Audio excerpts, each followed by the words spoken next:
Flag of the United States of America, and to the republic for which it stands, one nation, under God, indivisible, with liberty and justice for all.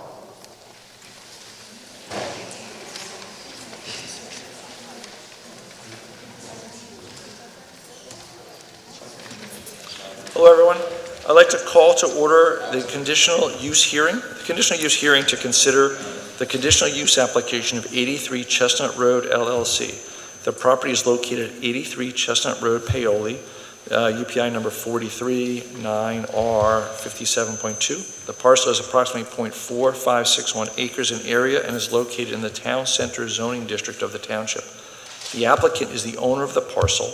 The applicant seeks conditional use approval pursuant to 208-117, 208-71B, and 208-71D1 zoning bonuses of the Tredyffrin Township zoning ordinance to permit the conversion of an existing office building into a multifamily dwelling and any other such relief that may be deemed necessary by the Board of Supervisors.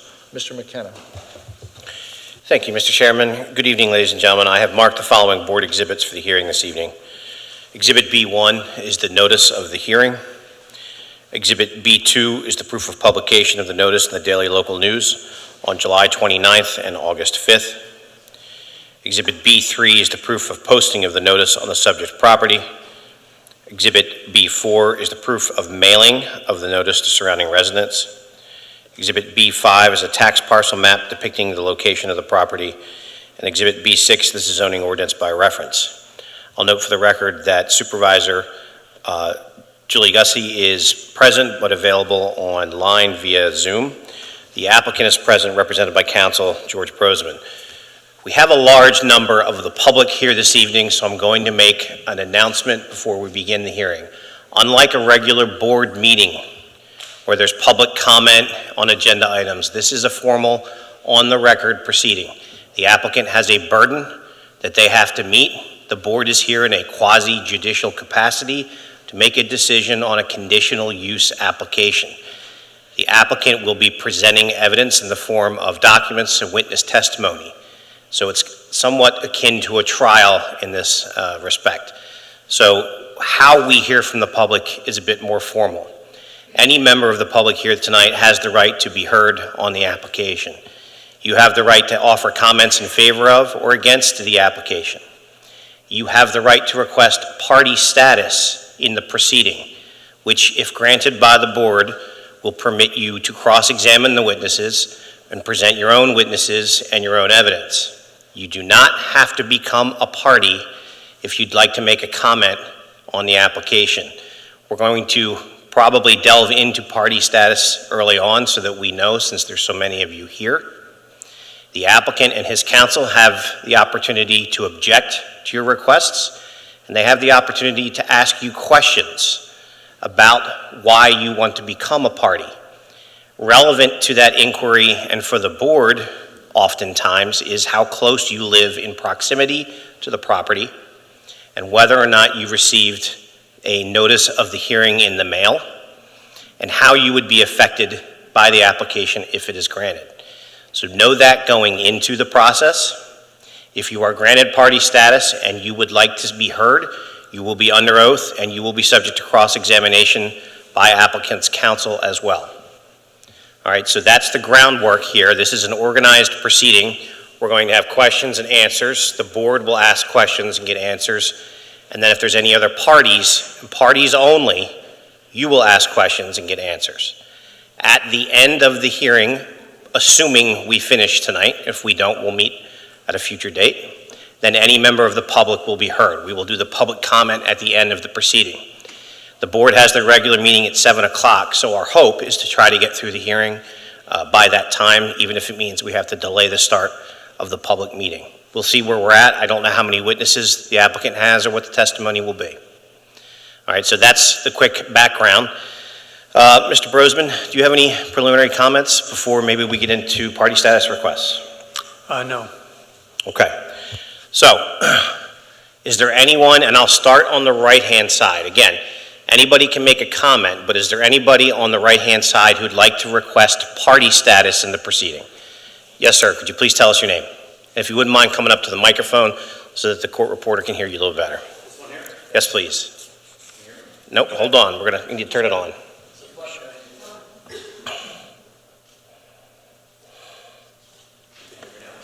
One second. Hello? Oh, wow, that's very loud. Jeez. Yes, my name is Christopher Nawn. I represent Chestnut Road Associates, LLC. We are adjacent to the applicant's property at 73 Chestnut Road, Paoli, PA. All right, let's go back a second. You went a little fast for me. Your last name, please? Nawn, N-A-W-N. And are you an attorney? I am not. When you said who did you say you represent then? I am the managing member of Chestnut Road Associates, LLC, the title holder to 73 Chestnut Road. We are adjacent to the applicant's property. Did you receive a copy of the hearing notice in the mail? Yes. Okay. Mr. Brosman, do you have any objection? No objection. All right, sir, you'll be admitted as a party. Thank you. Anybody else on this side? On the left side, is there anyone who'd like to request party status over here? Sorry, I'll request party status. Okay. Can you give me your name, please, and your address?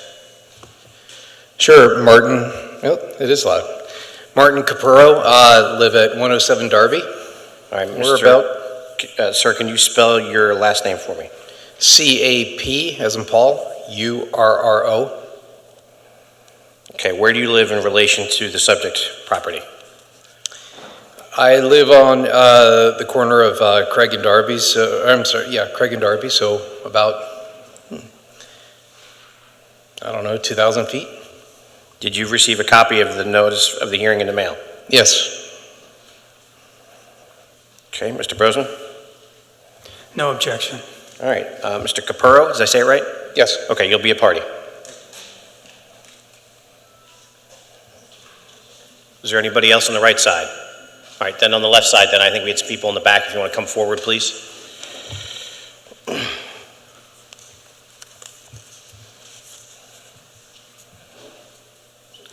I'm Francis, and I represent the board, Woodgate Homeowners Association.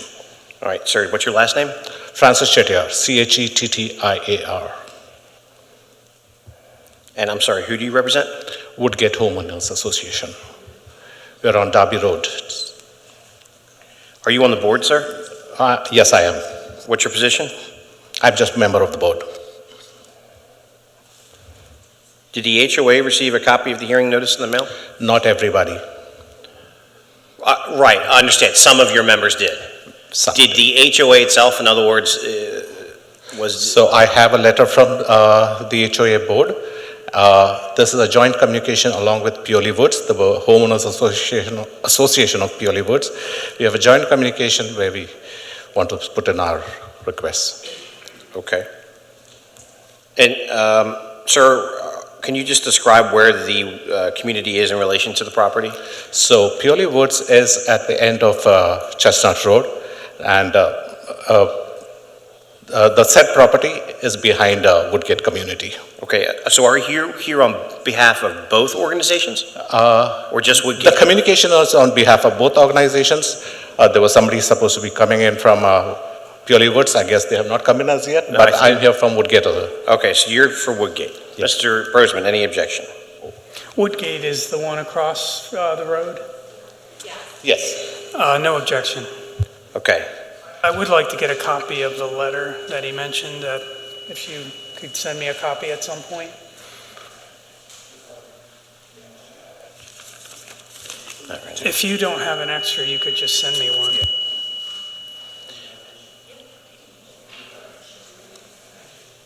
And sir, just so I make sure, can you just pronounce your last name for me again? Chedier? Okay, thank you. All right. Anyone else on that side? Yes, sir, when you come forward, please.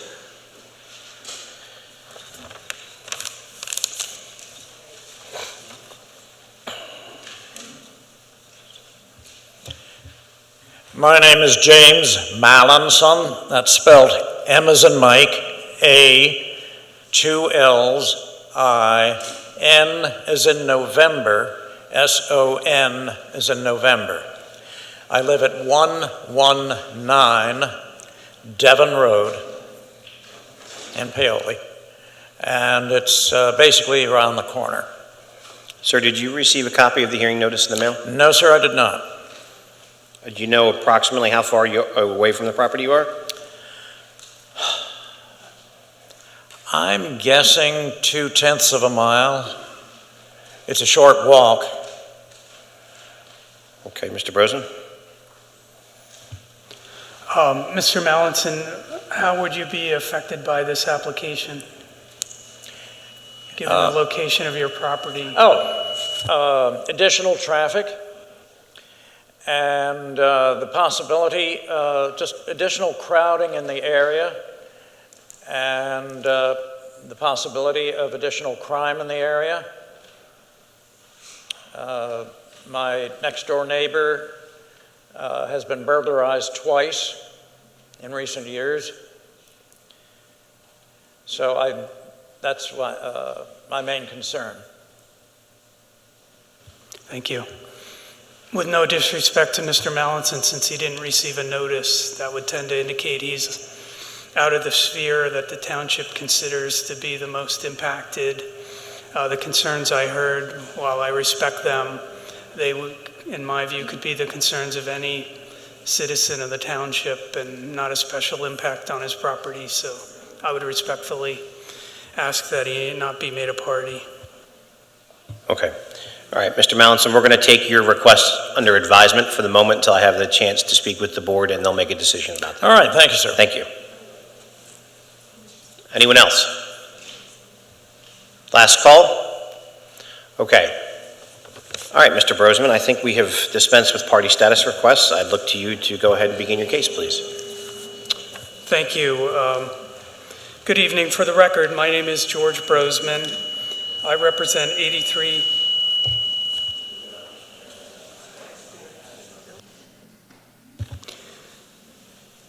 Chestnut Road, LLC, in Paoli, or the owner of the property at 83 Chestnut Road in Paoli, I should say.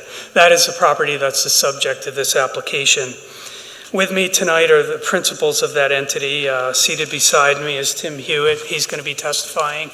And just behind Tim is his associate, Pat Christopher. I have some brief introductory comments, and then Tim will be making some testimony. The property, as you'll hear, is currently improved with an office building and a parking lot. The current owner, 83 Chestnut Road LLC, recently purchased the property. They intend to convert the existing office building into a multifamily dwelling. No additions to the building are proposed in connection with the conversion. I should note that we're only here this evening seeking approval to add 2 one-bedroom units to the building. The conversion to multifamily dwelling is permitted as a matter of right without any special approvals from the township, but we'll go into that in a little more detail. On behalf of the applicant, we filed a conditional use application.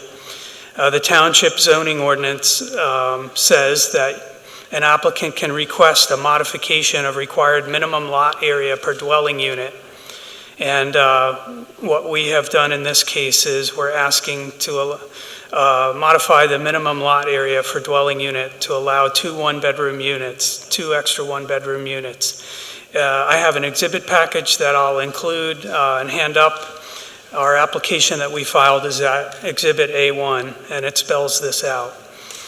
Mr. Hewitt will tell you the applicants believe this will be a good use for the property, will be complementary to the Paoli Village area by providing some modestly sized, we think reasonably priced additional housing units within walking distance of shops, services, and public transit that are in Paoli.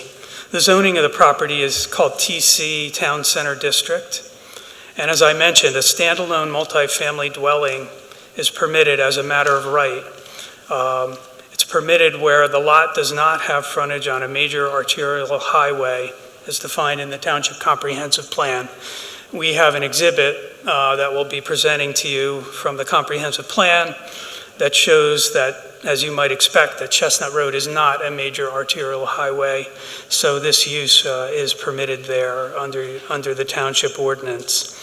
The code section 20870B, like boy, that's part of the zoning for this area.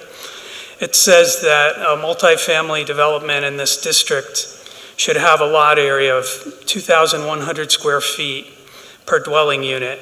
Given the lot area of this property, that means that 9 dwelling units are permitted here as a matter of right without any special approval. The code in sections 71A and B permit what's called a zoning bonus by conditional use through the modification of the lot area requirement. And under code section 20870D, as in dog, 1, a lot area dwelling unit bonus may be granted to decrease modestly the lot area per dwelling unit from the 2,100 down to 1,800 square feet per unit. Given the net lot area on the property, this would support 2 additional dwelling units. Those are the 2 units we're here seeking approval. If granted, that would mean the building, when it gets converted, could have 11 dwelling units. And as Tim will tell you, if he got this approval, they would be 2 additional one-bedroom units. With that introduction, I would like to have Tim Hewitt sworn in. Will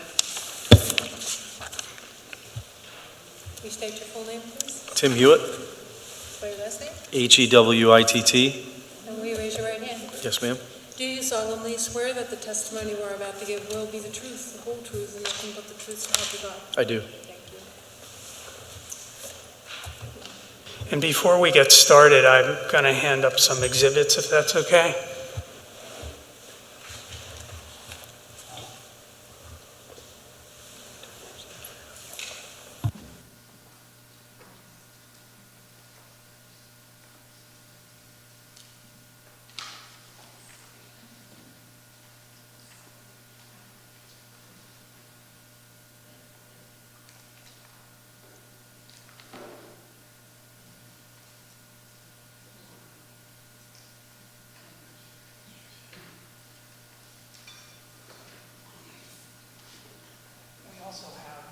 We also have these electronically, so if someone wants to see something, I could put it up, but I don't know what that will do to Supervisor Gussie. I see her on the screen.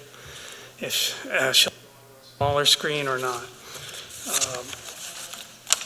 So Tim, are you a principal of the applicant 83 Chestnut Road LLC? Yes, I am.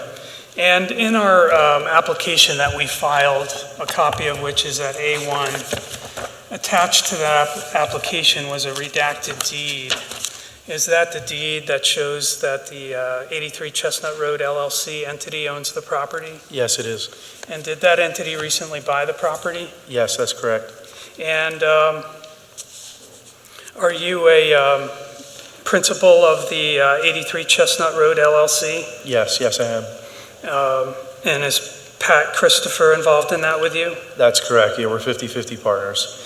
And could you tell the board a little bit about yourself and your associate Pat and what you do in the real estate business? Yeah, absolutely. Pat's a Realtor. Have a finance background. I've lived in Paoli myself for 17 years. Currently still reside in Paoli in Tredyffrin Township.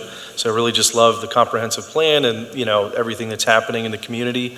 Pat and I have been investing in real estate for about that same amount of time, about 17 years, and own about 6 units in Paoli, a few in Berwyn, and a few scattered throughout Chester County. And when you've purchased other properties, has it been your pattern to significantly improve those properties before renting them out? Absolutely. And will that be the case here as well? Yes, we're looking to make a massive investment to convert this to apartments and make it, very usable living space for whoever decides to rent there. And in our application package at A1B, there was a aerial photograph that showed the property and the surrounding area. Could you describe the property and its general location? Yeah, it's off of Lancaster Avenue towards the end of Chestnut Road. As the HOAs point out, there's a few associations there with a lot of homes. There was a recently approved project a block away that did something similar. They kind of converted a few homes to an apartment building. So that's what kind of, again, let us know that this was an allowed use there. And your property backs up to a part of the Paoli Shopping Center that's shown here on this exhibit? That's correct. And your property is adjacent to other office buildings on each side? That's correct. And across the road on this exhibit, you can see the roofs of the many Woodgate townhome units? That's correct. And at the end of Chestnut, it would be to the right, is that the Paoli Woods dwelling units? Yes, that's my understanding.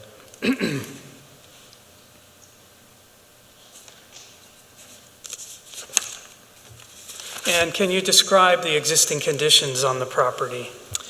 It's mostly impervious. It's just about a 10,000 square foot office building surrounded by parking.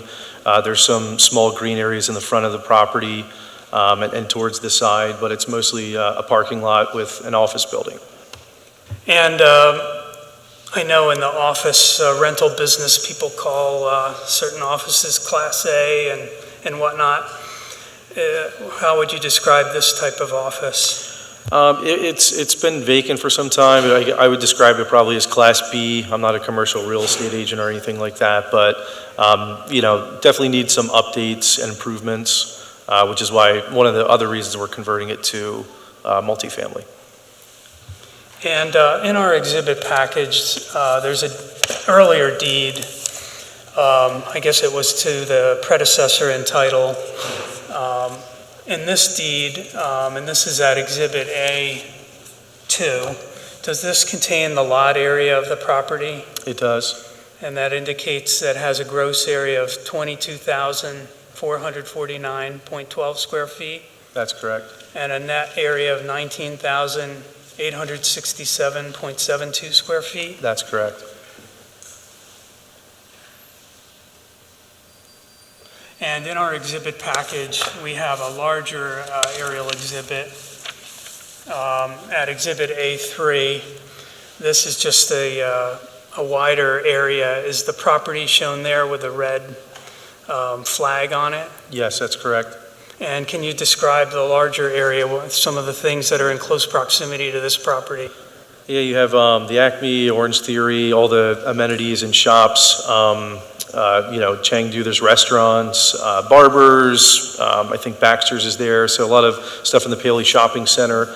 You also have a lot of other shops along Lancaster Avenue, north and South Valley Road, have some shops in that vicinity, so very walkable. The train station, is, I don't know exactly how many blocks it is, but a short walk to the train station as well. And that's the Paoli train station? That's correct. That has service with SEPTA and Amtrak? That's correct.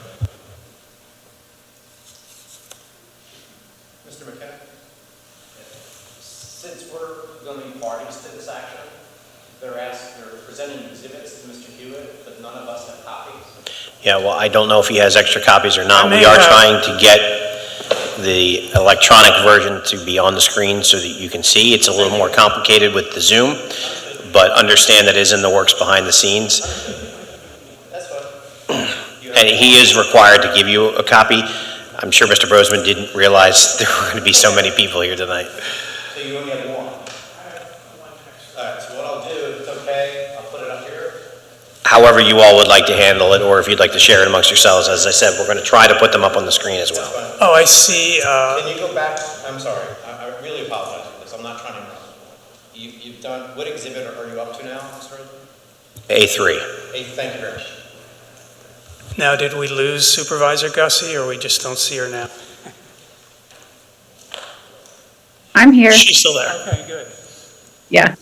I'm going to just take a moment and toggle through this and get up to the exhibit we were at. Sorry about that, Mr. Brewer. No, no problem. You should be able to see it.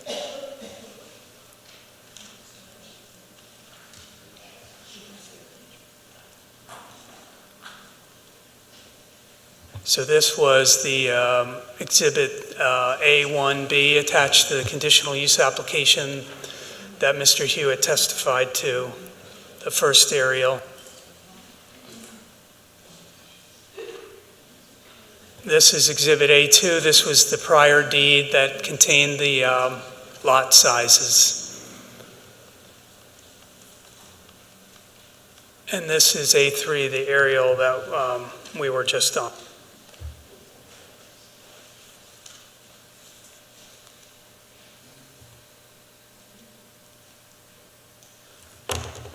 Now, Tim, I'm going to go to some photographs that we've labeled A4, A, B, C, and D. I'm going to bring each one up, identify it, and ask you to describe what it is. So this is A4A.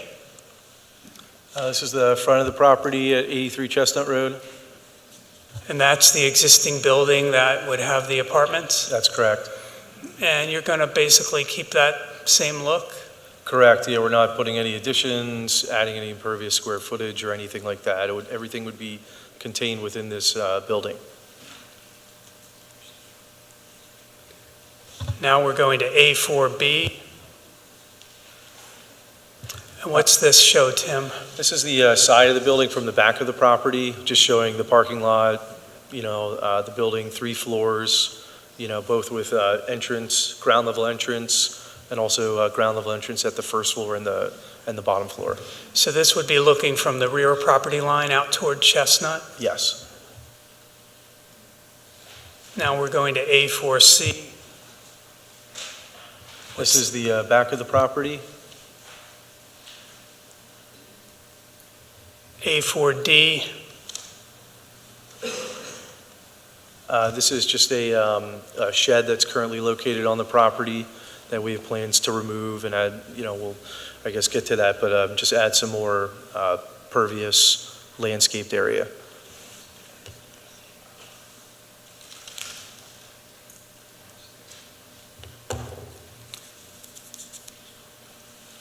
So we've kind of gone over the existing conditions. I'm going to transition to the proposed conditions. As an introduction to that, can you tell the board why you purchased the property and generally, what your plan is? I mentioned in the introductory remarks, but in your own words. Sure, yeah, our plan is to convert, I'm sure a lot of people know that office buildings and retail properties in the commercial space are, becoming less desirable with people working from home. They're becoming somewhat, more distressed. So our objective was to buy some of these distressed commercial properties and convert them to either mixed use or to multifamily, depending on what's allowed in that community and that zoning district. So yeah, our thought is, there's lack of housing in the area, definitely a lack of attainable housing, not only in our area, in our community in Paoli, but, broader across Chester County or even nationally. So if we could offer up some attainable housing that's, a lot more affordable than going to a Class A property like the Airdrie or Ember or these newer properties that are being delivered and put to use. That's kind of, been our niche. We've done that a few different times in Phoenixville and wanted to obviously continue that in my own community here in Paoli. And we're here just to add 2 one-bedroom units. Can you tell the board why you believe they would not only benefit the applicant, but also are beneficial to the general public health, safety, and welfare? Sure. Yeah, I mean, our units, we're pricing them out to be maybe about 25 to 30% under Class A, typical Class A kind of offering, so it's more attainable, but the more units we have there, which would only be 2 in this case, will allow us to kind of keep the cost more reasonable. If we only have 9 apartments there, one, it's just a lot of space, so they're going to be bigger units, but the cost is going to be higher and make it less attractive for people that are maybe workforce or work in the area. So that's one of the reasons that we want to do it. Under the ordinance, I believe it's 20872D, apartments in the town center district require 2.25 parking spaces per unit. With 11 units proposed, that would compute to 25 parking spaces. Does the parking on the property exceed that requirement? Yes. And what is there now? What number of spaces approximately? I think there's 34 on the current plan, and we propose to even add some more pervious square footage and remove some since we're over what's required. I believe it's also residential is lower than what's required as an office. So we're kind of, able to give a few spots back, but there's plenty of parking there. As I indicated in my opening remarks, a standalone multifamily dwelling building is permitted as a matter of right in the town center district when the lot does not front on a major arterial highway. Just for the record, at Exhibit A5, we have a portion of the Township Comprehensive Plan, and we have the list of the highway functional classifications of the major collectors, and you can see there that, as we might expect, Chestnut is not one of those roads, correct? That's correct.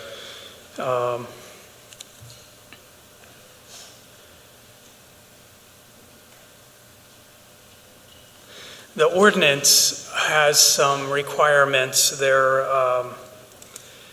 kind of in the general nature about what an applicant should present when seeking a modification like this. So this next part of our testimony is going to address those provisions. So there is Code Section 20871B, like boy, that provides that conditional use approval may be granted to modify the lot area per dwelling unit if a development application is deemed to be in compliance with the spirit of the zoning ordinance and the Tredyffrin Township Comprehensive Plan and advances the goals and objectives described therein. In our exhibit package, I will go, I don't know if we could put the exhibits back up.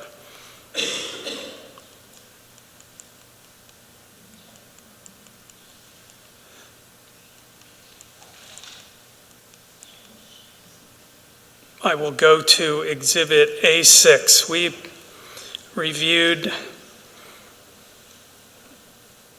the purpose of the zoning ordinance. There is nothing that I could find in the zoning ordinance that was called the spirit of the zoning ordinance, but in some places it talks in the ordinance about the spirit and the purpose. So we look to the purpose of the zoning ordinance, which is found in section I think it's 2082, and I wanted to point out, and we just summarized it as Exhibit A6, I wanted to point out a few things. We've made a list here. A, Code Section 20869 specifically permits, as a matter of right, standalone multifamily dwellings in the town center district. I feel that's a very high indicator that we're within the spirit when our use is specifically permitted. B, Code Section 20871D, like dog 1, specifically allows the maximum lot area per dwelling unit to be 1,800 square feet as proposed by the conditional use we're seeking. C, the proposal complies with other applicable requirements of the zoning ordinance, such as parking. D, as I mentioned, there's no section that identifies the spirit, but there's 208 Section 2 that does contain the general purpose, and some of the general purposes are listed here. Number 1, to allow for proper density of population. We noted the proposed 2 additional dwelling units comply with the density limit of 1 unit per 1,800 square feet of lot area. And the vehicle parking, the plan complies. We listed number 3, to provide for, and I'm just going to read the bolded parts, to provide for residential housing of various dwelling types encompassing all basic forms of housing, including a reasonable range of multifamily dwellings and various arrangements. We think the plan meets the spirit of that. Number 4, to accommodate opportunities for development of a variety of residential dwelling types. We think the plan meets the spirit of that. Then there are community development objectives. Number 1, again, I'm reading the bold items, to encourage and provide for the development and maintenance of attractive, healthy, safe, and stable residential areas, provide for the development of diversified residential environments, allowing for a sufficient choice among housing types and the changing needs of a maturing and expanding community. Number 2, convenient provision of public and private supporting services and facilities.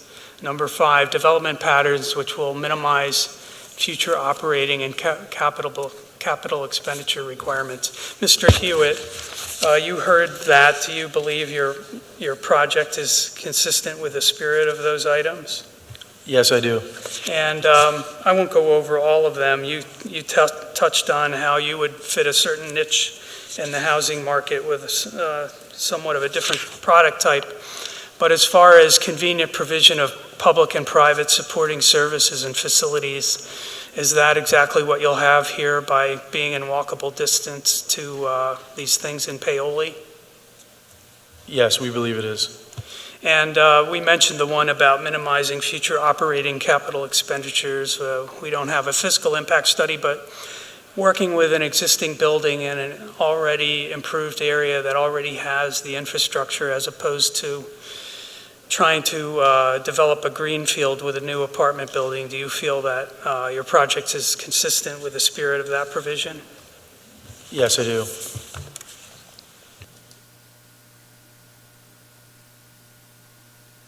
The next part of the ordinance had to do with being consistent with the comprehensive plan.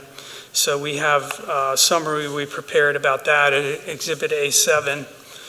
Again, we found in the comprehensive plan 2 general areas that we thought were the most relevant. One had to do with housing, and one had to do with the Paoli Village. So on this Exhibit A7, we summarized the language from the comprehensive plan.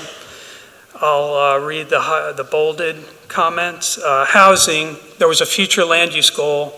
Future development should provide diverse housing options, support the business community, improve environmental sustainability, enhance pedestrian mobility. That's on page 84. Then there were objectives, again, to support diverse housing types, and another objective to encourage diverse mix of uses in the Paoli Village to ensure the ongoing vitality as a mixed-use village center. Then there was a recommendation 7.3 under support a variety of housing choices.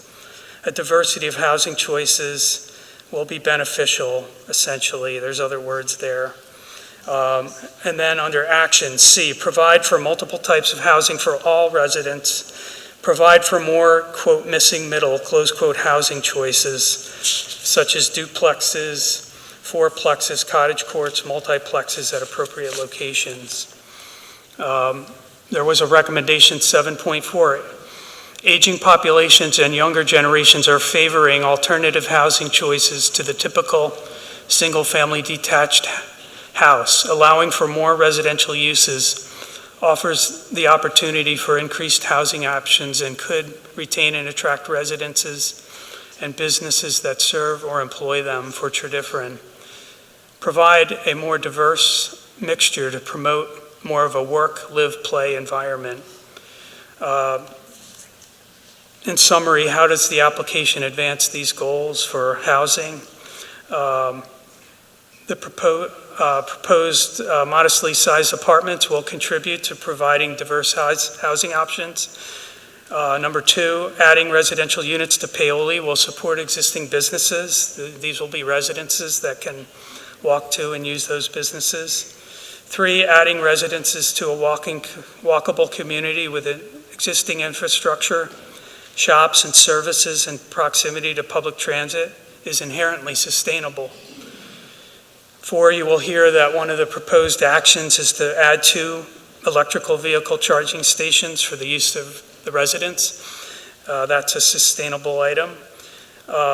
Pedestrian mobility is enhanced by adding residences to an area that is walkable with shops and services and public transit within walkable distance.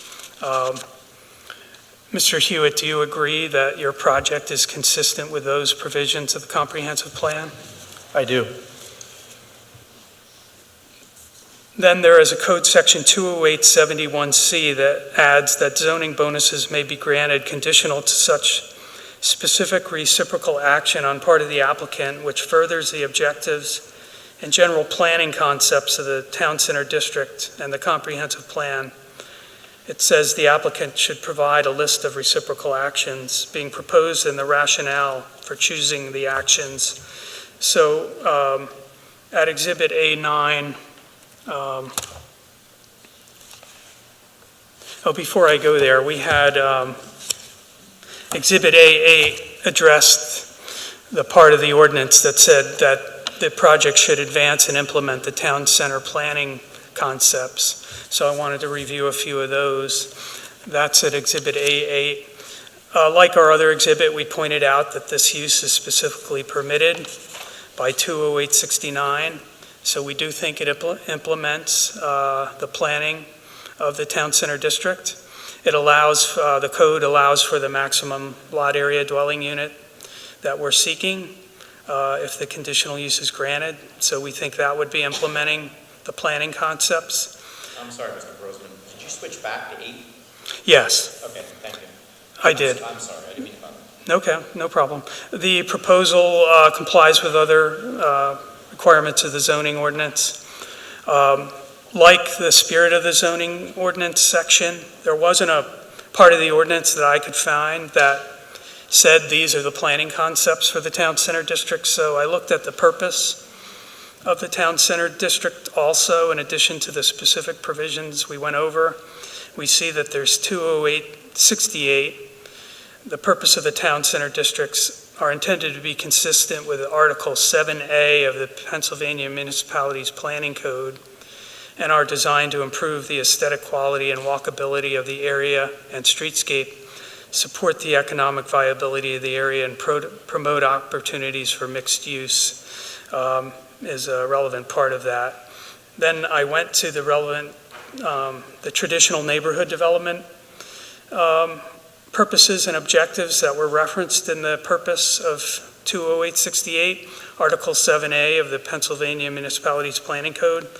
There were several purposes in here that we listed. I'm not going to read them all. They're listed here. I'll highlight a few.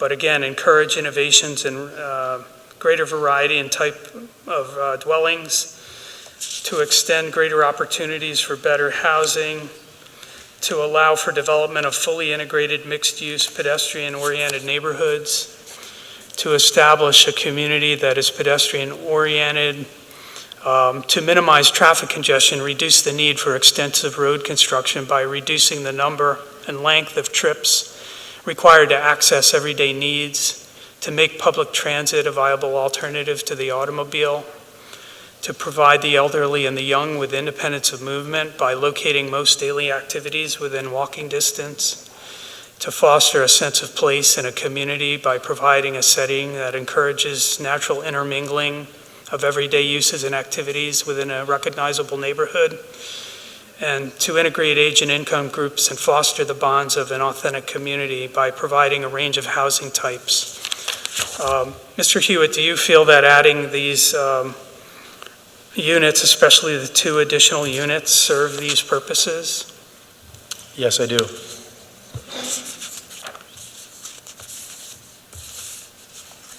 Now I'll go back to Exhibit A9, was the list of reciprocal actions. Can you go over the reciprocal actions that are proposed here? And I would note, we've broken them into two categories. We call them streetscape and sustainability. Before you do that, Tim, does the property already have a fairly attractive streetscape? Yeah, there's a street light, I think, on the opposite side of the street. There's sidewalk existing today there. And there is some green space there? That's correct, yeah, in the front of the building. And the building has a nice kind of low, modest in mass and bulk and feeling, is that correct? That's correct. And you're going to maintain that? That's correct. And that would be in contrast to a project that could be done to demolish the building and build a new, taller, more modern apartment building, is that correct? Yes, that's correct. Some minor enhancements are being proposed as reciprocal actions related to the adding of the 2 additional 1-bedroom units. Can you go over these modest items?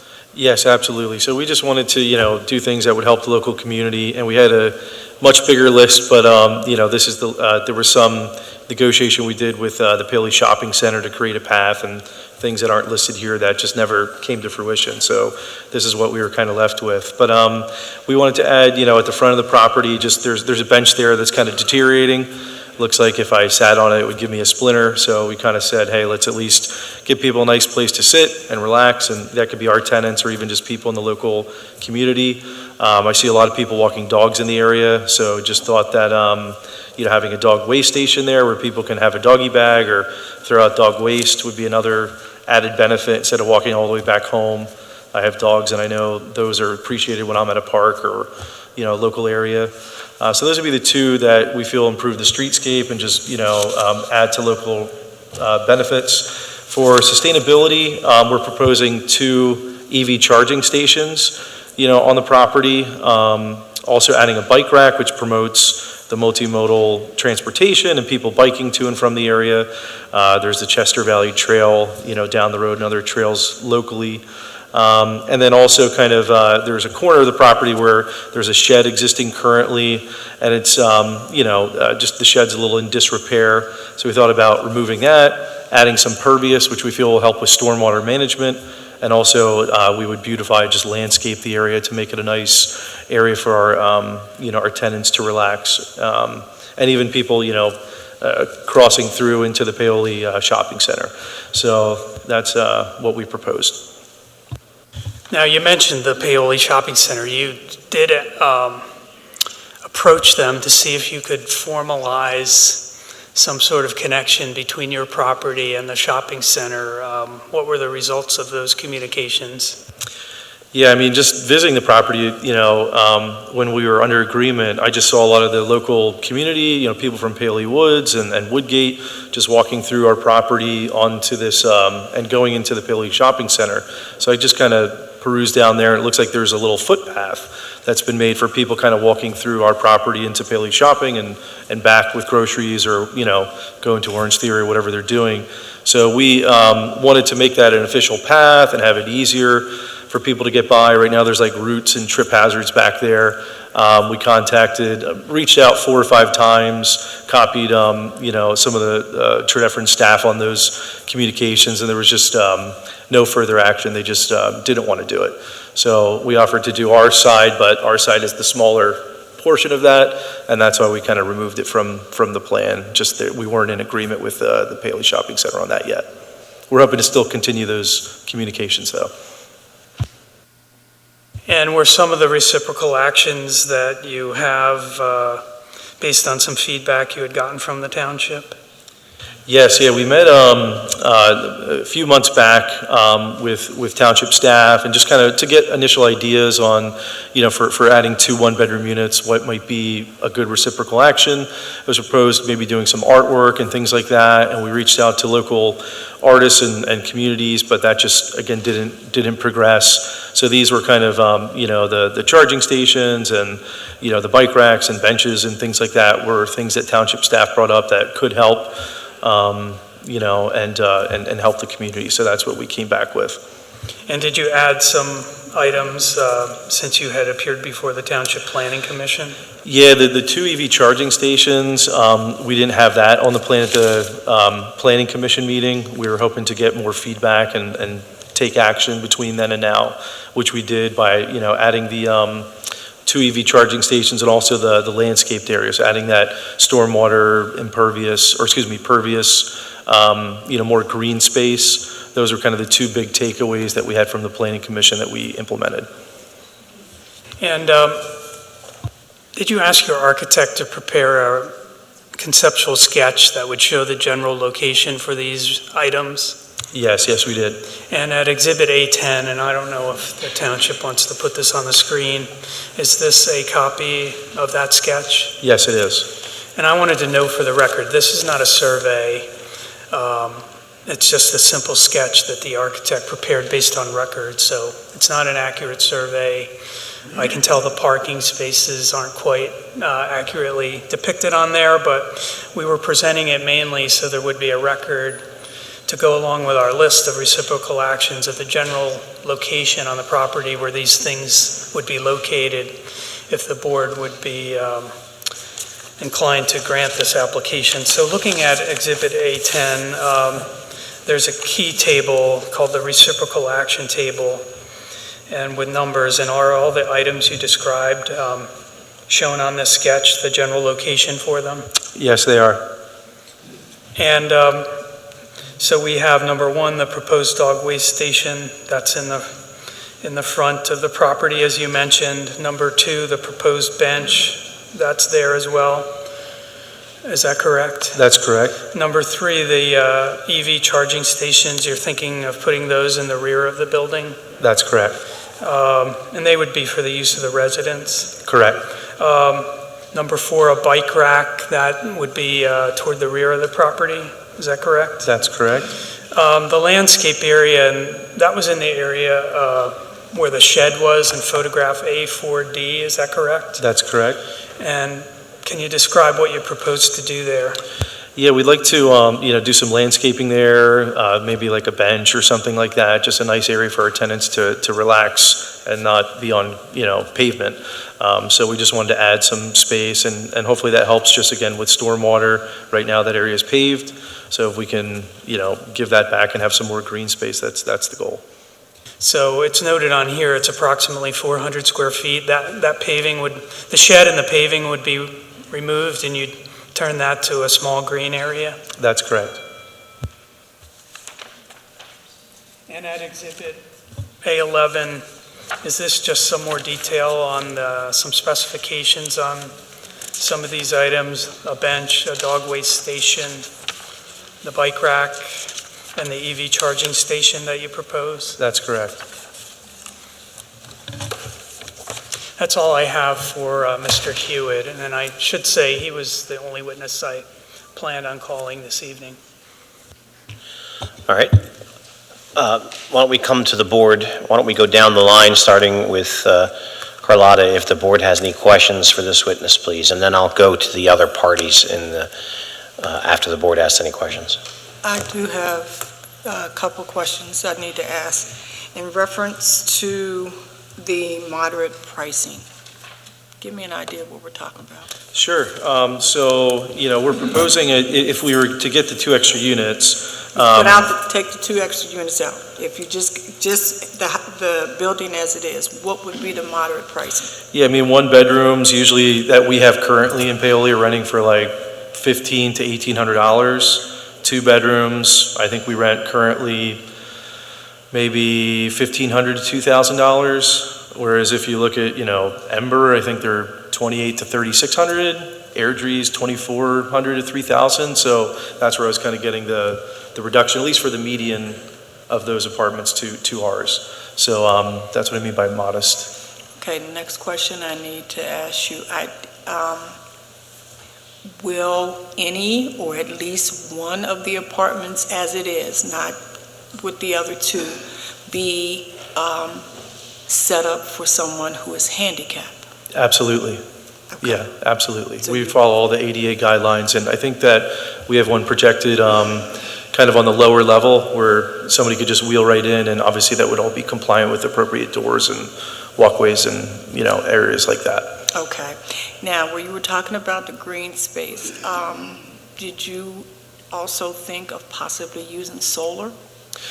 We did. It was something that we thought about, and just, the project construction costs have gone up substantially, and this is going to be a lot of construction for us. So I think we looked at the 2 EV charging stations as maybe being the more viable option that we could fit into our budget over the solar panels on the roof. The roof is brand new, or it's newer, so just having extra construction done up there and potentially having a leak, we just thought, hey, let's go with the charging stations instead. Okay, thank you. Thank you so much. So I had a couple of questions. So when you say that the apartments will be priced, 25 to 30% below comparable units. Mm-hmm. So by comparable, you're talking about something like Edry? Or are you talking about other possible, rented housing in the area of Paoli? Sure. I haven't done any comprehensive studies on that, so I just want to be upfront. But I'm just looking at the recent projects that have been improved in the area, like Airdrie and Ember and other projects like that. I'm just looking at those price points. They're certainly Class A, whereas we're Class B, so there's naturally going to be a difference in price. We don't have a swimming pool, or things like that. But even if you just look at, other homes, there's just not really that many 2 bedrooms and 1 bedrooms. It's from what I see, living in the area for 17 years, it's a lot of larger units, and the cost has gone up substantially. I think nationally we've seen 17% year-over-year rent growth. So to have something that, would be more modestly priced or attainable housing, that's kind of been our goal, for the last 10 years or so that we've been developing real estate. So again, going back to the below comparable, we're talking about below comparable in terms of per square foot, or we're talking about below comparable in terms of the absolute value? Because some of the other apartments that you're comparing to are much larger than what you're proposing. Yeah, comparable in terms of square footage, comparable in terms of locations, comparable in terms of they're both newly renovated. So that's kind of where the angle I was taking with comparing to those units, obviously knowing that they offer a lot more amenities or basically we don't have many amenities at all. So that's the big difference, absolutely. But yeah, size, square footage, layout, fixtures, appliances, countertops, like all that stuff's pretty comparable. Will the building have an elevator? I don't believe, our architect did some research on that, and I don't believe that it's required, but if it is required, we would certainly comply.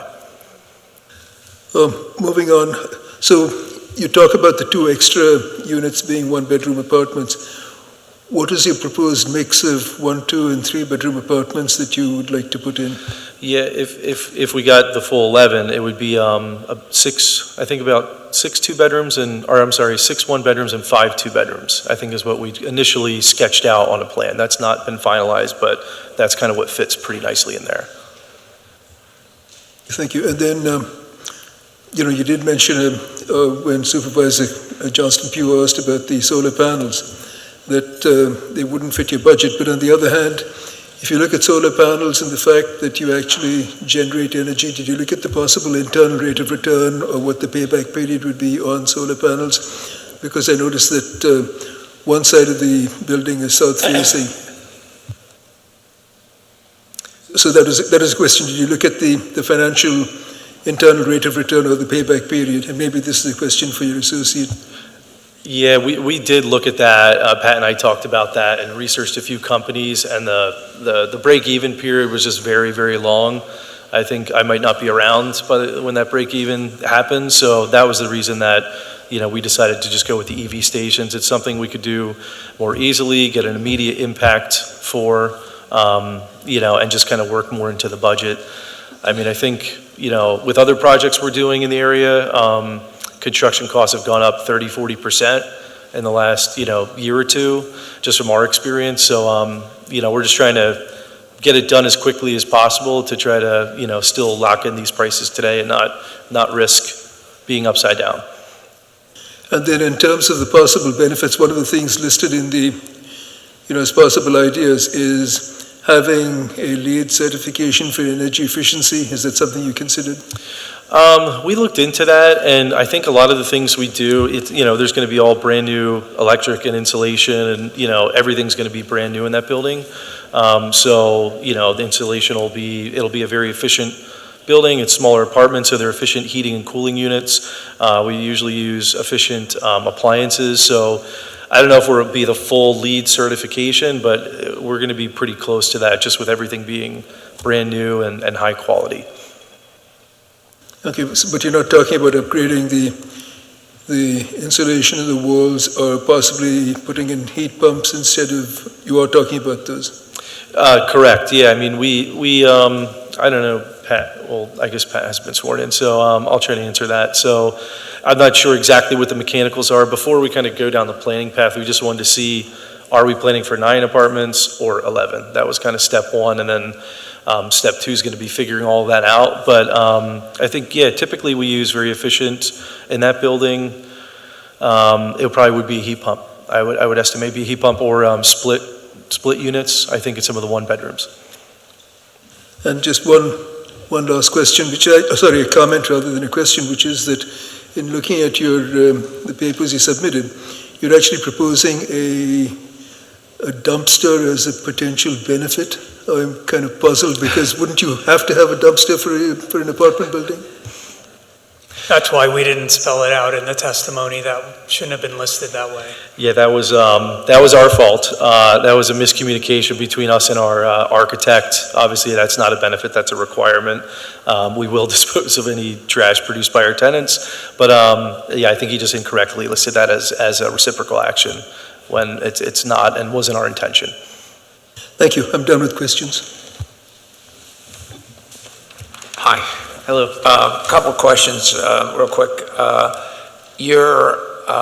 think I read somewhere that you meet the parking requirements because they're shared. Was I right or wrong about that? So there is an easement on the property that shares with Chris, who's a party of the property, with his property and another property. So there is like an easement that shares parking, but our lot, self-contained, meets that parking requirement. So we don't need any shared spots from the other 2 buildings. We have enough parking just. Okay, but they can share with yours. Correct. Okay, so I'm not a shared parking expert. So like it's conceivable, probably not often, that there could be tight parking spaces or problems, and maybe people would have to try park in the street, or am I missing something or not? Or maybe it's not that much of a problem, but it sort of struck me because it was just mentioned, it's going to be shared parking. Well, it's a little bit different if it's shared parking like you have in Wayne with Amtrak and SEPTA at night. That's easy. People park there, it's fine. This is daily use and kind of tight. I just was curious. No, it's a great question. And I've been in that lot plenty of times, and every time I'm in that lot, it's pretty bare. So there's just, I guess people at offices, some people come into the office, maybe some people work remotely that are renting these office suites out at our 2 neighboring properties. So I've never seen a lot of cars in the parking lot at all. Also because our tenants, they might be walking to work or they might be commuting to work. Usually there's that offset, right? Where they're leaving for work when somebody else is coming in. So that's a good way to kind of share a spot, is having some residential and some commercial uses like office. No, yeah, you're right. One thing, and I'll get off of the parking, it just sort of, it seems to just be mentioned as if it was, hey, no problem, fait accompli, and maybe, I guess, it is, but you mentioned the office, but when you have, if you're lucky, you'll fill all of these units, and you may or may not have 2 cars per unit. You may get, who knows what it's going to be. So, I think that's important. Another simple thing, this is, Murph's simple analysis on something. You're adding 2 units to a 9-unit multifamily facility. Well, that's like 22%. You're increasing your value. I'm just doing this grossly. Sure. You're increasing your value by 22%. And then I look at the reciprocal, and I know what the rules say. That's not, you don't have to match it in terms of, hey, to get one, if you get this conditional use, it's like increasing your value maybe even more than 22%. I mean, whatever it is what it is. And then I'm looking here, and I'm trying to think, and there may not be any more reciprocal. It's not like you can add another lane to get into this. And folks, don't get worried about that. I mean, there are different types of reciprocal advantages that can be granted here or given to for public purpose. So I just looked at that, and I looked at, and it's nice of what you're doing. EVs, we got a bench, we got a poop area for the dog, you can grab a bag. You're taking down a shed that's useless anyway, and you're turning that into you're going to plant grass or whatever you're going to do there, flowers.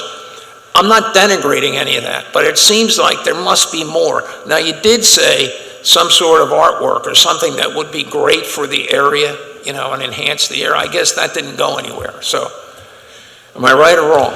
Well, I just want to circle back to the point about the parking too, is that I think in its current use as an office, there is more of a demand for parking, just how many spots are required. So going to residential actually has less demand for parking, just, from changing the use. But yeah, and I agree with your point. I mean, we'd be happy to do more. We kind of went back and forth with a couple art communities. There's like the Art Association of Chester County. We reached out to Timothy School, Conestoga, just to see what art project can be done.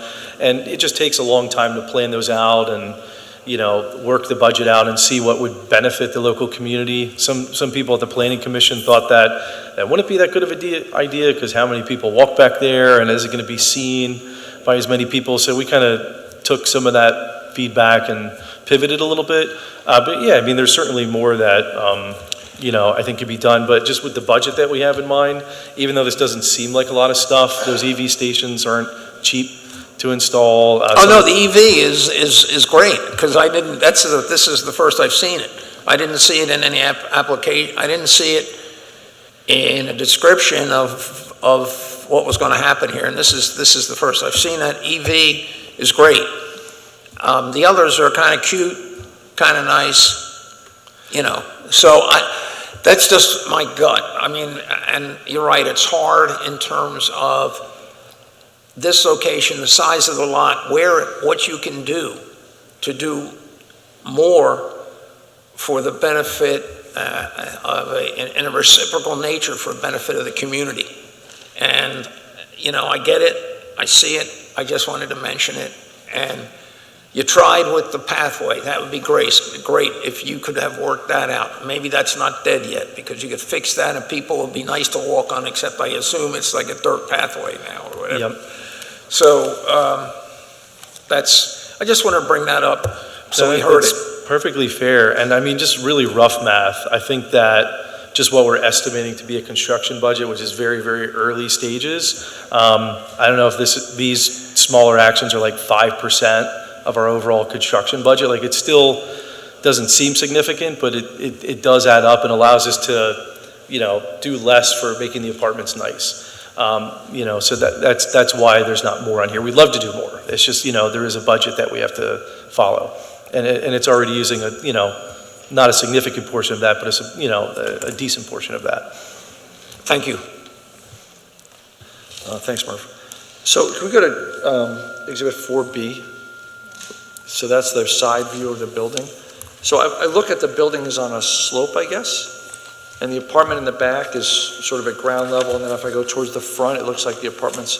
So are some of these apartments at below grade? Partly, yeah. So the only ones that would be below grade are the bottom floor, which I think would have maybe 3 apartments in it.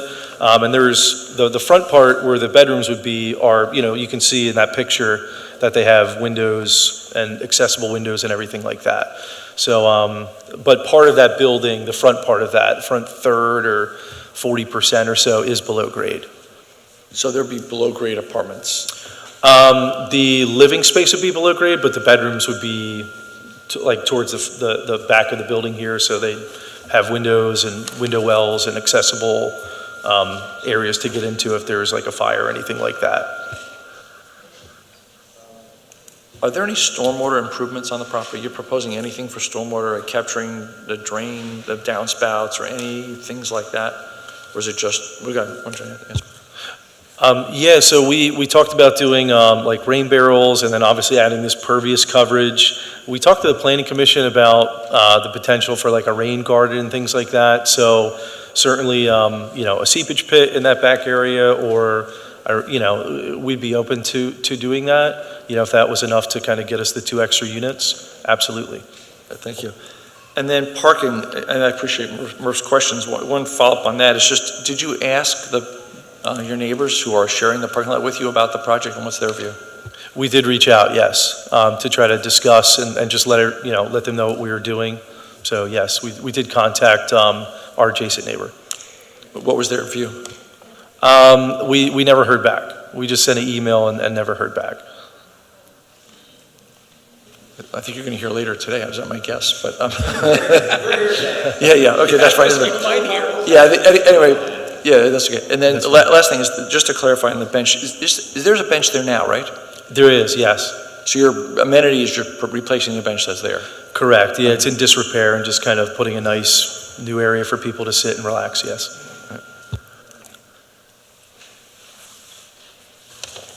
Thank you. I am looking at Exhibit 10, which is the one that shows all the parking spaces and how they're situated to the building. Are the parking spaces 35 and 36 on the actual lot? Because I'm looking at what looks like the lot line that goes between parking space 34, but are 35 and 36 actually on your lot? I mean, from what it shows from the plan here is that I think those are on the other lot. I think that dotted line that's cutting through is our estimated lot line. So no, those would be on the other property. So there's actually 33 and a half parking spaces? Yes, correct. Okay.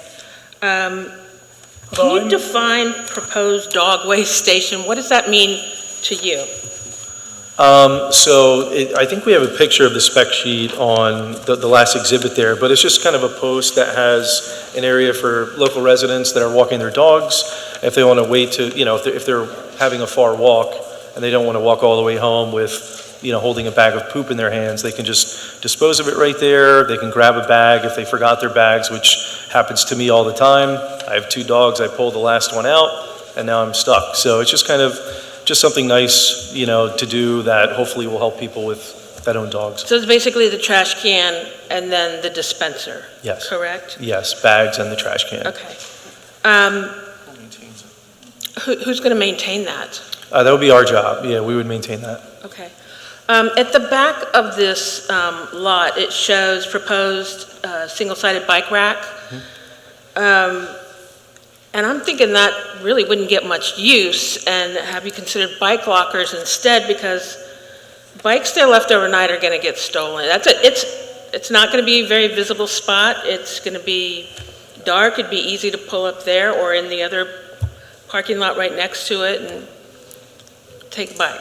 That's a great idea. Yeah, we didn't really think about that or even know really even, you know, that was an option. So we'd be happy to add that to the plan. Again, bikes are really expensive these days, so that's the last thing we want, and we'd be happy to change that. Right. I mean, the way I look at it is just a single bike rack on its own is worthless as an improvement because you can't trust it in those areas, you know.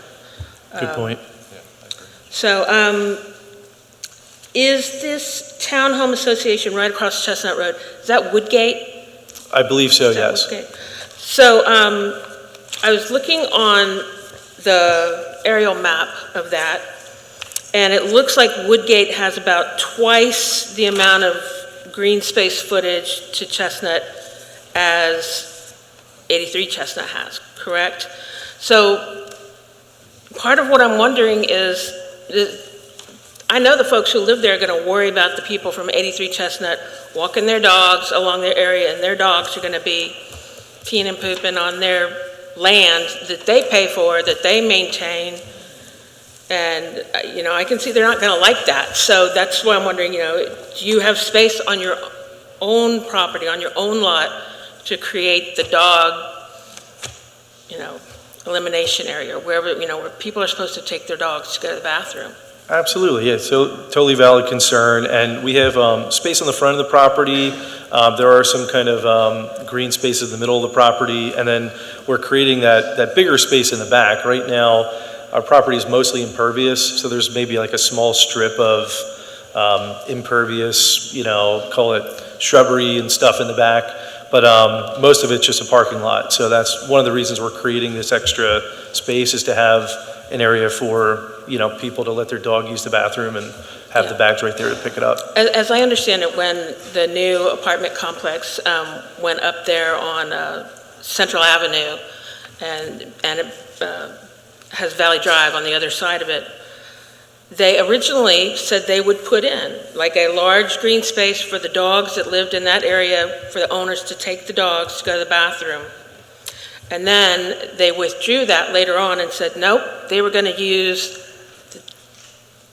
tell their residents to just use the front yards of all those homeowners who lived along Central Avenue. And, there's a big uproar and a lot of bad blood over that. And I would not like to see that happen here.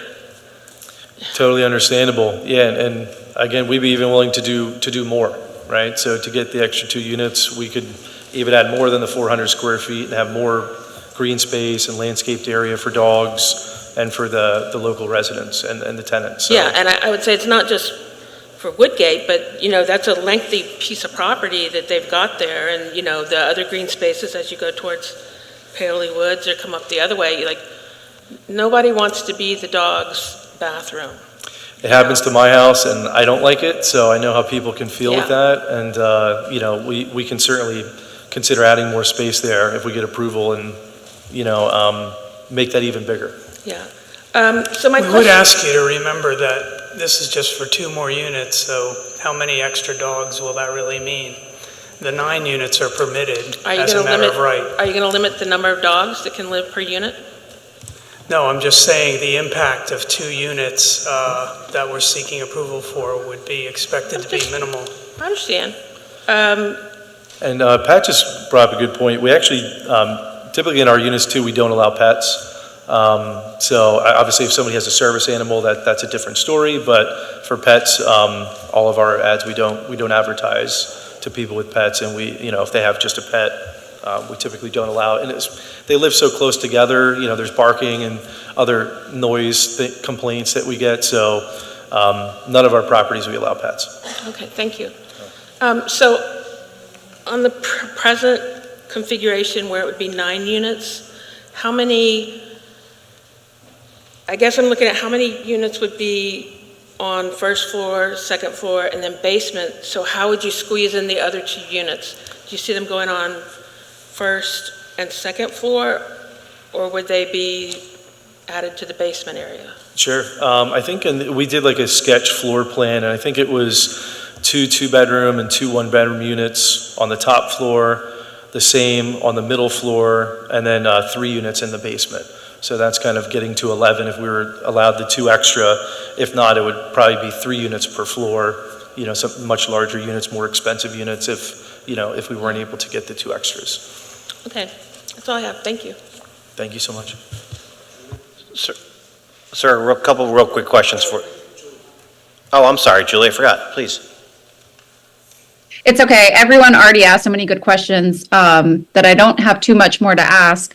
The only other thing is, I know you mentioned you're going to continue to talk with the shopping center about that path.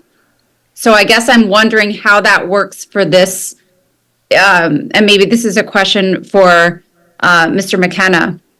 But how does that work for the conditional use? Can we have that in there in some way, or can we just kind of not consider it because they don't know if they can get permission. Right, so I would prefer to talk mostly offline about that, but what I'll say is that you can only really go off of what they're offering at the time, right now. So what they've suggested does not include that at this moment, because I don't think they can secure what they think to be the actual path to the shopping center. So I think you could encourage that for something in the future, but I don't think their ability, I don't think their inability to do so should really be considered as a factor. It's more of what are the other things that they are able to provide, and is that sufficient in your mind?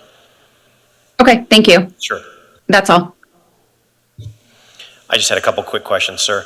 Is the building currently vacant, or are there still uses in the building? It's currently vacant. Okay. And then is it, I'm assuming, but just want to confirm, is it served by public water and public sewer? I believe, public water, yes, and public sewer, yes. Okay. All right. I want to take a 2-minute break as I have to discuss with the board the request for party status, and then what we'll do is we'll talk about timing a little bit, and we'll talk to the parties about some questions that they have. So give me 2 minutes to go off the record.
Folks, can you please try to find your seats again? We're going to begin in just a second.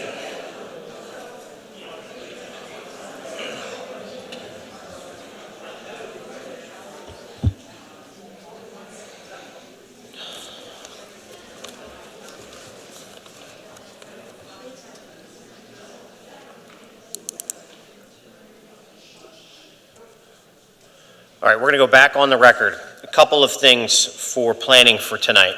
First, I did discuss the requests with the board that Mr. Mallinson requested for party status. He was the only one objected to by Mr. Brosman, and after discussion with the board is going to sustain the objection, and Mr. Mallinson will not be added as a party this evening. For purposes of tonight, since it's not looking like we're going to finish in the next 3 minutes, the board's going to keep the hearing going until about 7:30, and then we're going to start the public meeting. We're going to try to get through the public meeting, and we're going to continue the hearing. There's nothing I can do, sir. It is what it is. Until after the end of the public agenda. Hang on, let me finish. We're going to see what time it is. If we don't finish it tonight, then we'll have to continue it to a future date, which is going to take some coordination. I'm announcing it now because we didn't know that. There's no way for me to have known that, sir, until now. I have no idea how long anyone was going to take or how many parties there would be. So what we're going to do is move on to cross-exam. We'll do the hearing for another 30 minutes, see how far that we can get, and then we're going to start the public meeting after that. So I'm going to start with Mr. Nawn then for any cross-exam of this witness, please.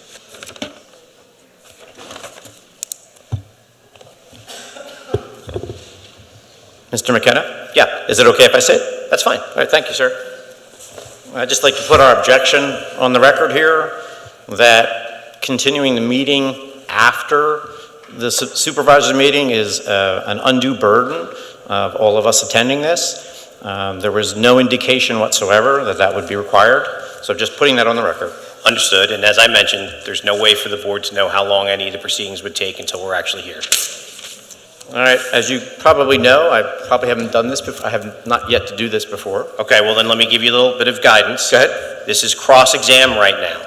So right now you're limited to questions for this witness. This is not an opportunity for you to present your case or your objections or your testimony. Right now, you will have that opportunity. Don't get me wrong. Right now is limited solely to questions for this witness based upon the testimony that you heard. Understood. Mr. Hewitt, can you hear me? Loud and clear, Chris. You can call me Mr. Nawn. Oh, no worries, Mr. Nawn. Could you go to Exhibit A2? Absolutely.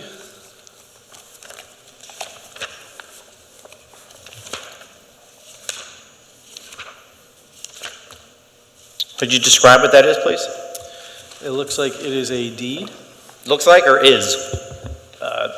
I guess it is a deed. I'm not an attorney or put myself out as a legal professional, but it looks like a deed to me. What's in big bold letters there? What does it say? This deed? Yes. Okay, so that leads you to believe this is a deed? Yes, it looks like a deed. Oh, sorry. Let's go off the record for 1 second. Do we have more than one mic on? Or more than two on? Is that me?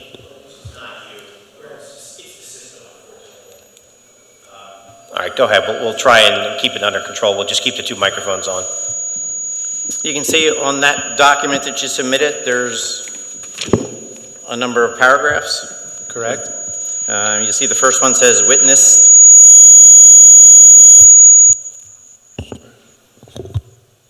Yes, I do. Okay.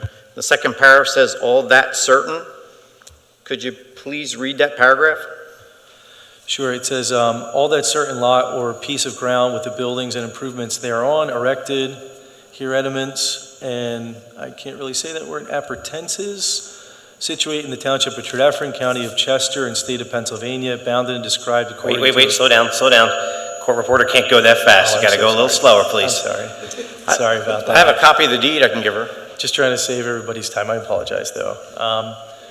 The State of Pennsylvania, bounded and described according to a subdivision plan made by Olson Associates Architects, dated August 28th, 1985, and revised August 20th, 1985, and recorded October 24th, 1985, in Recorder of Deeds Office, Chester County, in Plan File number 5861, as follows to wit, colon. Okay, thank you. Have you seen that subdivision plan, Mr. Hewitt? I have not. Your deed references it, and you don't have a copy of it? We requested copies of all the documents from the prior owner and received a bunch of documents, but that one we did not receive. Well, this subdivision plan is a recorded document. It says the file number. Did your title insurance or your attorney go to the courthouse to obtain copies? We did not, no. Okay. So it's obviously not part of your submission here today, correct? That's correct. Okay. Is your property subject to an easement? Yes, it is. Did you receive a copy of that easement when you closed on this property?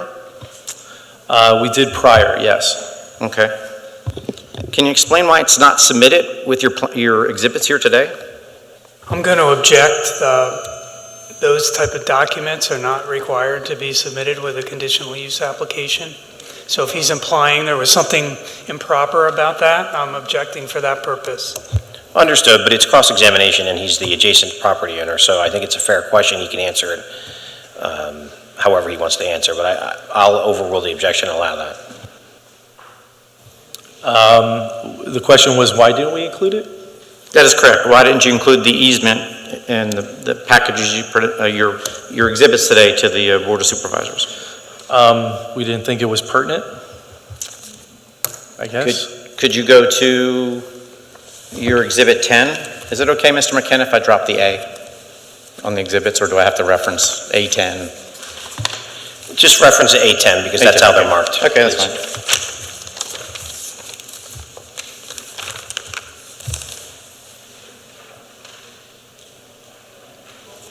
And you did include in this initial plan a number of the spots that are not on your lot, is that correct?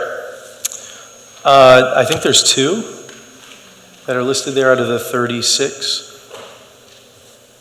Well, 34 is a split one as well. Have you used an architect for this, or have you used civil engineers to design your plans? Architect. Okay, so have you had a civil engineer out to the property? I believe we have, yes. Have you submitted any of those documents to this board? We don't have any documents from them yet.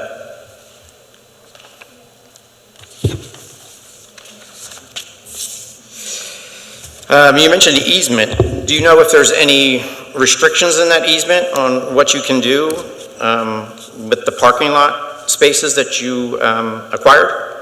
I'm not aware of any of those restrictions, no. Could you consult with your attorney on that? We did consult with our attorney on that. Well, you just said you don't know if there's any restrictions, but you did consult with your attorney? Yes, that's right. And your attorney has told you you have no restrictions on what you can do with the parking? They said that there was a shared easement, but that it wouldn't, change our plans to convert it to apartments, which is our plan. Do you know what your obligations under that easement are? Yes. Okay. Well, you're kind of wishy-washy on what's in it. So what are your obligations in the easement? I don't have it in front of me, so I can't recite it verbatim. Would you like a copy? Sure.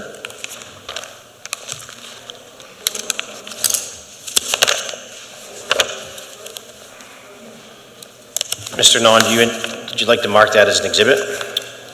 Mr. McKenna, you're going to have to guide me on that. What do you want to call it? Are you seeking to have this board consider what the contents of that document and their decision? Yes, I am. All right, then let's mark that right now as Nawn 1 and show it to Mr. Brosman and to the witness, please. I like that, sir. Can you pronounce my last name correctly? Thank you. Thank you. Do I have to give a copy to the board? Not yet. It's not admitted yet. I gave you 2 copies, I only have 1 more, so I might need that one back if you need it. You can keep it for now.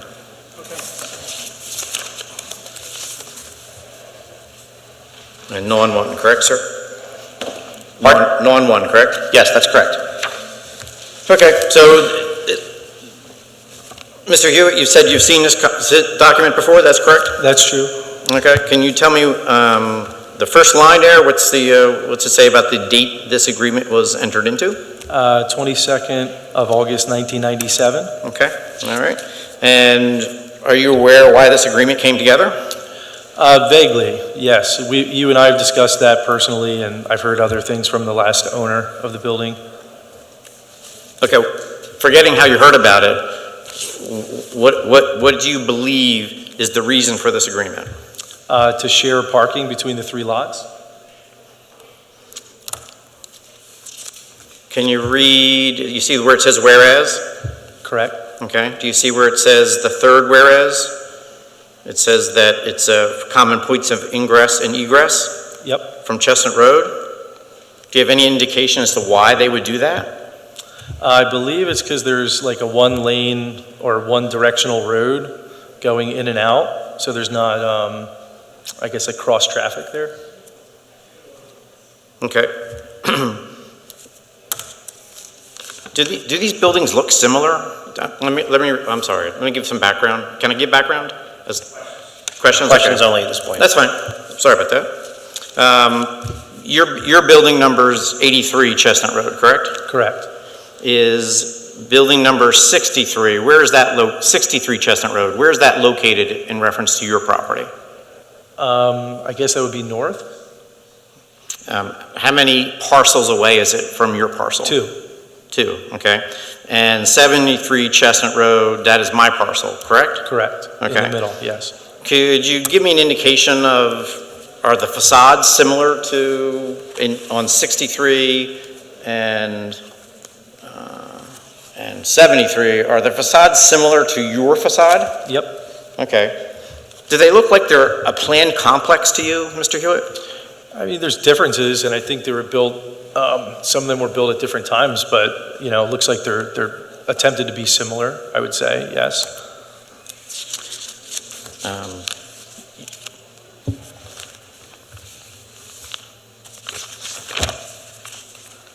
Can I have non-2, Mr. McKenna? Okay, can you identify what that is?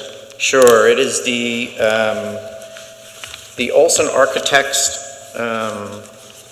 subdivision plan that was referenced in the applicant's deed and is of record at the county. Okay.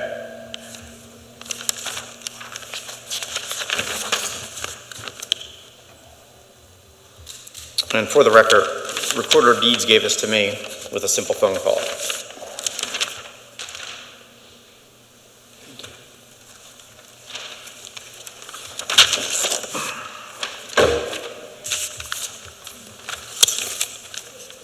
Mr. Hewitt,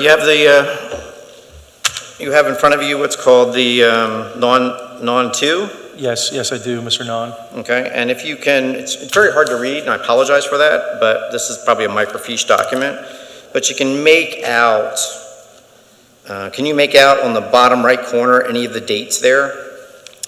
Bottom right corner. See where it says under the signature to the far right? Do you see where it says on the 10th day? Yeah, it looks like October 1985. Okay, all right. So you stated before you got certain plans and certain other documents from the prior owners. Was this included? I don't believe that it was, no. Okay, I hadn't finished my question. We had oh, sorry, go ahead. That's all right, no problem. All right, so is this the first time you're seeing this document? I believe that it is, yes. We had some similar documents. We kind of were given a whole set of plans from the last owner, and I can't specifically say that this was in there, but this looks newer. I mean, I've seen similar documents to this, but I can't say that I've seen this exact document before. All right, do you know the history of this site going back to 1985? Some of it. I guess. We just bought the property a few months ago and have heard things from the prior owners and the commercial real estate agent at 63. We've heard things from you about it, Mr. Nahn. We've heard things from the prior owners. I don't know exactly what you mean by the full history of the building, but I'm just trying to give you an honest answer to your question. Okay. Looking at Dawn 2, you see the little insert on the top, and I apologize, I don't have any other copies to pass out. You see the little insert on the top? Yes. And you see where it says the location map, all right? And you see where there's the little darkened in box? Yes. And then, so that darkened in box is to indicate the area, hopefully you agree with me on this, is to indicate what the subdivision plan. At the bottom, you see where it says subdivision plan, correct? Correct. Okay. So I'm asking you, do you understand what that black box means, the blackened in box means up above there? Does that make any sense to you? To be honest, no. I can assume that it's just meant to be that these 3 parcels, this is the site that they're subdividing, is what I would guess. That's most likely correct. You and I are Mr. both. McKenna, sorry to interrupt, Mr. Nahn. I just wanted to ask your position, this is way beyond the scope of the testimony. I know this is a zoning proceeding, so there's leeway granted, and I don't want to be making a lot of objections, but Mr. Hewitt didn't testify about any of these things. Understood, but there had been no objection, so unless there's an objection, I'm letting Mr. Nahn present his case. I know, it seems like he's presenting his case now, so should I object each time he is asking something that's Probably beyond the to scope? preserve the record, yes, otherwise I'm going to just I'm going to object. This was not part of the direct testimony. Sir, any response? Basically, where are we going with the line of questioning? Well, the applicant is submitting an application that they say qualifies under the zoning code, and the properties were developed as a unified plan, and as such, a unified plan is discussed in the zoning regulations. Unified plans are required under, this is under section 208-70, and again, I'm not an expert at this stuff, so I'm just doing my best as a layman. And this is the town center district, chapter 208, article 18, section 208-70, quote, every building or use shall comply with the following requirements. In the case of a group or combination of buildings erected on a lot in accordance with a unified plan, the group as a unit shall comply. Mr. Hewitt can say that lots. Mr. Hewitt can, I'm not hang on, let him finish. Mr. Hewitt can say he's contacted me, but the only reason why he contacted me was to see if we were willing to sell our building. I told him that it's a unified plan and that he should look into that. Okay, any response to that, Mr. President? Well, it's not relevant to this application, and the thing that Mr. Nahn read, it says a unified plan with a combination of buildings erected on a lot. This plan is 3 lots. He's talking about 2 other lots that are not our lot. Our lot has 1 building on it. So it's not even part of what he read, and it's not really germane to this application. We have to add 2 more units. Nothing we testified about and nothing to do with this application. Well, that's just a subdivision plan. It's a unified plan. That's a subdivision plan, correct? There's no buildings shown on it. Understood. So, but hang on. Unified development means just that, development.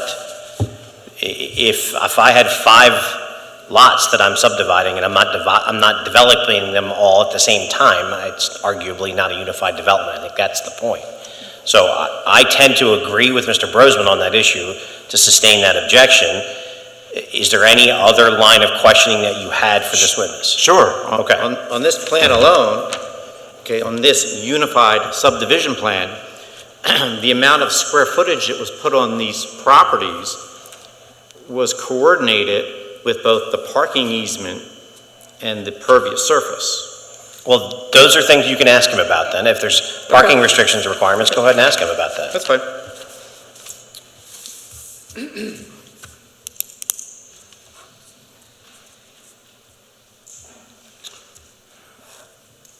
Mr. Hewitt, you mentioned that you talked to Paoli Shopping Center.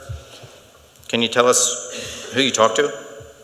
I believe that Fred Snow, I think his name was, and Kathy Dominio. I have email records of all the communications, but it just who's kind of advertised as the director of those properties and management companies. Is he with Brandolini? Yes. Okay, so you talked to Brandolini? Correct. Okay. Do you realize that the trail you're referencing that you wanted to fix up, that's actually Brandolini's property? We proposed, and we had on the last plan, Mr. Nahn at the Planning Commission, to do our portion of the path, and obviously had conversation with representatives of Brandolini to continue it on their property. So we were just going to go up to our property. Yeah, but that path doesn't exist on your property. That path exists on our property. I'm going to object. He's arguing. He's not asking questions. Well, I will sustain the objection. I think he's answered your question, but if you have another question related to that, go ahead and move on. I don't want you gentlemen to argue. Obviously, you ask a question, you get an answer, and you have to move on from there.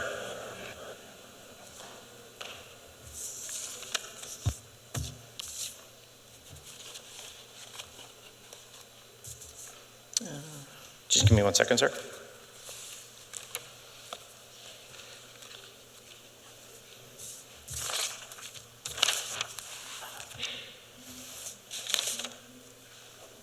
Mr. Hewitt, you discussed an elevator. Can you go into more detail as to where the elevator would be placed? We don't know if we will be required to put an elevator in as of now. So that still kind of depends on what the building code inspector will want there. So we don't really have any plans for that yet. Mr. Nahn? So it's your testimony, no elevator is going in the building? No, it's not what I said. I don't object. Right. So I think the testimony is that if required, their intention is to provide it, but right now, none is required, or none is proposed because they don't know what the building code is going to require. For your building, can you tell us who was the tenant prior to its vacancy? Yes, I think we have that in the exhibit. I object. This is not relevant, and it was not the subject of our testimony. I don't agree. Mr. Hewitt mentioned that the property is pretty much parking lot vacant when he gets there every time, and I want to explain to him why, or I want to elicit testimony from him as to why. Fair enough. We'll overrule the objection. Can you discuss who the tenant was? Yep, I think it was Chester Valley Partnership. Sorry, it's an exhibit here, Mr. Nahn. I can go back to that.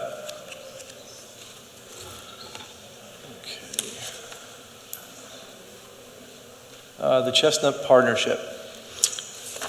Well, no, that's who you purchased it from. Do you know who the tenant was in the building? Yes, I mean, the most recent tenant you're asking? I'm sorry, I didn't hear you. Mr. Nahn, were you asking for the most recent tenant? Yes, do you know who the last tenant in that building was? I think that was an engineering company. Does the name Chestnut Valley Engineers? Yeah, I think it was Chester Valley Engineers. Thank you, Chester Valley Engineers. Would you agree that was the last tenant? Yes, to my limited knowledge there, yes. Okay. And so when Chester Valley Engineers moved out, the property went vacant. Do you know if the owners, Chestnut Partnership, tried to lease the property, or they just tried to sell it? That I'm not aware of. Okay. Are you aware of the amount of parking spaces that were taken up by Chester Valley Engineers when they occupied the commercial space? No, I have no idea. Okay. Do you have any indication of the level of activity in the parking lot for both 63, 73, and 83 prior to COVID? Prior to COVID? No, I can't say that I do. Okay. You testified on a seepage pit. Could you go to exhibit?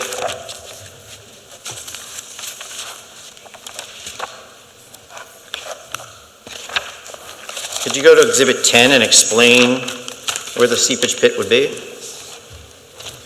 A10, sorry. You didn't propose a seepage pit, did you? No, we didn't propose that. So we said that in the area that we're going to make pervious and just kind of cover with landscaping and grass and shrubbery, that we'd be willing to put a seepage pit there to help with stormwater management if we were to get approval for the 2 extra units that we're asking for. Have you employed a civil engineer to do the calculations of whether or not converting any of your parking spaces would put you in violation of your cross easement? That I have not, no. Do you intend to offer those? Intend to offer? Do you intend to obtain such calculations? If it's required, sure.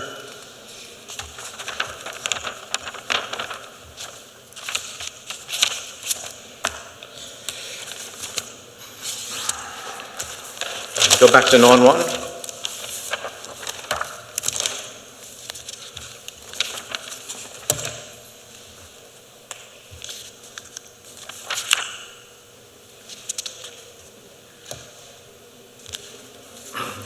Can you read to yourself paragraph 1 on page 1? And let me know when you're done. Are you referring to the cross easement agreement? That is correct, non-one, sorry. Okay. So that would be owners, starting with owners for themselves, is that what you're referring to? Correct. Okay. Owners for themselves, their heirs, personal representatives, successors, and assigns due by hereby grant to the lots and subject to, let me slow down again. And subject to the lots to the following restrictions: easements, covenants, and servitudes, which shall run perpetually and shall be deemed covenants running with the land. Do you believe those apply to you as the successor to Chestnut Road Partnership, which is mentioned up in the top of the agreement? Yes, I do. Okay.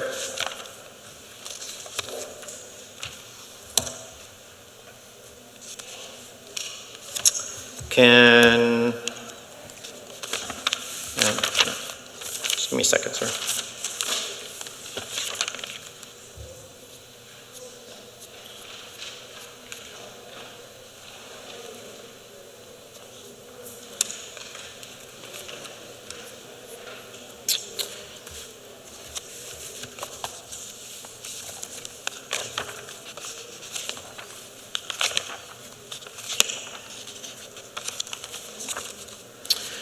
Have you done any studies on what the impact of changing the parking lot would do to any of the parties to the cross easement? I guess we don't have really any plans to change the parking lot. Well, that's not true. I mean, if I recall, you did mention you were going to add pervious surface, because in your words, the pervious surface was, or most of the property was impervious surface. Sorry, the words are something I'm not used to. Yeah, those are not parking spaces. That's just impervious coverage. There's no parking back there today.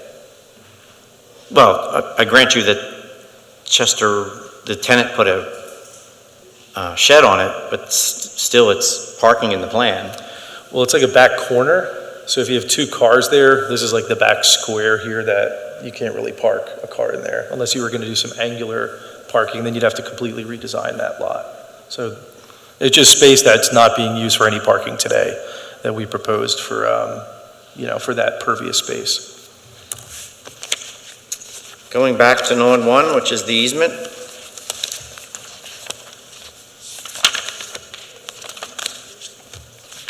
Second to last page.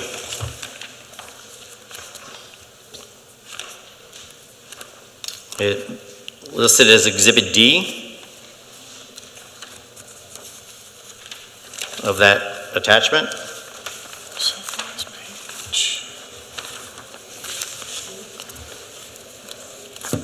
Let me show it to you, sir.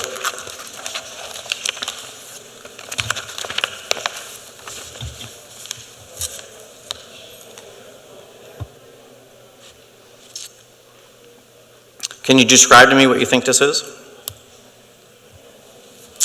It looks like a topography showing trees and the three buildings on Chestnut Road, 63, 73, and 83. Actually, do you see on Building A, Building B, Building C, do you see that? Yes. Do you have an idea which one is your building? Yes. And that would be? C. To the right of your building, do you see any lines drawn into the plan? Yes, I do. Okay. What do you think those lines indicate? Probably parking spaces. Probably? They look to me like parking spaces. Okay. Has your architect and/or the civil engineer you're going to hire seen these plans? No, not this particular one.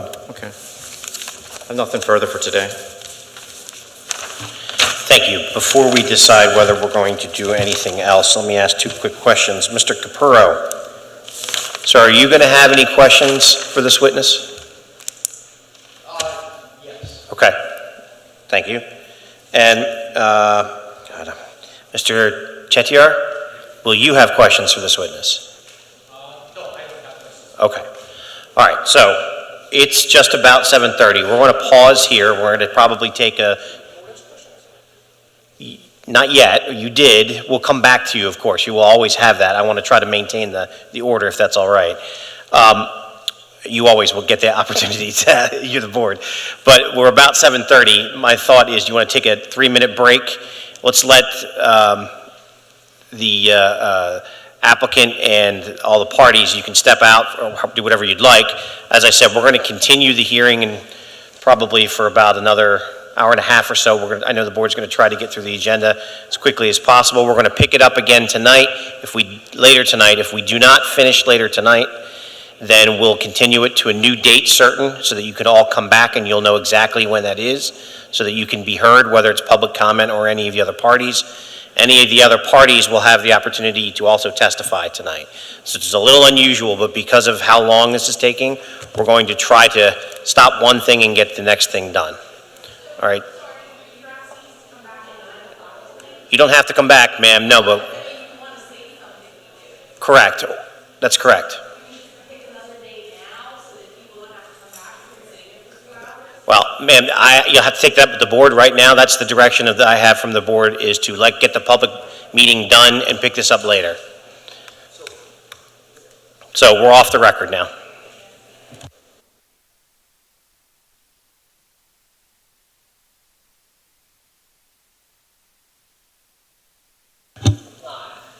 So there's a lot to be done, so just let the board decide what it is they want to decide.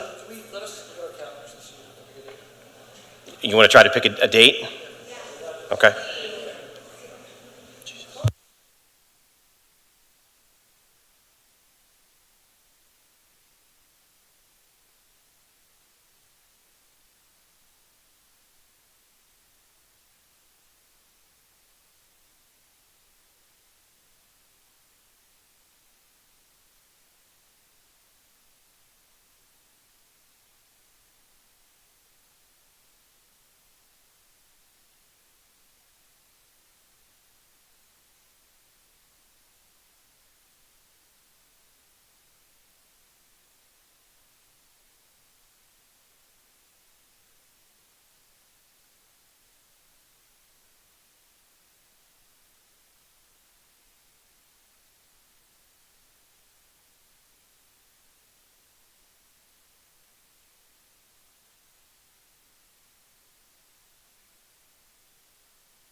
Wednesday, September 4th.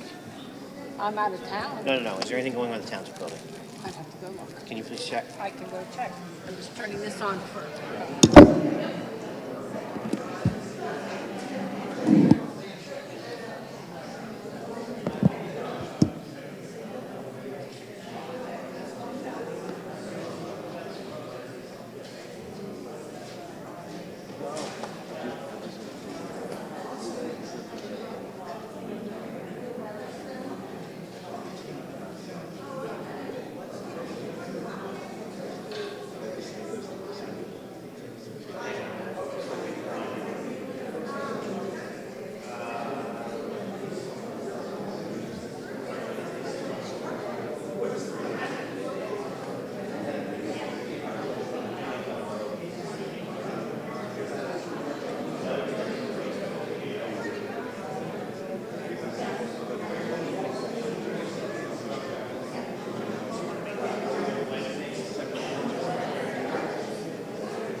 get that on the record.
What time you want to start? 7 o'clock?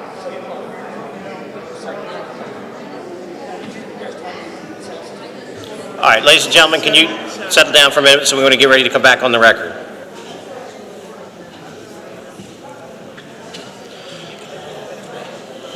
I don't need you.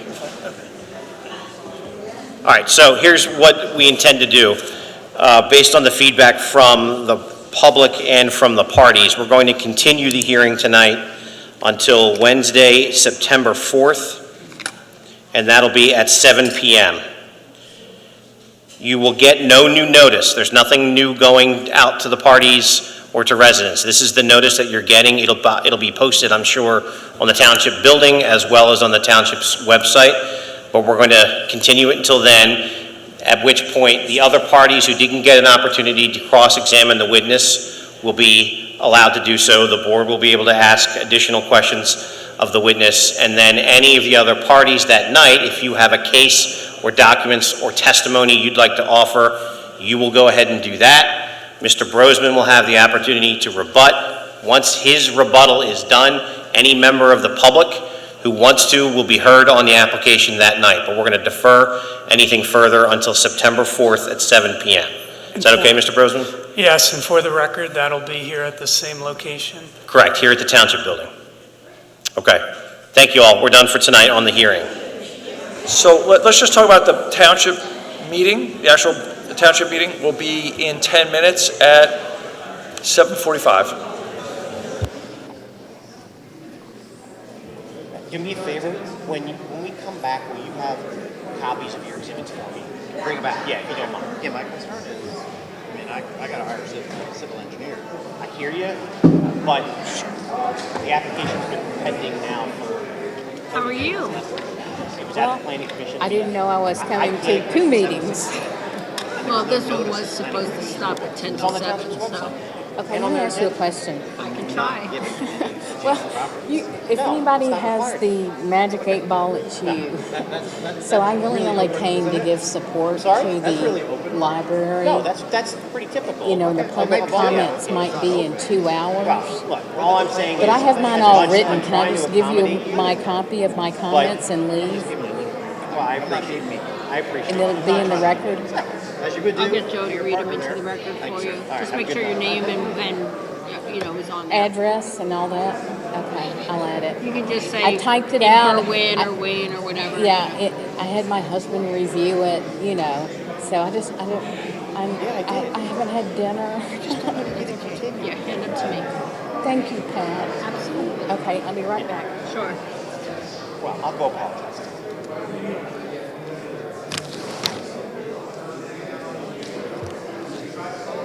It makes me look like a giant douchebag. That was fun. Hey, George. Before you leave, George.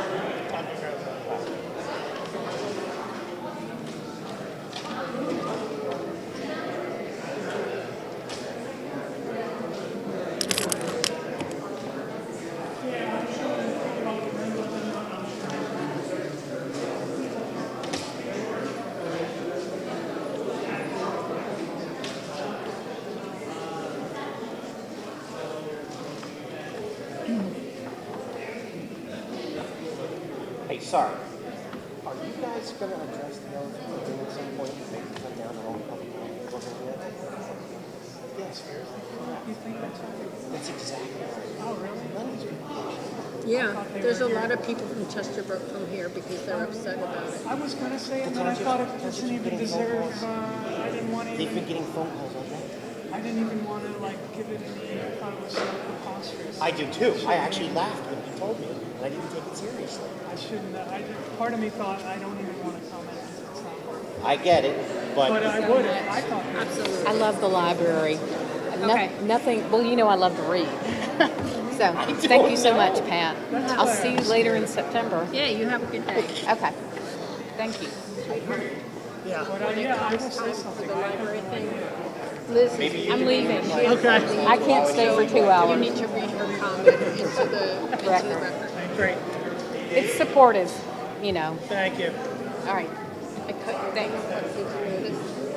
Yes. Joe, my client Pat thought he recognized you from Yeah, my daughters played softball together. Okay, so you did recognize him. Yes. All right. Thanks, George.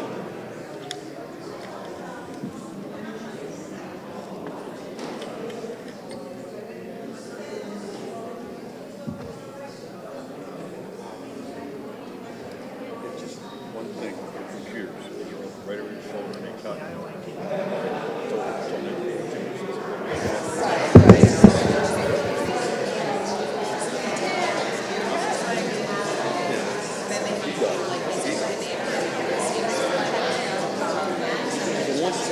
That's Thursday.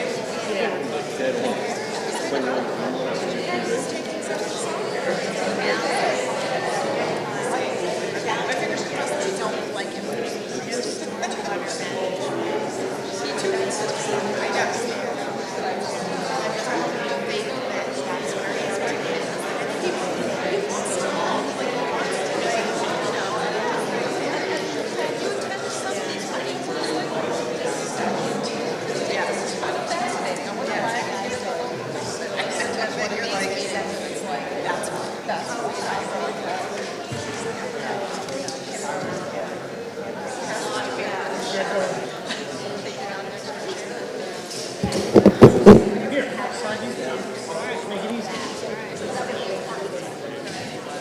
Thank you. I like to match, and it really bothers me that my chair doesn't match. For this because it's like an immediate thing. That's why I want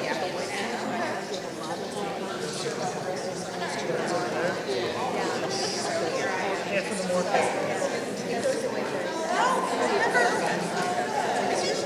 get that in the budget for next year. Yeah, you do that. Oh my God.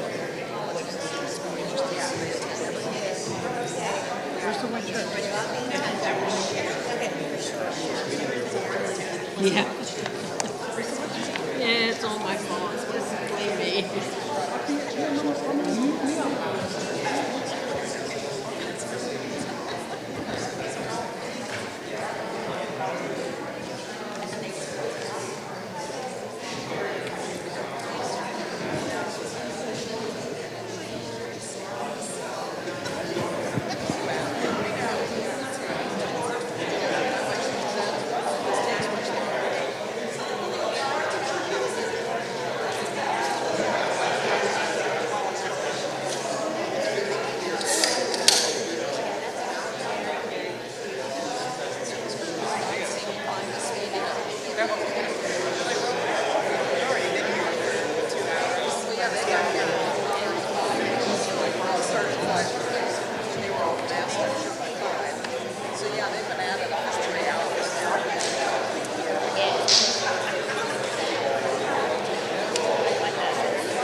Thank you, everybody, for hanging in there. Sorry that the prior meeting went so late.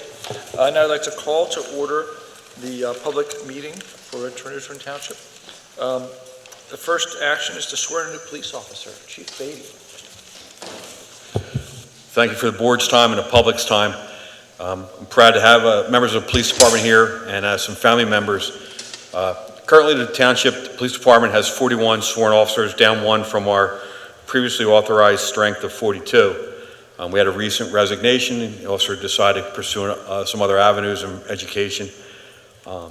From our most recent testing process, we had a candidate list that we were able to use.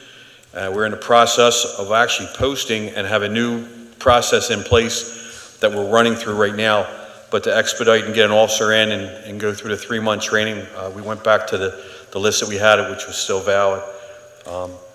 Just so people do know, we are still accepting applications for the police department, for a cadet officer, lateral officer, anybody that has Act 120 training. Information is on the website, tredyffrin.org, gives all the list of requirements.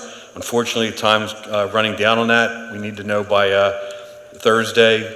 Hopefully have everybody's information by the morning on Thursday. We can start get those finalized, getting the testing out for that. We have physical agility, written tests, and then oral interviews. But I'm proud today to bring up future Officer Brendan McElwee. If Brendan could come up. And today he's going to be joined by his parents, Liam and Melissa. Brendan comes to us from working in Collindale Borough Police Department, where he began his law enforcement career after graduating from the Delaware County Municipal Police Academy in 2019. He served down there for the last 3.5 years. He's attended Kutztown University and the Delaware County Community College. With Brendan also today is his brother Aiden, his sister Brianna, and Charles Anderson in the back with the 2 young kids who were, which we're glad to have. We're also honored to have with us senior retired Magisterial District Justice John Bailey in Chester County. He's going to do the official swearing in for us. Judge Bailey is well known to the Tredyffrin Township community. He faithfully served the Tredyffrin Township Police Department for 34 years before retiring as a detective sergeant in 2001. And for the last 12 years, he was active with the district court in Exton, and now previously served as a traveling judge, but he's now retired. And we're honored to have him back to do the ceremony, and thank you for doing this tonight for us. And Captain Moyer will come up and present the badge following the oath of office.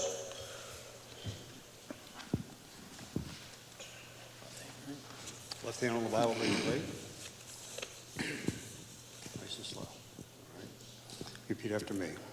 I, Brandon Dominic McElry, I, Brendan Dominic McElwee, being duly appointed patrolman being duly appointed patrolman for the Tredyffrin Township Police Department for the Tredyffrin Township Police Department in Chester County, Pennsylvania, in Chester County, Pennsylvania, do solemnly swear and affirm do solemnly swear and affirm that I will support, that I will support, obey, and defend obey, and defend the Constitution of the United States of America the Constitution of the United States of America and the Constitution and laws of this Commonwealth, and the Constitution and laws of this Commonwealth, that I will, during my term of employment during my term of employment with the Tredyffrin Township Police Department, with the Tredyffrin Township Police Department, perform my duties with fidelity.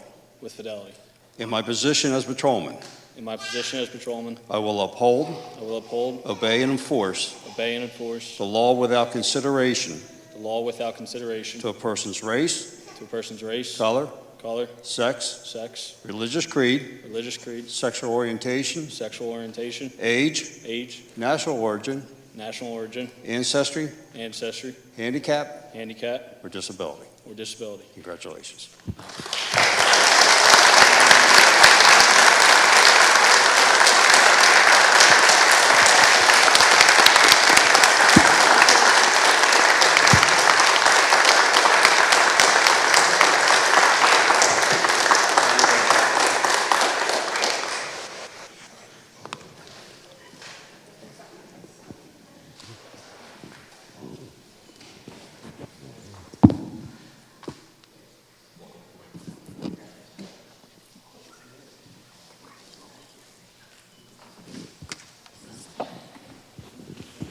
On the behalf of the police department, I respect your time. Thank you for that honor to have that ceremony done at this meeting. Thank you. No, welcome to the police force. It's exciting for all of us. I'll start with announcements. In observance of Labor Day, Township offices will be closed at 2 p.m. on Friday, August 30th, and will be closed Monday, September 2nd. There will be a conditional use hearing starting at 5:30 p.m. on Monday, September 16th, prior to the Board of Supervisors' public meeting to consider the repurposing of the building located at 1200 West Swedeford Road for use as an elementary school by the Tredyffrin East Town School District. The Township is looking for volunteers for Community Day. There's a sign-up Genius link on the Facebook event page and the Community Day page. Events in September include movie night on Friday, September 20th, and anything with a plug on Saturday, September 21st. The next item on the agenda is the approval of the minutes. Do I have a motion? Do I have a second? Second. Any comments? Any public comments? All in favor say aye. Aye. Any opposed? Minutes carry. The board met in executive session prior to this meeting to discuss legal matters. Now we go to supervisor liaison reports. Supervisor Humble. Thank you. I have no report this month for the Parks and Recreation Board because we did not meet in the month of August. For the Tredyffrin East Town School District, I'd like to remind everybody that school starts next Monday on August 26th. Please be mindful of the kids who will be out going to school, and whether they're walking or driving or riding the bus. We ask everybody to especially be mindful of the buses as they're stopping to pick up and let off the kids. And I know others, the educators have already started back to school early. It's been a pleasure to see the marching band at Conestoga High School out in the parking lot getting started early, and the football team's out practicing early. I know we've got a lot of activity going on out there, and so this will be a fun time when school starts. And I think especially for the parents once the kids go back to school. So that's all for my report. Thank you. Thank you, Supervisor Humble. I actually have a report today. I attended the library board meeting this month. We discussed the library's new website and the feasibility study that we're going to discuss under item Q later tonight to rehab the library. Thank you. Supervisor. Yes, I'd like to thank Chair Miller, because I was supposed to be a substitute for someone for Supervisor Basker, and then I got this thing called COVID, whenever it was, and thanks to Chairman Miller for taking my place. I have two reports tonight. First, pension trustees. Pension trustees met on August 14 for their quarterly review of the police pension fund and the 457 plan for non-uniform employees and the OPEB trust. After examining second quarter and other performance information and future economic and market projections, the trustees concluded that no significant changes in investment strategy were needed. The next meeting of the pension trustees is on November 13. And I also have two Planning Commission meeting reports, one for July 18 and one for August 15. For the meeting of July 18, the Planning Commission considered the following two applications. First, 83 Chestnut Road, which the Planning Commission moved on to the Board of Supervisors for the conditional use hearing held earlier this evening. Second, 891 Lancaster Avenue, that's the Devon Dunkin' Donuts application, where the applicant is seeking to add a drive-through lane and pickup window on the west side of the existing building. The Planning Commission moved that matter onto the Zoning Hearing Board. For the meeting of August 15, the Planning Commission considered the following three applications. First, 1835 Horseshoe Trail, where the applicant proposed a lot line revision between two single-family residential lots. The Planning Commission moved this subdivision application onto the Board of Supervisors for consideration and action. Second, 311 South Valley Forge Road, where the applicant proposed a 5-unit multifamily building with related improvements on a single lot at 311 South Valley Forge Road. The Planning Commission granted full land development approval for this project. Third, 1200 Sweetsford Road, where the Tredyffrin East Town School District is seeking conditional use approval from the Board of Supervisors for the institutional overlay district to permit the property at 1200 Sweetsford Road to be used as an elementary school.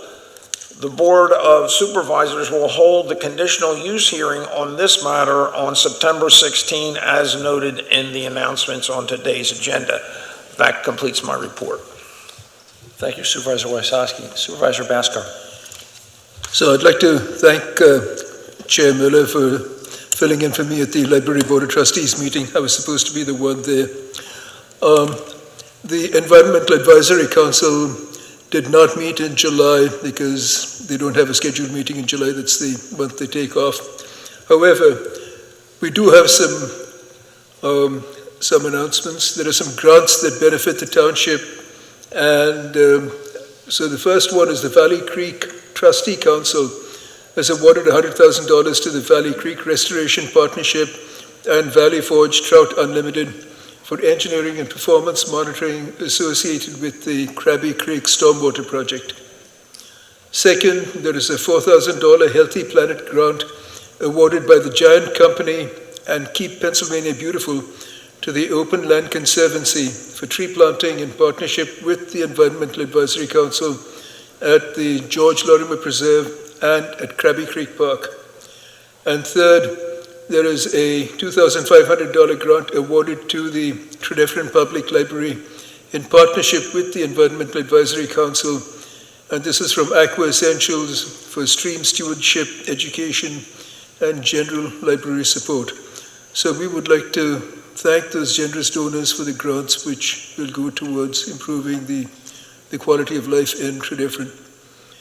And also, there was talk of an Environmental Advisory Council Roots Festival in September that will not be taking place. It has been postponed or will be postponed to the spring, likely early April, and so that they can lock in more vendors, more education, and generally more fun for everyone. So please stay tuned. Thank you, Supervisor Bhaskar. Supervisor Johnson-Pugh. I don't have any reports at this time. Thank you very much. I'd like the next item on the agenda is presentation of the 2023 audit. Mr. DeRocco.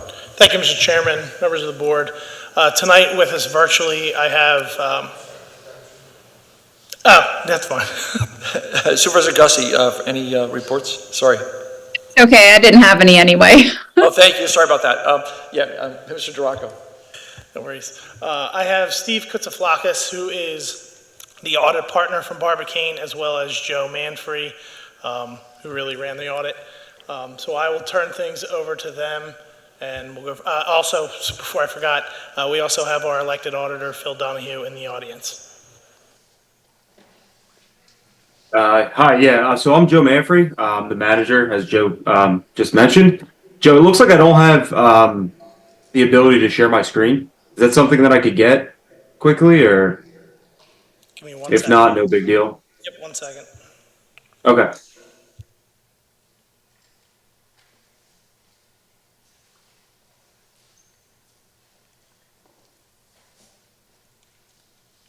Try now. Yep, looks like it works. Perfect. All right. Perfect. Okay, so yeah, thank you, Joe. As you mentioned, me and Steve are here to, give a brief overview of the township's audit results for December 31st, 2023. Tonight, I'll just be going over our audit timeline, audit approach, areas of audit emphasis, audit results, other matters, and then some financial figures. Audit timeline, we did a hybrid approach for this audit for the given year. Just means, we were on-site and off-site. While we were off-site, the township's data was uploaded to SureLink, which is our secure third-party software we use as basically like a communication hub. So everything was securely uploaded there, and what was not uploaded there, we came on-site to see. Fieldwork began March 18th, 2024, and was completed March 29th, 2024. And the draft of the audit was issued in August and reviewed by Township Management and approved. Obviously, March and August aren't really close together, so you might be asking yourself why it took so long. There was a slight delay in getting some of the key reports that we need for the audit, one being the PMRS actuarial evaluation for the GASB 68 pension plan. We did not receive this report probably until probably the beginning of the summer, so at that point we just did our best to get the draft issued. And then the draft was presented to the Finance Committee in a little bit greater depth last Thursday, August 15th. Audit approach, procedures, we designed procedures to target greater areas that we deem of greater audit risk. We use a four-part approach, which involves inquiry and documentation of controls and procedures, testing of the design and implementation of controls, kind of how money's going in and out of the township, analytical review of activities and account balances being present and past, and then eventually we get to substantive testing of key activities. Areas of audit emphasis. Improper revenue recognition is one that is required for us. We satisfy this with third-party confirmations and also review of support. We do third-party confirmations for all cash and debt accounts held by the township. We do a focus on capital outlay expenditure, so think any major construction projects that the township has going on. We'll take a look at the AIAs and kind of go over, make sure proper bidding procedures were followed. On a cyclical basis, we kind of focus in on one type of control, whether it's cash receipts, money coming in, or cash disbursements going out, whether it be payroll or disbursements. This year, our focus was real estate tax collections, and we found those controls to be operating effectively. And then finally, we do a random selection of other transactions. Audit results. We conducted our audit in accordance with auditing standards generally accepted in the United States of America and the standards applicable to financial audits contained in government auditing standards issued by the Comptroller General of the United States. We issued an unmodified, or what is otherwise known as a clean audit opinion on the governmental activities, the business type activities, each major fund, and the aggregate remaining fund information. And also, Township elected to early implement GASB 103 for this year. That is the financial reporting model improvements. It's not a very large, standard. Essentially, the only way that it affected the township is the MD&A kind of became a little bit more precise. A lot of the repeat information was kind of taken out of it, and now it is a 5-part document. And also the budgetary information is now moved to the back of the report and is a part of the required supplementary information. And any major variances from budgetary to actual are now explained in a notes to required supplementary information. Other matters, management was helpful and forthcoming throughout the audit. There was no waived adjusting journal entries. And again, we are always available for any questions that the township or management may have. Going over some financial figures, I'm just going to really hit on the ones that had major changes because a lot of the township's figures kind of stayed consistent from year to year. The three biggest changes for the township's assets, this is at the entity-wide level, would have been cash and cash equivalents, which really just comes down to timing and receipt of payments. Deferred outflows, which dropped about $2.6 million. This is kind of out of the township's control. It's related to GASB 68 and 75, which is, your net pension and net OPEB liabilities, the deferred outflows related to them, just kind of based off actuarial determination. And then finally, capital assets decreased about $2 million, coming in at about 70.2 this year million. This is really just, capital outlays being exceeded by depreciation for a given year. Moving on to liabilities, deferred inflows, and net position. Again, net pension and deferred inflows related to those net pension and OPEB liabilities. Those are the biggest changes for your liabilities. If you look, You went from 32.8 million in net pension and OPEB liabilities to about 28.5, and the deferred inflows went from 4.2 to about 2.9, which led to a small decrease in your net position. Your net position for the year is coming in at 92.5 million. Revenues, all being very consistent, other than taxes and other revenue. Taxes in 2022 was a little bit unusual. There was a lot of transfer taxes that the township received. So 2023 is more of like historically accurate. You know, it's more in line with results you would have seen in years past. And then other is just an increase in interest income, investment income. Expenses kind of tell a similar tale. The only major increase in expenses was to library, but the township did give a sizable contribution to the library in the given year. And your library expenses came in at about 2.6 million versus 1.6 in the years past. Fund balance. So this is at the fund level. So this is kind of backing out your fixed assets and the net OPEB and pension liabilities and the deferred outflows and inflows related to those. General fund had a small decrease of about 400,000 for 2023, coming in at about 20.2 million. The capital construction fund, you paid down a little bit of that as well. So that came in at about 2.6 versus 3.8 in the years past.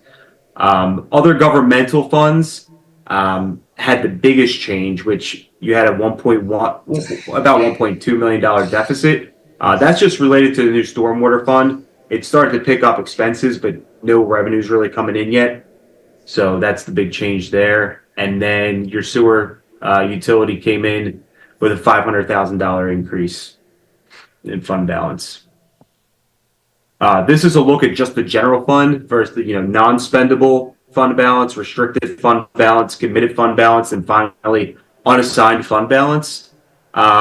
Your unassigned fund balance went up about $1.1 million, coming in at about 18.1 million. While non-spendable was about the same for the given year, it's $34,000. That's just your prepaid expenditures that the township has. Restricted balances of 341,000. And then finally, committed fund balance of 1.7 million, giving a total fund balance of 20.2, as I said earlier.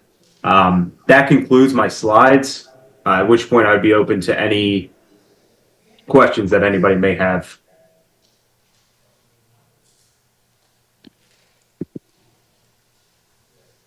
Thank you very much. Any public comment, any board comment or questions? I just want. Yeah, good. I just want to make a simple comment. I'm sure Chair Miller might. But the key words here of all of that, which is great information, that this township is in excellent financial shape. That's one. But two, clean audit. Clean, unmodified audit. I'm done. Thank you, Joe DeRocco. No, seriously, the fact that our general fund balance went up and the audit was clean is a great result. So we should all feel good about the results of the township and the financial stewardship provided by all of our staff. And it's Joe, but it's Steve and Aaron and everybody and Darren who's not here and Bill who's not here. So thank you. Any other board comment? Any public comment? Thank you. Motion to ratify the execution by the Chief Operating Officer of the Wave 2 Interstate Participation Form for the opioid settlement agreements. Chief Beatty. Thank you. This, we're seeking to have that, the Wave 2 participation agreement approved. This started in 2021 with the then Attorney General Josh Shapiro and opioid manufacturers and distributors, an agreement where funds will go back to the Commonwealth to help with address opioid overdose issues, treatment programs. The township signed off on Wave 1. They're requesting on Wave 2 sign off. Basically, the funds don't go to Tredyffrin, they go to Chester County Department of Health, other services that throughout the Commonwealth and through Chester County that will funnel to programs addressing our residents. But my understanding is, and Mr. McKenna can clarify, each municipality is asked to sign on, and the funds go through Chester County. We're not actually receiving any funds. So I'm not exactly clear how the funds are distributed. What I'll note is that we didn't get even notice of this until very, very late in the process. The Attorney General's office didn't notify the county until the 10th of July. I didn't find out. We weren't included in the emails. For some reason, Tredyffrin, the largest municipality in the county, was left off the emails, and so we didn't find out until the 22nd, so we discussed it with the board behind the scenes. That's why we're asking for ratification, because there was a deadline. We needed to approve this if the funds were going to flow. And it's to the chief's point, only municipalities with populations in excess of 25,000 are part of this agreement. We did the first wave. This is just a red line. It's the only version of the document we were provided with. This, literally everything I have is what you have. It's to show the difference between the first wave that was approved and the second wave. And when speaking with the solicitor's office for the county, we both agreed essentially this is a take or to leave it proposal, because because of how many partners there are to this wave, if you wanted changes, the likelihood of anything getting changed at this point is remote, to say the least. So that's why we're asking for ratification, because we had no time, because we were left off the process and need to now approve it after the fact, if that makes sense. Do I hear a motion? So moved. Do I hear a second? Second. Any board comment? Any citizen? I'm just going to comment that I will have to recuse myself like I did with the initial vote due to conflict of interest. Thank you, Julie. Any citizen comment? All in favor say aye. Aye. Any opposed? Motion carries. Motion to approve 2 change orders from Pancoat and Clifford associated with the project for the new Bridge Avenue station for Berwyn Fire Company. Mr. Duraco. Thank you, Mr. Chairman, members of the board. We're seeking board authorization and approval for 2 change orders totaling $298,303. These change orders have to do with removing the unsuitable soils and unforeseen rock removal with the demolition, so we can keep this project moving. They are moving forward with this already, so it's really just a matter of the board vote. Yeah, no, thank you, Mr. Dry. I mean, just to be clear, this is this is additional money that we have to allocate to the project, because as they were digging the foundation, which we're going to have a basement, like we're going to have a foundation, they knew they would find some rock, they just don't know how much. So it was anticipated in the contract that there would be some cost associated with it, but it wasn't known, and that's why we're approving this amount now, retrospectively, if that makes sense for everybody. Do I have a motion? So moved. Here a second? Second. Any board comment? I just need to know the amount again. What was the amount to? It is 298. 298,303. And it's from the contingency, right? Yes. Yeah, this is from the contingency. So in other words, there's more money from this set aside, and there's still more money in that contingency fund, and we hope we don't go past it. So. Yeah, but, and this is money we knew we would use. Yeah, we knew we would use this money here. Yeah. Any resident comment or citizen comment? Any more board comment? All in favor say aye. Aye. Any opposed? Motion carried. Motion to approve the proposal for the Bear Road Stormwater Project to Site Preparations LLC, the lowest qualified bidder. Mr. Burgo. Chairman Miller and members of the board, on July 23rd, 2024 at 1 p.m., the township received bids from qualified bidders for the Bear Road Stormwater Improvement Project. 6 bids were received and reviewed by township staff and our consultants for this project. We had Site Preparations LLC was our lowest qualified bidder. We are asking the board this evening and making a recommendation for the bid award for the base bid and alternate number 1 in the total of $947,208.10.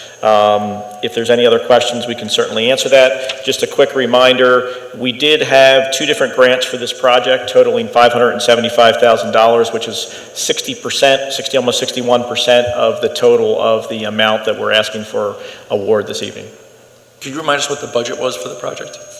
The budget for this specific project was about $1.4 million, so we're under budget with the base bid and the add-alt one. Perfect, thank you very much. Do I hear a motion? So moved. Is there a second? Second. Any citizen, any board comment? Any citizen comment? All in favor say aye. Aye. Any opposed? Motion carries.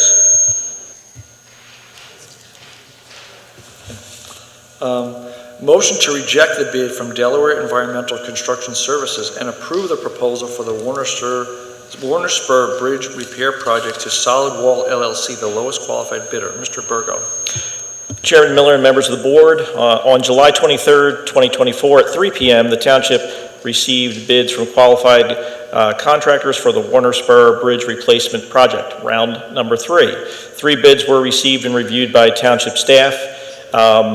As we noted in this motion, Delaware Environmental Construction Service had the lowest bid, but through our review and the review of our consultant, Bowman, they had provided a recommendation to the township of disqualification of that low bidder because they did not meet all the requirements of the bid, specifically demonstrating similar project experience requirements of the bid package. That being said, we are recommending Solid Wall LLC, the second lowest qualified bidder, in the amount of $697,990. They did meet those qualifications, and we are recommending them for approval this evening. Just as a quick item, so far we have gone through this a little bit. We've been working, we have about 50% of the funding already secured from FEMA, and we have made several submissions back of additional documents, including the actual bid results, which we've been working with FEMA to consider additional funding over and above what they've provided the township so far for this project, and we're hopeful over the next month we'll be able to get some additional funding to lower the township's contribution. Yeah, thanks, Steve, and thanks for all your hard work getting these grants. Do I hear a motion? So moved. For a second? Second. Any board comment? Well, just a comment that this bridge is basically in the process of falling apart, so the alternative to doing nothing is having a pile of debris and no bridge. And our pile of debris we have to pay to remove, by the way. It's not even, like, there's nothing free about this. Yeah, we have to do this. Any citizen comment? All in favor say aye. Aye. Any opposed? Motion carries. Motion to reject all bids and authorize township staff to re-advertise and receive bids for the Valley Forge Road ADA Signal Project. Mr. Burgo. Chairman Miller and members of the board, on July 23rd, 2024 at 2 p.m., the township received bids from qualified contractors for the Valley Forge Road ADA and Signals Project. 2 bids were received and reviewed by township staff. Lenai Electric Corporation was the lowest bidder at $1,322,360.25. Unfortunately, both bidders were over the township budget for 2024, which was around $1.15 million. We had a request from one of the bidders that they had some additional subcontractors submit documents, but it was too late after that submission. It would have substantially reduced their bid. So what we are asking tonight is rejection of the 2 bids that are over budget and asking the board to reauthorize township staff to re-advertise this project. We will put it back out on PED publicly, and we will receive bids in the month of September. Thank you, Mr. Burgo. Do I hear a motion? So moved. Do we hear a second? Any board comment? Citizen comment? All in favor say aye. Aye. Any opposed? Motion carries. Motion to approve escrow release request number 1 for 958 Mount Pleasant Avenue in the amount of $121,188.45. Balance remaining $87,269.99. Mr. Burgo. Chairman Miller and members of the board, the following release request is for the property at 958 Mount Pleasant Avenue. It included work for erosion and sediment controls for the property, stormwater pipe replacement that drains off of Mount Pleasant, as well as on-site stormwater infiltration systems, as well as some concrete structures. That work was completed by the contractor and inspected by Princeton Hydro. We're recommending release in the amount identified this evening, and there's still additional money remaining in the escrow account. Thank you, Mr. Berger. Do I hear a motion? So moved. Do I hear a second? Second. Any board comment? Any citizen comment? All in favor say aye. Aye. Any opposed? Motion carries. Motion to approve the services agreement between Tredyffrin Township and Pelco West LLC for the consulting services associated with FEMA Hazard Mitigation Grant Project. Mr. Burgo. Chairman Miller and members of the board, the following request is related to the property on Yellow Springs Road that we are working with FEMA on. As you recall, there was a letter agreement which identified two items, historical documentation of that property as well as historical training for our Historic Commission members. We did get a list of consultants that were qualified to do that work, and Robert Emanuel did go out and solicit proposals from those various consultants on that qualified list. We did receive only one back, this company, but they are qualified, highly qualified to do this work, and they provided us with an estimate for $26,271, which is we're asking for the board to consider approval this evening.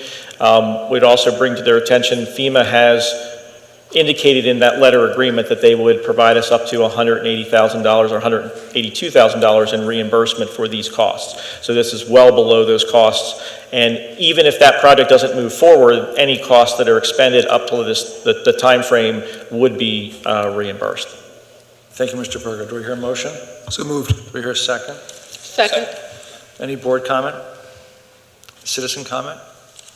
All in favor say aye. Aye. Any Aye. opposed? Motion carries.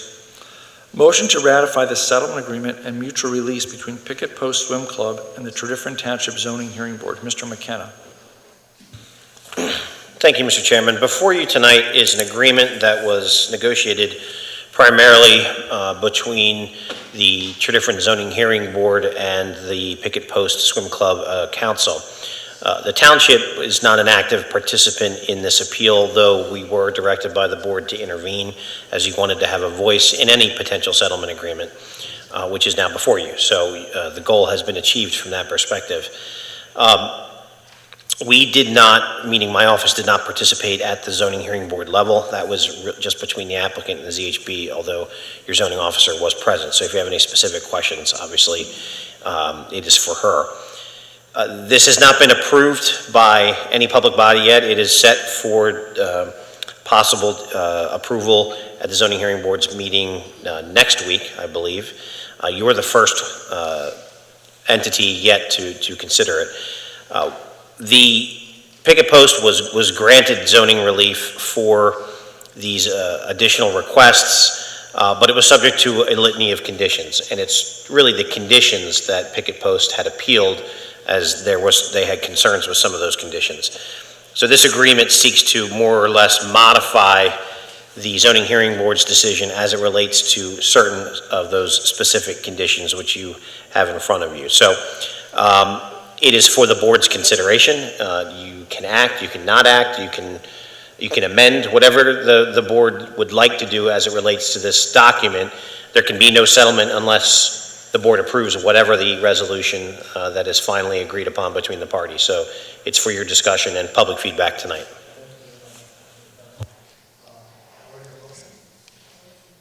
Do we hear a second? Second. Do we hear a second? We have a motion and a second. Board comments? Yes, I have one significant concern with the agreement as I read it, which is that there is a requirement to plant trees as a barrier for lights, but there's no requirement to maintain those trees. So, you could plant the trees and then just let them die or get diseased and not have to replace them. So I think that there needs to be something in there that requires that the trees be maintained, and if the trees don't survive, that they be replaced. Thank you, Supervisor Bhaskar. I actually have a comment about the hours of operation, and I guess maybe, Aaron, you could help with understanding the discussion. My kids are not in school anymore, but they used to be in school, and school hours are like during the same time periods that this is operating, and so to extend the hours on Tuesday and Wednesday, or Wednesday and Thursday, I guess it's Wednesday and Thursday to 10 p.m. for the courts that are closest and most in people's backyards. I have a hard time understanding why they needed those hours. Like, what was the logic to extend the hours when kids are trying to get their homework done and sleep? So we weren't part of the negotiation for the settlement, so I don't know what exact conversations they had. I do know that during the I do know that during the testimony, there was some league play that I think happened during the week, so I'm assuming it was related to that. But again, I'm not exactly sure why they chose those days. No, thank you. I mean, I just go back to the kind of history of how we got to here. And they were at 9 o'clock, and then they are providing the screening they had planted grew taller, and then they went back and asked for extended hours, and they were granted that. And then they cut those trees down with essentially, no testimony as to why they were cut down, except that they were cut down. So I don't understand why we would extend the hours until that screening is again appropriate, high enough. And I don't know what high enough is, but I'm sure we could specify, 10 feet or 12 feet or whatever the height has to be to, give the residents a break from these lights. Is that anything that was entertained before? Or, yeah, I guess you weren't really a party to the discussions, were you? Yeah, Correct. Thanks. Well, I would offer up that we go back, including, in addition to Supervisor Baskar's point, like we require them to be at 9 o'clock until those trees get big enough to screen the lights from the residents. I think that makes sense. Yeah, what do you think, Sharon? So does that mean we're not going to ratify the settlement agreement tonight? Yeah. Because we still want them to make changes? I think that's what I'm proposing, is that we would send it back. Thank you. We're not going to ratify. Yeah, we would not ratify. We would send it back to the zoning hearing board to renegotiate some of these clauses with picket post. So right now, you do have a motion to approve it, which has been seconded, so I don't know if you're going to vote to deny or to withdraw the motion, but it is currently pending. Yeah, I think we're going to... And you do have some public comment, We're going to hear too. public comment first, Yeah. and then we'll make a decision.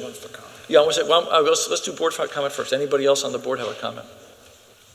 I agree with you, Chairman Miller, that the settlement agreement is not ripe for decision tonight because of the changes that need to be included into it.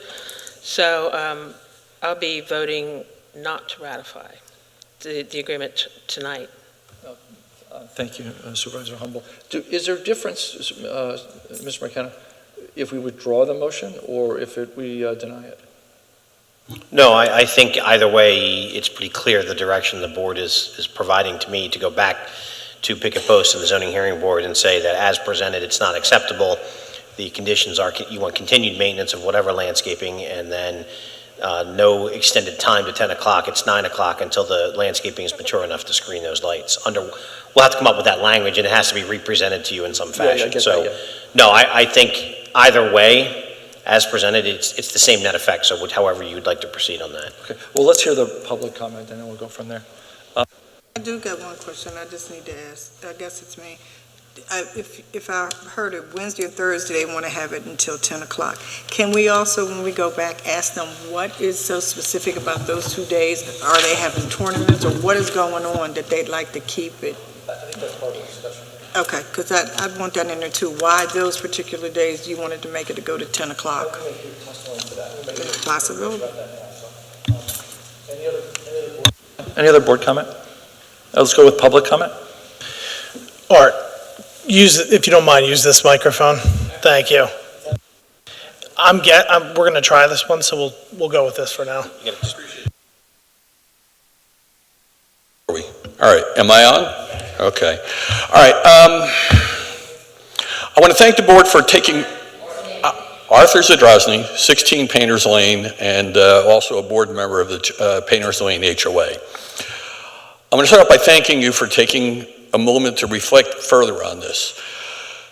I and my neighbors, and there's many of them here tonight, went through zoning board meetings March and April, sitting here listening to testimony, giving evidence, and I'm going to ask Liz if she would pass out some of the evidence that we presented.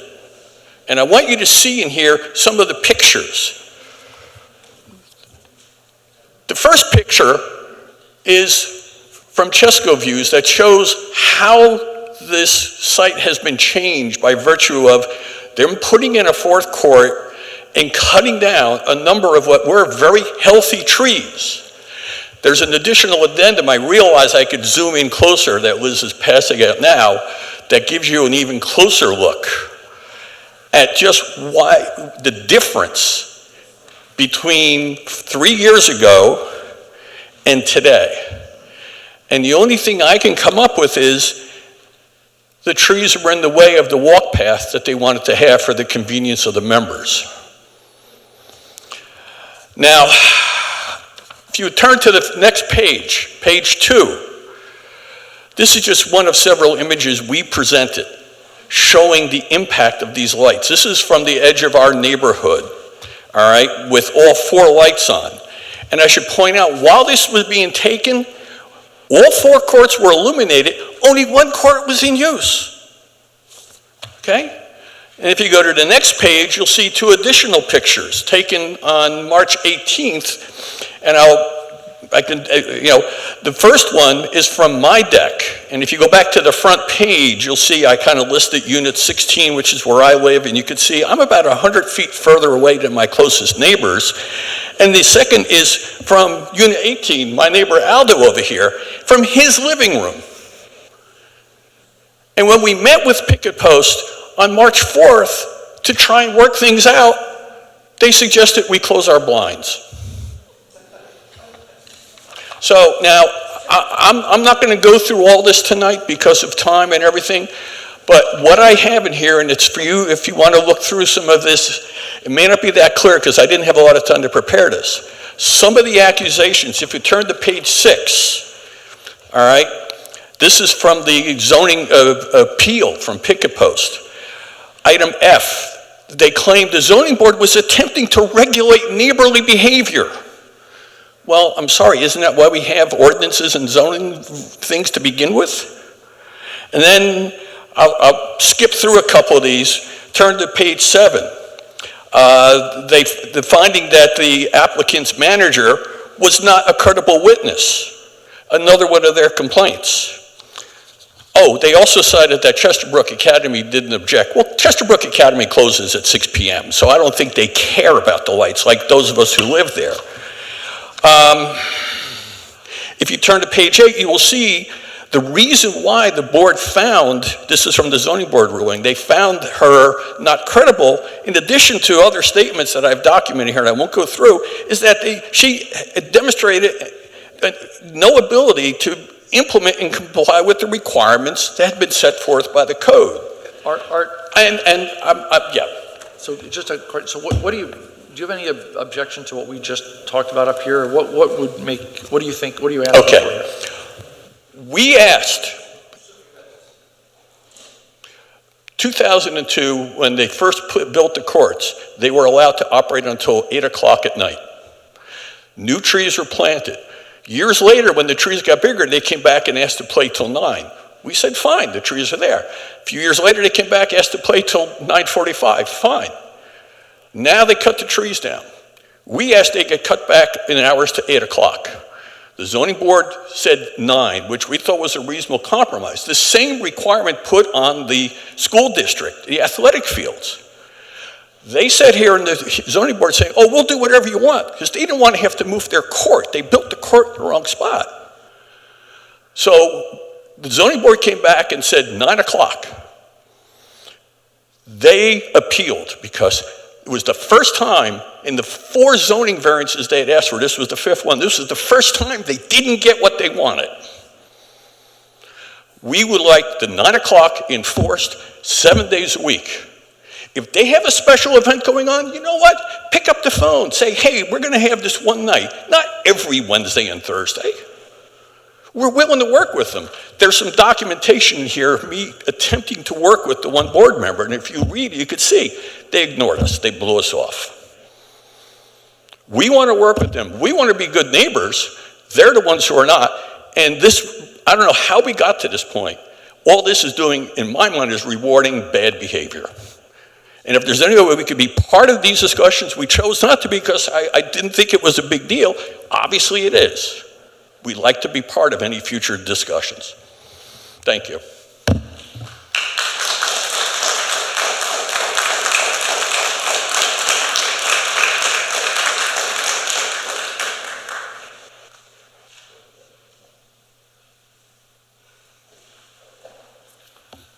Well, I'm short. I'm Liz Blygan, and I am a resident of 5 Painters Lane and also the president of the Painters Lane HOA. As Art said, many of our neighbors are here. That's pretty much everyone over there. And some of us aren't the least bit affected by these lights or the sounds. I'd like to make a point about the sounds, by the way. We're not only talking about the lights. We're talking about late hours of players shouting, including obscenities, that children are hearing, okay, at 9, 10 o'clock at night. So it's not just the lights, it's their behavior. So anyway, I do want to make sure that if there's anyone on this board who is a member of Picket Post, that perhaps they recuse themselves from any votes that you make. Okay, so I'm here to register my sincere hope, and actually glad to hear where you're leaning at this point, that you reject their appeal. It would be yet another acquiescence to their continuing to get variances that make the situation for us worse and worse and worse, and rewarding their bad behavior. They tore down the trees. Art thinks maybe because of a walking path thing. If you look at the photos, especially the close-up, those trees had to come down because their builder built the court in the wrong spot, which they should have known. That was negligence on their part, pure negligence, to allow their builder to build the court not where the zoning board approved them to build it, okay? So I have several reasons for my hope. They built the court in violation of the zoning variance they had been given. And then they come back and they want the zoning board to posthumously approve their violation of the zoning variance that they had been granted. First behavior that is not very neighborly. Second, when I, Art, and others met with members of the Picket Post Board in March prior to the zoning board hearings, they told us they'd be happy to find a solution to work with us. And then their facilities director, the woman who was testifying in all of the zoning board hearings, she's the one who said, well, just close your blinds. I'm sorry, just close your blinds. So Liz, I mean, I think the story is interesting, but what do you want us to do? Like I want this. We're here, you know, you just heard us all say we probably are going to reject this. Mm-hmm. We just said we wanted to restrict the hours to 9 p.m. Until such time as the trees grow, and of course that's going to be we'll have to figure out what that means because there'll be a height. There's going to have to be some, you know, they're going to want to know how tall I have to be. And I think Supervisor Baskar's suggestion, I think, is a really strong one, which is the screening has to be maintained, or they would lose this exception. So if they were to cut the trees down or not maintain them, all those things. So what I'm trying to understand what else you don't. What don't you like what we're saying here? I hear you, David. All right, my main point is that Chesterbrook was built to be a community, and Picket Post is not behaving like a community member. It's a private club that happens to be inside Chesterbrook, and so we would like for this Board of Supervisors and for a change, the zoning board, to understand that the Picket Post Club and its board members have no intention of being a neighbor here in Chesterbrook. They have no intention of really being a community member here. So I'd like you to keep that in mind as you do your final vote. And as Art said, I'd like for us to be involved in any conversations. This proposed settlement agreement came as a complete surprise to me. Complete surprise. We had no knowledge of it and no opportunity to have any input to it. You're providing input now. Yes. So that's why we required this Board of Supervisors to be involved, so you guys would know about it before it would be approved and could provide input. So I think. And we appreciate that. We really do. So I think you're actually getting the input you needed. I certainly, and I thank you for that. We appreciate that. We just like to be involved prior to getting this far in the process. It's yeah. I think we could talk about the way the process works, but that's hard. That's a hard thing to do. Any other, thank you very much for the comments. Any other citizen comment? Any other board comment? Any follow-ups from what we just heard? Anybody? Can I ask a question? Yeah. The trees that did they put any trees back at all? Yes. If you look on... I'm just asking. All right, they put little small trees. Yeah, page 4. Yes. Right. So let me just ask you a question. You can't require somebody to do something. You can ask them. But is there any way? Well, I'm playing devil's advocate here. I can't force nobody to do nothing. They don't want to. I'm just saying, would it help if maybe we could get them to take out the little small trees, it might cost them a couple dollars, but to go and buy, because I know there are places where they have the big, I call them big, huge Christmas trees, and So put that in. that's one of the things that's included, if you read the zoning hearing board's original ruling. I'm saying, And that's still in effect. Yeah. Is that they're required to put in quite large arborvitae. but can we do it with that? I guess It's what I'm required. trying to do is make peace. that No, you- it's, Carletta, it's required. I can require anything, that doesn't mean they're gonna do it. Well, I'm just saying they don't have the ability to use the courts if they don't do it. I'm like, okay, Yeah, no, and I appreciate your questions. Page 13 in my handout actually has a quote on what it would cost to put in taller trees. So it is possible, it's just a question of paying for it.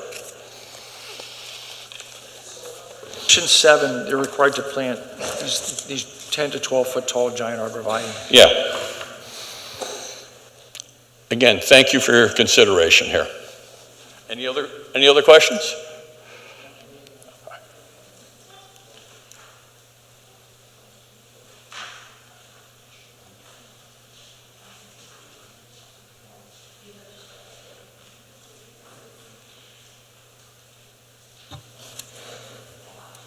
Okay, with that, any other comments? Nope, you just have to decide what you're doing with the motion. All right, I think we're going to vote. Okay, you can do on the that. motion. So all in favor, say aye. All opposed, say nay. Nay. Julie? I said nay. It was Yeah, just probably blended with everyone's. Yeah, no, that's fine. No, that's fine. I just wanted to make sure we were on the record for everybody. Yeah, so so the motion was rejected. And with that, Mr. McKenna, I think we're sending it back to you and Aaron to talk to the ZHB and then pick a post about. Will do. these I have your two- feedback, and I will present it to their council. Perfect. Thank you very much.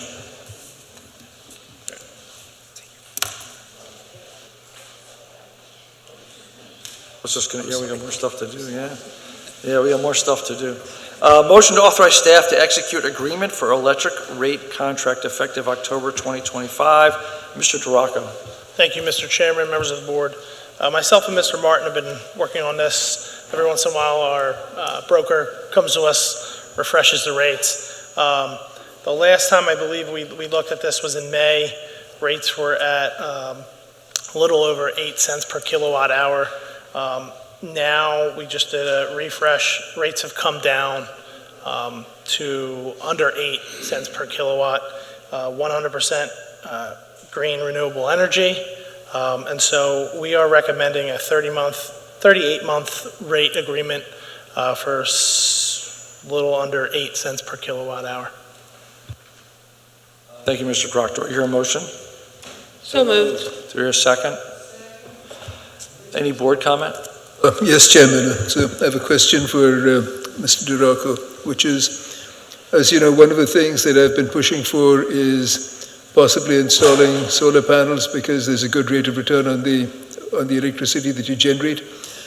Now, since this would be an exclusive contract with these people, are we then precluded from generating our own electricity and thereby cutting down the amount of electricity we purchase from them?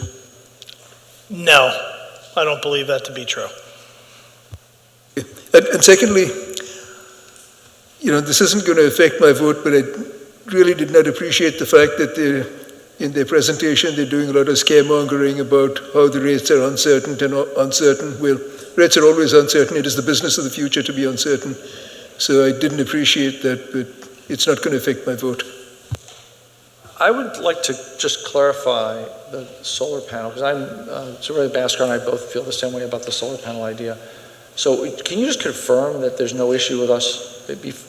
So if we could vote subject to that not being an issue? Yeah, I will confirm that with her that's tomorrow. Okay. Mr. McKenna, does that make sense? Yeah. Okay. Yeah, but essentially it's an amendment to the motion unless anybody objects. Yeah, conditioned upon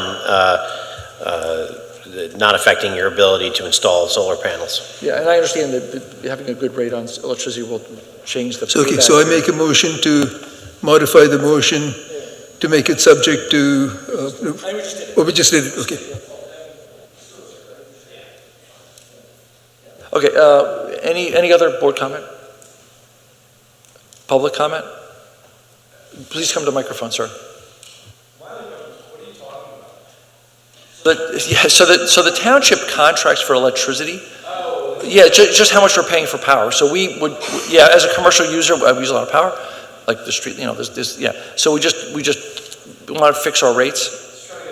Yeah, exactly. And we just buy it in bulk in a long period of time. Yeah, that's all.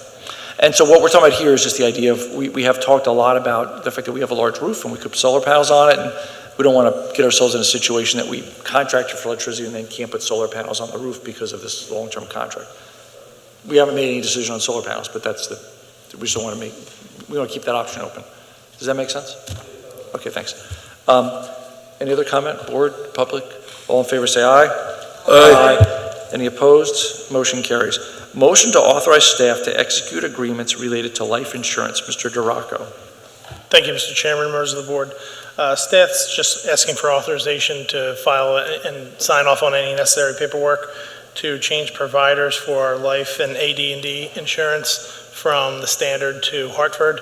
The standard's renewal was 18, almost 19%. Hartford came in at under 15, still a decent increase, but also included a 2-year rate guarantee. So staff is recommending changing to the Hartford. That sounds good. Do I hear a motion? So move. Do I hear a second? Any staff board comments? Resident comments? All in favor say aye. Aye. Any opposed? Motion carries. Motion to authorize staff to advertise and receive bids for Wilson Farm Park improvements. Mr. Duraco. Thank you, Mr. Chairman, members of the board. This is a project I've been working on, almost embarrassed to say, for 5 years now, but we've been working really hard to get it to this point. I'm excited about moving this forward. We are on I'll say it, we're on like the 5-yard line here. I'm literally just waiting on Simone to get all the approvals from DCNR. And so I've outlined in my memo the base bid and all of our adults. And so I'm just looking for authorization to advertise and receive bids.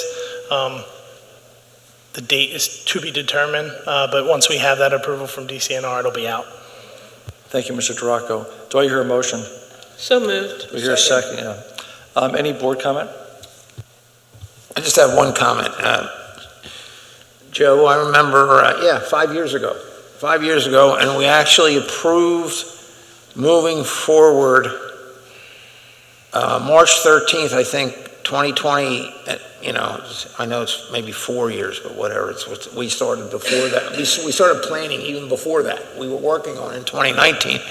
But it was March 13th, which was a Friday. We met on the 16th, which was illegal, quotes, at the time because COVID hit at the time. But we had to get this grant request in, and that's what we did. So the money's here basically for this phase come from a 2019 bond still, if I'm not, and grants from the state. And kudos to Joe and others securing those grants and just staying painfully with it over that period of time. And I just, sometimes you really care about something and there were doubts along the way, but here we are and we're going to make certain things happen. Maybe it won't be everything, but it's going to improve the signature park of Tredyffrin Township. So, thanks.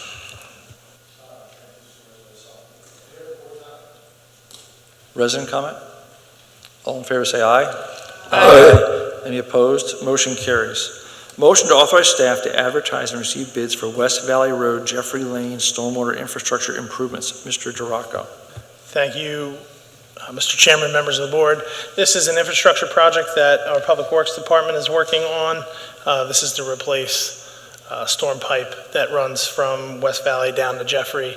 And so we are looking for authorization to advertise and receive bids. Thank you. Do I hear a motion? Do we hear a second? Second. Any board comments? Resident comments? All of us here say aye. Aye. Any opposed? Motion carries. Motion to approve proposal from Brown and Caldwell for Station Avenue Force Main Project. Mr. Duraco. Thank you, Mr. Chairman, members of the board. Tonight, we're seeking authorization for the approval of the proposal from Brown and Caldwell, who are sewer engineers for mainly inspection services for the Station Avenue Force Main project.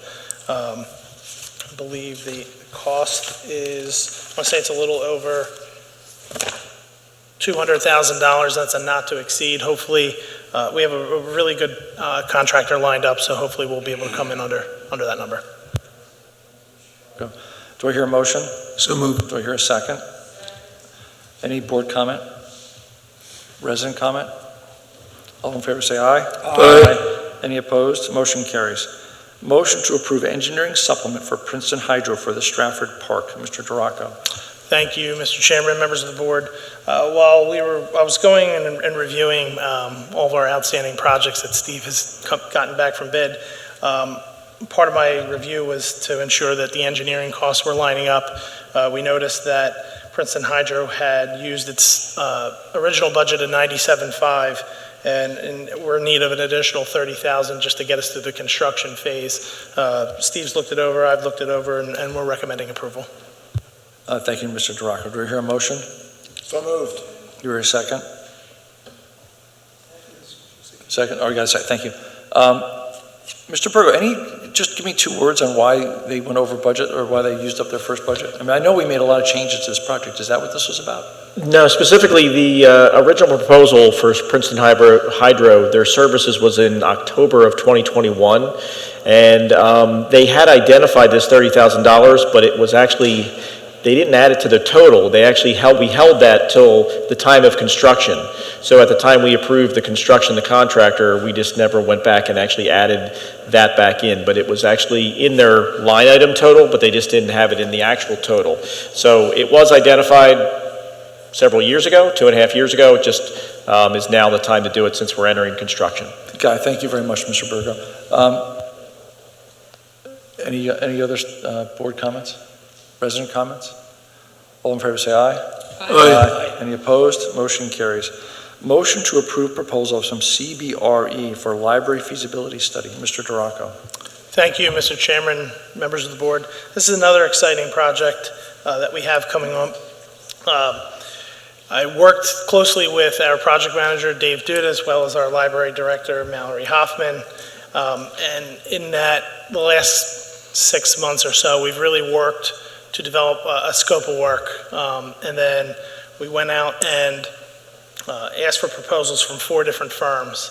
And over the last, I'd say 4 weeks, we met with the firms at the library, walked through the library, talked about the issues that we're experiencing and how we're looking to, possibly renovate the building. And so we asked in our proposals from all the firms to kind of lay out 3 different options for us. The first being renovate the existing building and just kind of create a new layout with what we have. The second one would be add an addition onto the existing building. Again, renovate and redo the layout. And then the third option, which actually came out, I would say, organically from our meetings, was looking at the cost of a new building. 2 of the 4 firms, interestingly enough, didn't even want to and did not give us proposals for the first 2 options. Every single firm has pretty much said to us at this point, it's most likely going to be more cost effective to build a new building than to try and renovate and fix all the issues we have in the existing building. So with that, staff, the 3 of us were in unison. We're recommending approval of the CBRE proposal for $98,510. The budget for this was $125, so we're under that. And we are expecting this to be about a 3-month project. So we should have the results of this, by the end of the year that we'll share with the board. Thank you, Mr. Duraco. Do I hear a motion? So moved. Second. Thank you. Any board comment? Sure. So one thing that I would like to see included, I don't know if we need to change the scope of the work or not, but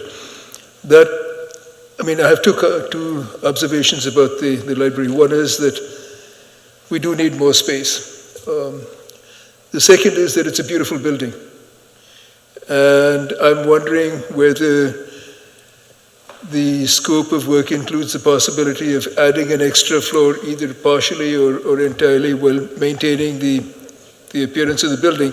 And clearly there are two issues involved here. One is the structural issue. We should be able to, obviously, since the building is not that old, find the prints to see whether the structure can handle what it can handle. And the second is from an architectural point of view, whether that would maintain the character of the building. And I don't know whether I should offer a modified motion or whether the existing motion will allow for consideration of that option. Yeah, within, one of the things that impressed all of us with the CBRE proposal is they actually already had kind of some concepts. And one of the concepts was, I think, another floor on the existing building. And so, yes, part of it is looking at the structural integrity of the building and what it could possibly handle. So I believe that the proposal addresses those concerns.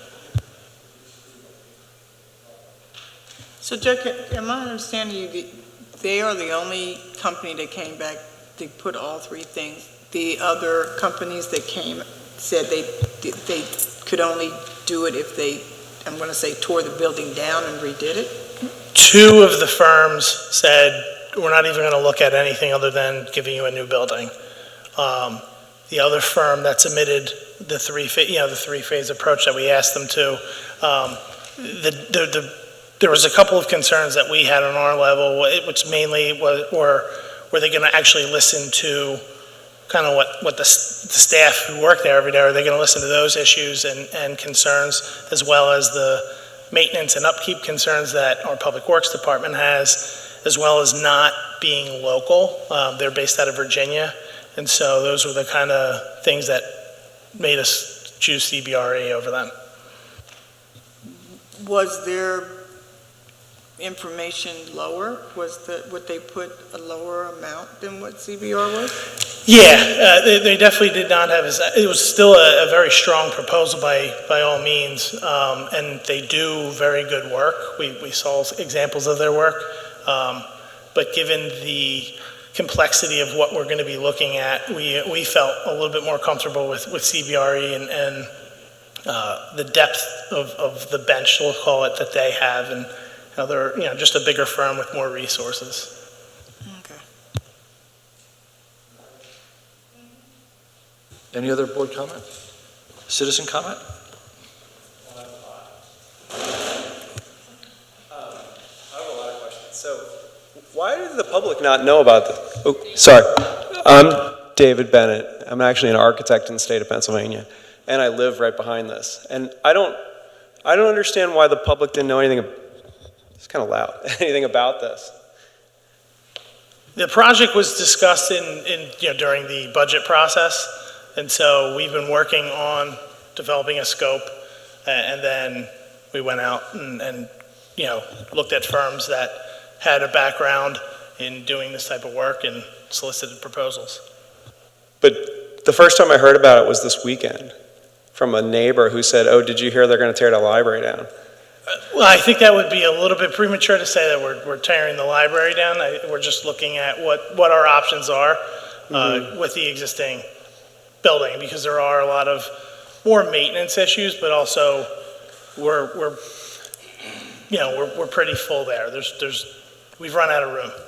But just to address your question specifically, we've discussed, and at these board meetings several times over the several months, we're going to do a feasibility study. We were approved going out for a feasibility study and a budget for so it's not like it hasn't been discussed, the idea of doing a rehab of the library several times. Okay, I guess I just wasn't aware of it. Yeah, no, I get it, but that's, yeah. So I guess it's not a secret, yeah. Who were the architects you looked at? RRMM, who designed the Kennett Library. The what? RRMM, they designed the Kennett Library. That's probably the newest library building in the county. We looked at GKO and Gorski. And you picked a real estate company? We picked a company that does more than just real estate. They have Well, I'm very familiar with their work. Like I said, I'm registered in 5 states. And they're not based in Philadelphia, so. The team that we contacted with and have. Well, the designer you have listed there, he's based out of New York. Correct. From but CBRE. The team that we met with was based out of the Radnor office. Okay. Well, I mean, I looked at all the plans, so I mean, and again, I saw this for the first time yesterday, and I was upset. So that original building is by Mitchell Jurgala, and it's a masterpiece. It's really elegant. And then the addition was done by Bollins Lindsay Jackson, and Peter Bollins is one of the most famous architects of the 20th century. And I mean, I don't think he drew it himself, but it's beautiful. And so the fact that you're, just for a couple pennies, we're going to tear it down. And I saw the choices. One looked like a donut. One looked like a tissue box.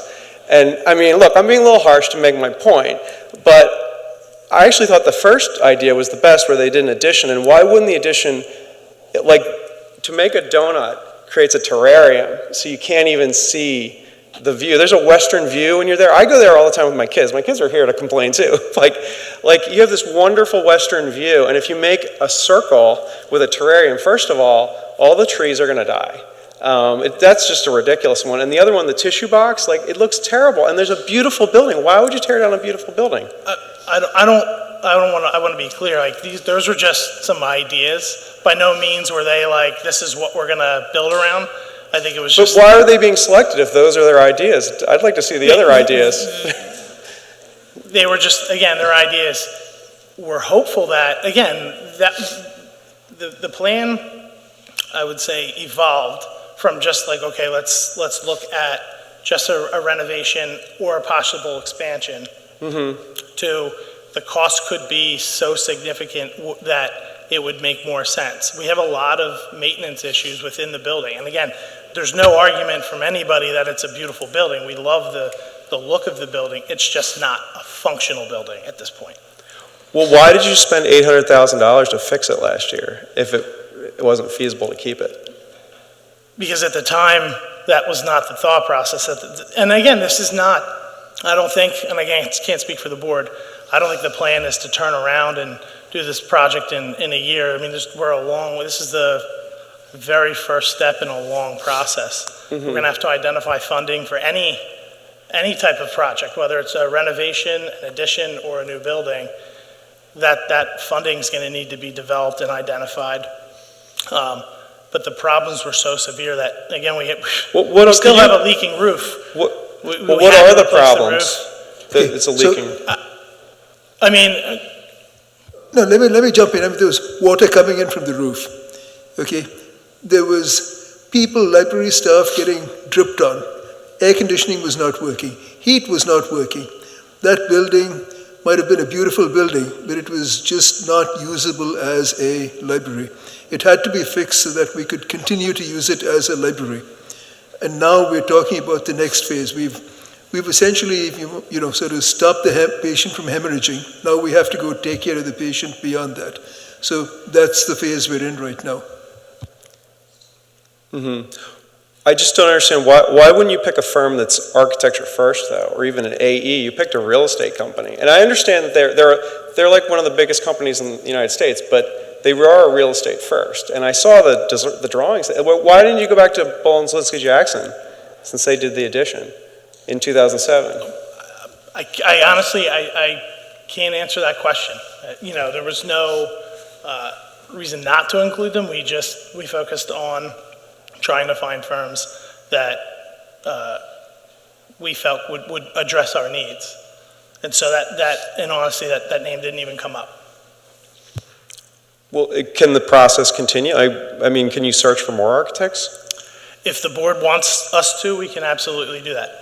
Because I think this building's a real treasure. I mean, Tredyffrin, it's not Philadelphia. We don't have a ton of great buildings. And like one of the best buildings in the town, you're talking about tearing down. So it doesn't make any sense. It's like a legacy. I have a question. You had asked why the township didn't contact the architectural firm that did the renovations in 2007. Yes. That was 17 years ago. Are any of the people who worked on that project back in 2007 still with that same firm? Does that matter? I don't Well, understand if the we're talking question. about for continuity purposes, I think it does. You know, because whoever did it in 2007, what they were proposing and the work that they did is what the township approved and apparently has been happy with, but you're suggesting, why don't we go back to them? And I'm thinking, well, they'd be starting from scratch just like any other architectural firm. So they don't seem to have, to me, it seems like they don't have a benefit in being selected for this project if nobody who worked on the library in 2007 is still with the architectural firm. Well, I know the name of the guy who worked on it. He has his own firm now. I can give you his name if you want to go to him, if that's the question. I mean, you could go to, I don't know. I guess my point is, I'm in the business. Like, CBRE, look, it's a wonderful company, but this is not what they do. I mean, they have a staff. They're a huge company, and real estate is their primary focus, and they have an architecture wing because they're so enormous, and I'm sure they have talented people, but in my mind, being an architect, I think you should pick a firm that is design first, because this building is about design. I mean, it's one thing, if we were talking about a shopping center, a parking garage, you know, the mall, like the King of Prussia Mall, okay, fine, it's a utilitarian space, but this is a library. This is something elegant, something for the community that's a long-standing, that's absolutely beautiful. Like, I don't understand why I don't know why the community didn't know more about this. And I don't understand what the need is. I mean, I know I live behind it. I know it's very vibrant. I know people use it all the time, but it just seems like, why didn't I read the newsletter from the library every week, and they've been in oops, and I know there's probably people here that saw this. We all got the letter on Friday, and it was a mistake, and they said, oh, we weren't supposed to tell you yet. I'm like, whoa, whoa, whoa. That's when I realized. Like, why was this kind of being slipped by us? It was not. It's not. So that is, sorry, let me speak. Let me speak. No, I'm sorry. This board does not operate behind closed doors except for certain things like legal matters and personnel matters. Everything that we do, we have an agenda which is put out the week before the meeting. We have minutes of our meetings. Everything is out of the website. We do not operate in secret. So the implication, so yes, I mean, we can't go out for everything, and the fact that you didn't know about this till 2 days ago, well, I'm sorry about that, but the information was all out there, and for everything, we can't go out to every resident of the township and say, by the way, are you aware of this? All we can do is try and put the information where people can see it, and that's what we've been pretty conscientious about. And I can just clear, the intent is not to take the building down. I think we would love to have a proposal and the ultimate ending be that we can just expand on the current footprint for all the reasons I think you're saying. We just want to make sure that whatever we do is not only going to be sustainable, that we can maintain and will actually address the issues now. And I know I probably don't have to say this, but if you go in the building now, even with the new HVAC system that we put in, the new units, you'll still get 15 different temperatures. I mean, we have portable air conditioners in the children's section right now, and that's not who we are as a township, but addressing those issues is extremely hard given where we are. But that doesn't mean, again, and that's the whole point of this feasibility study, is for us to be able to say to the board, this is what it's going to cost to just kind of reconfigure, this is what it's going to be to add an addition, and then again, just for knowledge purposes, this is what it would be if we needed to rebuild.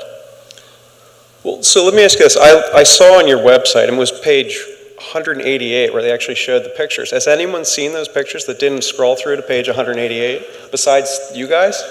I mean, you're not even showing them tonight up there. The board is, the board received the proposal. I think it's posted with the agenda, so I don't know if people have looked through or not. And again, I did last night. and I don't disagree with you about the donut building. That would come out in our conversations. Like, this is not what we had envisioned, and I would imagine if it ever got to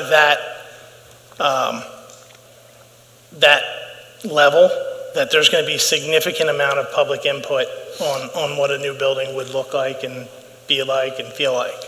I would imagine there's going to be a certain amount of public input as part of this design process at this point. Like that's the phase we're at. There is going to be. But you've already picked the architect. Like a lot of public projects like this, I mean, look, it's a fabulous township. I get it. Great school district, very desirable to live here. Other places like this would do a competition, and they would have architects submit their designs and make it a public process, display them at the library. Like that's what I'm talking about. Because like I said, this is my business, and that's what my colleagues do. I mean, I don't design libraries, so don't worry, I'm not applying for the job.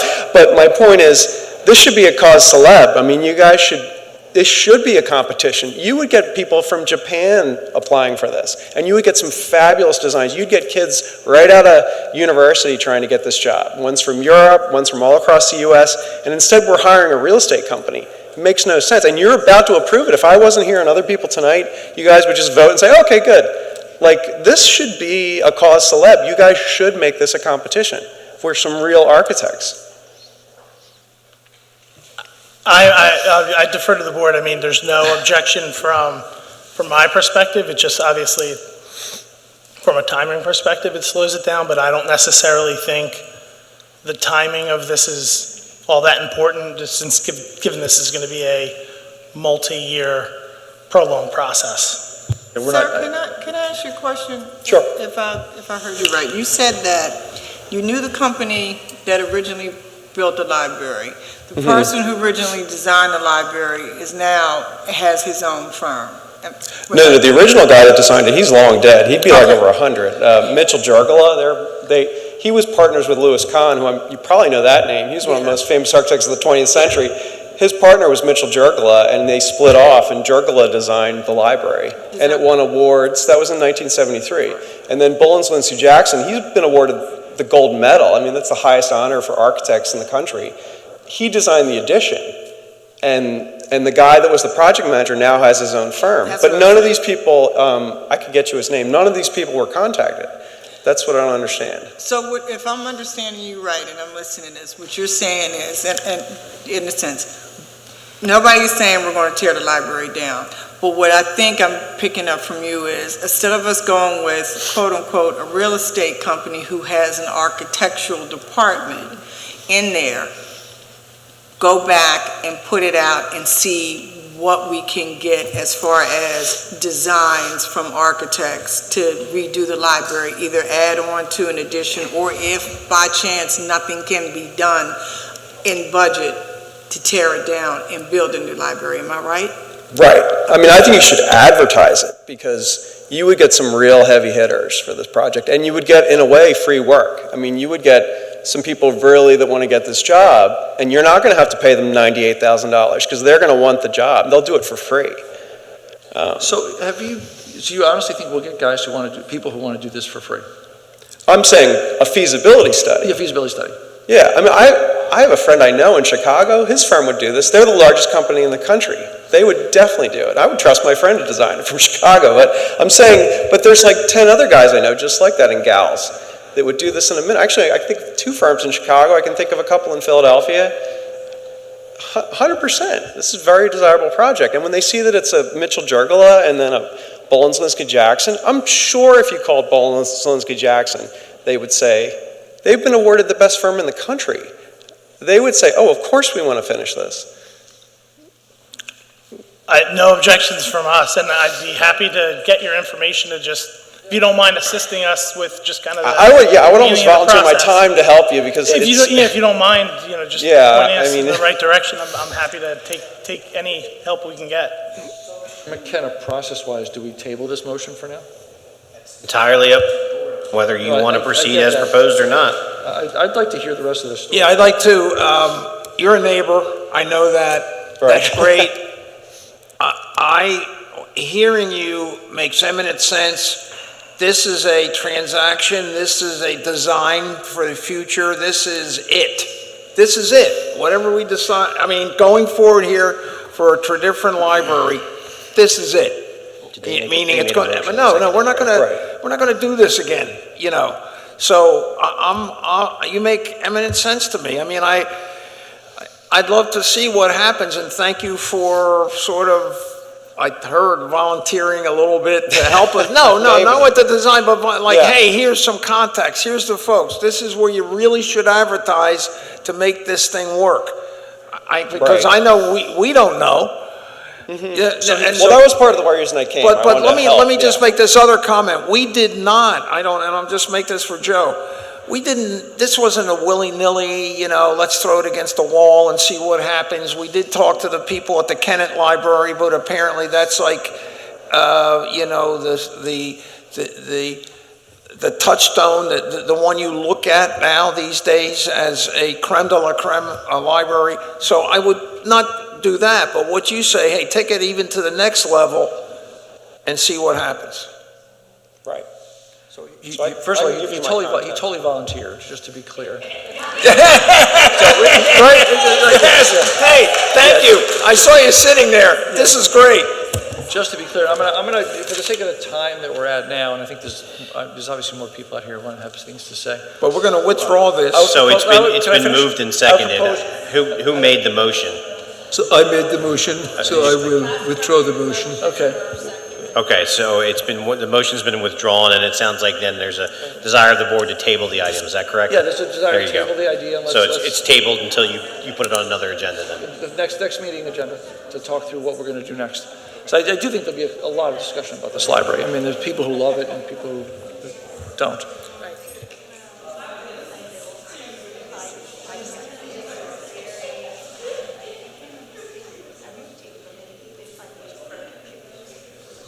Okay, guys, all right, let's just keep moving here. So that concludes the regular agenda. Now we're on to new matters. Any board member new matters? I just have a comment, which is that, since we're talking about the library, if you haven't checked out the new website of the library, please do check it out.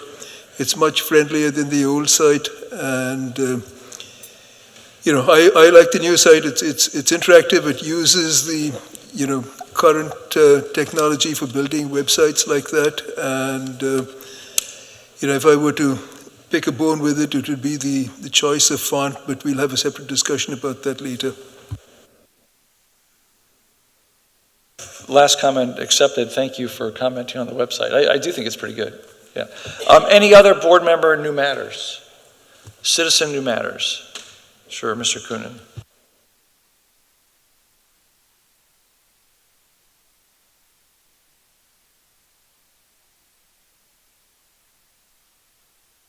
Mr. Coonan, you just have to turn the microphone back on. You just have to turn the microphone back on. Thank you. Yep. Somebody left his glasses here or something. Anyway, first of all, it's always a delight to come back and see my friends on the board. However, I must say, this particular visit is not one that I take pleasure in. I'm here to talk about two concerns, and I think they're very, very heavy-duty and serious concerns that you really need to be cognizant of.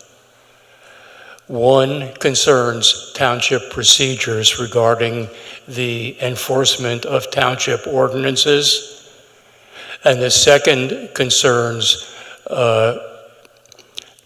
shall I say, just simply transparency, for lack of a more expansive word. I'm going to start with my concern about township procedures. Trout Creek Watershed Residents Association spent 2 months, more or less, in a back and forth between the township and the Pennsylvania Office of Open Records regarding a right-to-know request concerning an event that happened in the township. Details of the event are not terribly important at this point, and I prefer not to go into them. However, I will say that the reason that Trout Creek Watershed Residents Association was denied its right to know request is because the township was unable to find the records that the Trout Creek Watershed Residents Association requested. The records that we requested, among other things, was in specific, a preliminary report regarding notice of violation on a property in the township. And again, which property is at this point immaterial, and I don't care to embarrass anybody or upset anybody by going into those details. The record that we requested, the preliminary report, is a report that my understanding is required by Pennsylvania state law, Title 35 Pennsylvania Code, Chapter 49, Section 49.12. It requires that in the case of a violation, the code officer visit the property involved, write a preliminary report, and deliver it to the property owner or representative, whether that's whoever that representative may be.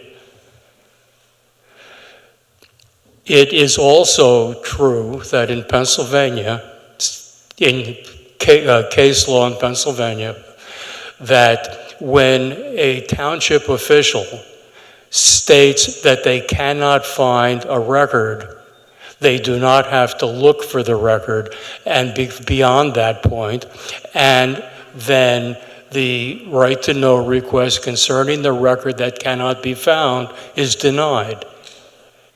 And the township has no obligation to reproduce the record that is, quote, lost. However, the record that was to have been made is, as I said, required by Pennsylvania law.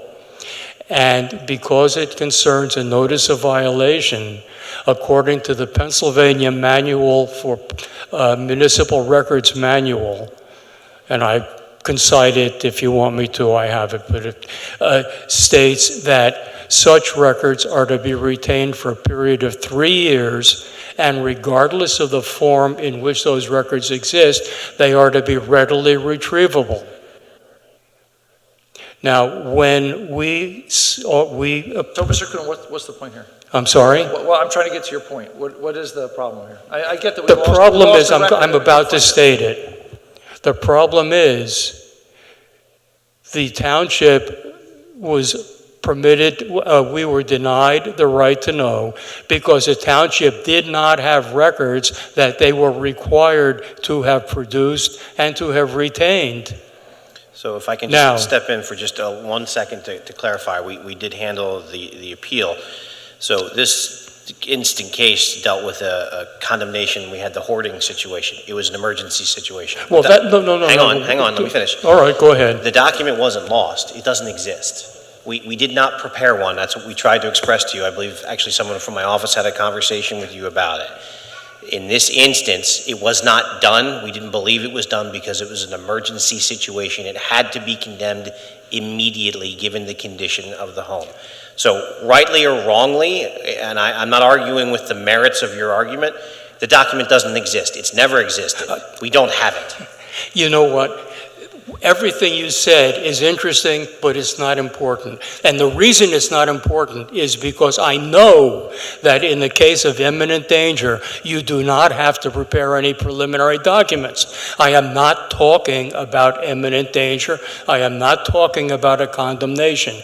I am talking about a violation notice that was dated January 8th. The condemnation notice was dated February 8th. The violation notice of January 8th, my understanding is that it was to have been preceded by a preliminary report, and you cannot tell me no, because I will quote the law. I will read it to you right now. Again, I'm happy to discuss it with you offline, Mr. Coonan. I believe what you had actually requested related to the documentation as it related to the condemnation, not to the notice of violation. You are absolutely right on that point. We don't have the document as to the condemnation because it doesn't exist. Mr. McKenna, don't interrupt me again. I am telling you that I understand everything you are saying because I too can read a law. I don't happen to have a law degree, but I know how to read. Okay? So, Mr. Cook, now, can we just calm down for a second? I don't understand what the problem is. the problem is this. Do you think let me ask one question and then go ahead. Do you think there's a document that we're holding back from you? No, or you no, I don't think it? you, no. You're misunderstanding me completely. I do not believe you are holding anything back. I believe that when Ms. Inari wrote an affidavit stating that they searched for the records, and this is an affidavit that your solicitors submitted in your defense, that she could not find the records, and I have no doubt that she couldn't find the records. I don't think she would lie, okay? That's not the point. I don't believe you're holding anything back. And I know that Mr. McKenna is absolutely right when he says that when it comes to a notice of condemnation, in the case of imminent danger, you do not have to prepare any preliminary reports. I know that because I read the law too. I can read. Okay? I know how to follow punctuation marks and all that kind of stuff. All those adverbial clauses and everything. I know how to read. And I can read those laws as well as he can. I don't happen to have a law degree to practice. Now, what I'm simply saying is that in this case, in any case that has to do with notices of violation, whether or not they result in a condemnation is irrelevant. The point is that if I have to follow the law, you have to follow the law. Now, I also know that there are cases, and I have consulted with an attorney about this.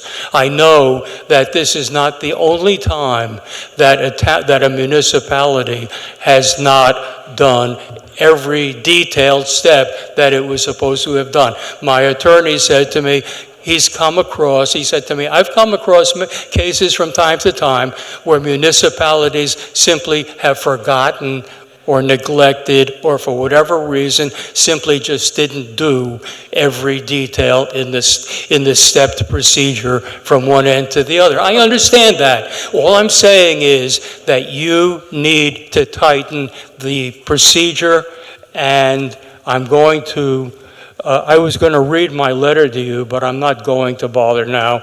I am just going to give you some reasons why you need to do this, if I may, and I appreciate it.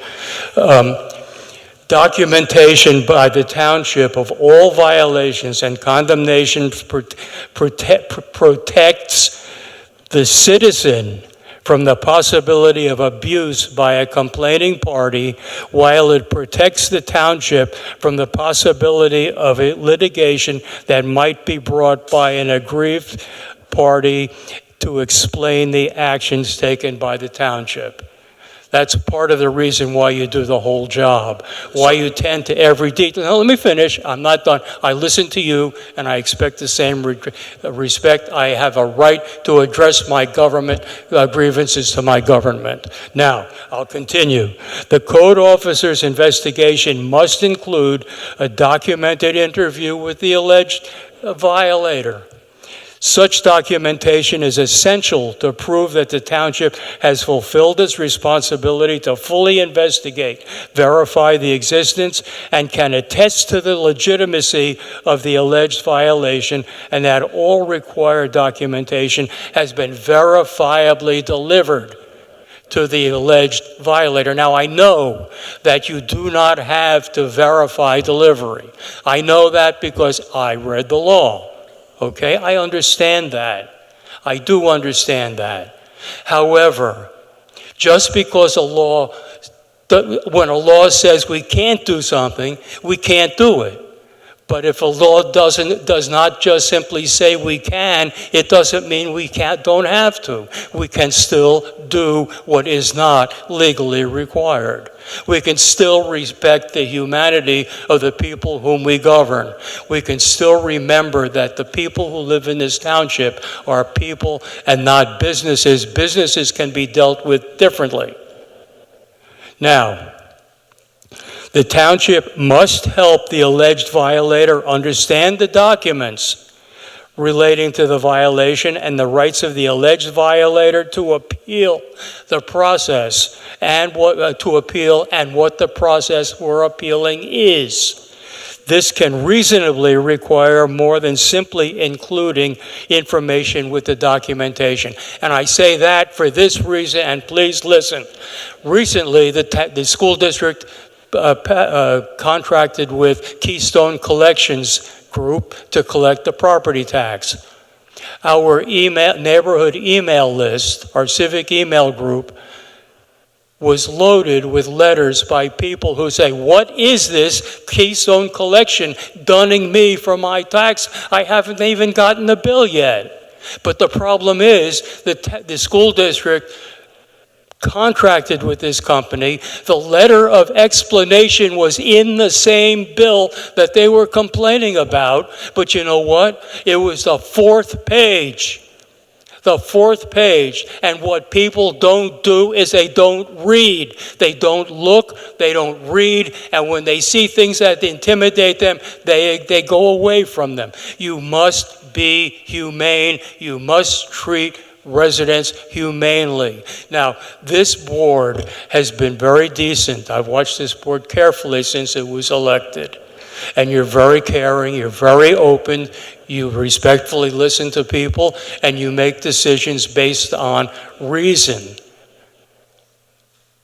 Now, we expect the same thing to carry out into this direction as well. People don't read. They don't look beyond the first page. And that's why even people did not see the letter of explanation, which was page 4 in the bill. Now, So, Mr. Kuhn, can I just ask you a question? I'm sorry? Can I just ask you one question here before you keep going? I'm sorry, I'm not understanding. I'm going to ask you one question before you keep going. I'm still Please. trying to understand the issue here. We're not withholding information from you.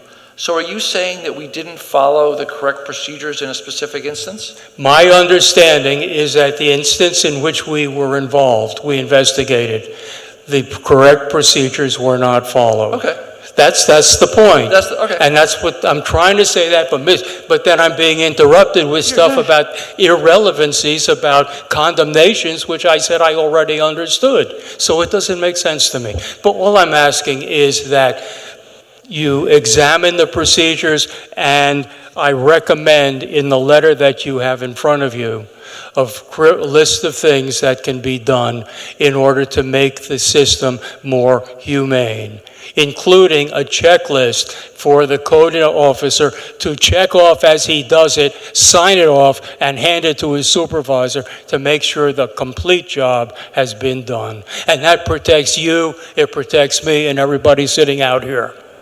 Okay, that's the big thing. Okay, and I appreciate very much your listening to me on that regard, and I hope that you will make some way to amend the situation. Now, I have one more point, and I'm going to continue it because I have a right to address grievances. Okay, now, I would have said these very same things on July 15th had I been able to attend this meeting on that date. I had a last-minute conflict problem. I signed up by Zoom. There was a technical problem. I kept raising my hand and asking that sound was garbled. Anyway, I couldn't say anything. Now,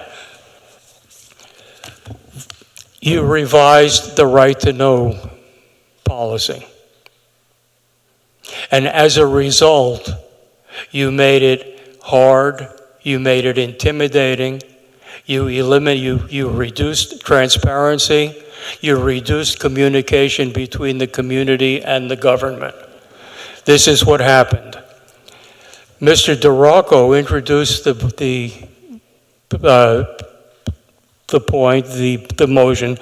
He said, recently we've been subject to right to know requests from an anonymous source. I transcribed this directly from the video. Now, first of all, anonymous sources are trash. That's what you do with them. You get an anonymous request, you throw it away. Who do you know? Who do you respond to?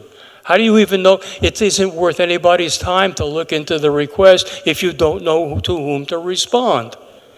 Now, so that's part of the reason. Well, you wanted to update. You can update a policy from time to time. But the initial reason, Mr. DeRocco, I think is baloney. It doesn't make any sense. Supervisor Basker asked a very good question. Are there any material differences and what in the new form policy relative to the old form, and what are they? Mr. McKenna said material differences. To make abundantly clear the township will not accept anonymous requests. If I was a conspiracy theorist and wanted to look really stupid up here, I'd say, these two guys conspired, their testimonies are identical. I don't believe that. I can understand why they might say the same. Anyway, so he said the name must be, the form required a name. It needed all this stuff. I kind of felt like this whole thing was a reaction to the Trout Creek watershed. Maybe it wasn't. I'm not going to argue the point. Okay?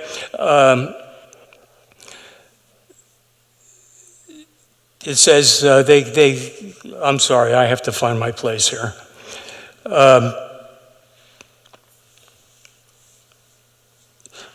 Supervisor Holt said, how many requests do you get for a right to know? And Mr. DeRocco said, Gabrielle Inari, who's I know, a very good person, gets 5 to 10 a week. My goodness, she sounds overworked. Sometimes they can take, and it wasn't clear on the tape, so we asked for extension of 30 days, and Gabby is pulling records, and we have to get the solicitor's office involved. It takes quite a while. Well, that's the job. Oh, gee whiz, that is the job. Now, okay, I'm hurrying, I'm doing my darndest, and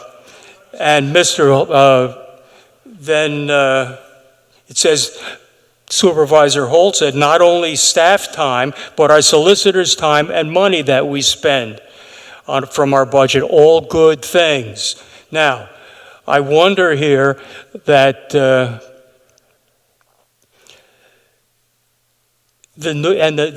problem with the new policy now is that you've got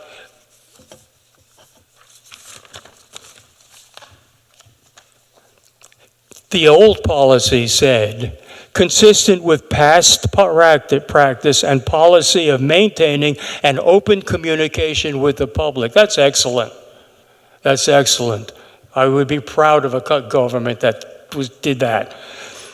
The township provides open access to many records without requiring citizens to proceed through the formalities of the right to know. Accordingly, any member of the public, and I'm saying this for everybody because they don't read that stuff, they didn't read it, any member of the public who is seeking information from the township should start by calling the township staff with requests for information. The new item 2, that substitutes that states, if a member of the public decides to request information from the right to know law, the requesting party must follow the procedures established under the law. You know what that's going to do to most people? Remember the township, the school district bill that I mentioned? This is why I mentioned it. It was the 4th page that explained it. You bring in, have to follow the law. What do you mean? I have to read that law? I don't understand that. I have to get an attorney? What are people going to think? They're going to say, oh, well, it's not important anymore. And they're going to give up their right to know. And that's not fair. That's not reasonable. Now, and I would have said all of this stuff on July 15th. I'm sorry I have to do it now. It says the right to know law provides the denial of access to some public records, redaction of, okay, that's all right, that's fine. But the people don't go beyond the surface, and that's my point. That's why it's wrong to do this, make this revision. Now, you don't need to go through a big deal to make a revision in a policy. It's not the same thing as an ordinance.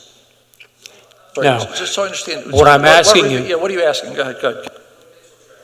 Go ahead, I'm sorry, missed it, I'm sorry. Okay, I'll give it to you. I want you to change the policy back to what it was regarding this section number 2. I want it to be open. It needs to be open. It needs to be inviting. It needs to be friendly. It cannot be bureaucratic and cold the way it is. You close off everything from the public because people are intimidated by language. I know that because I've spoken to people who simply are. They get information they're afraid to ask. Got it. Thanks for your input. I'm sorry? Thank you for your input. You're very welcome. I don't know if I'm done yet. Just a minute. No, I'm annoyed. You can tell that. And I don't mean to be nasty. I don't mean to be mean. I don't wish to be rude. I just want to make my ideas known. Because if I don't make them known, nobody else will. Sir, can I ask you a question? Yes. Okay. Are you trying to say, because I'm sitting here and I'm really trying hard. I'm giving it the good old college try.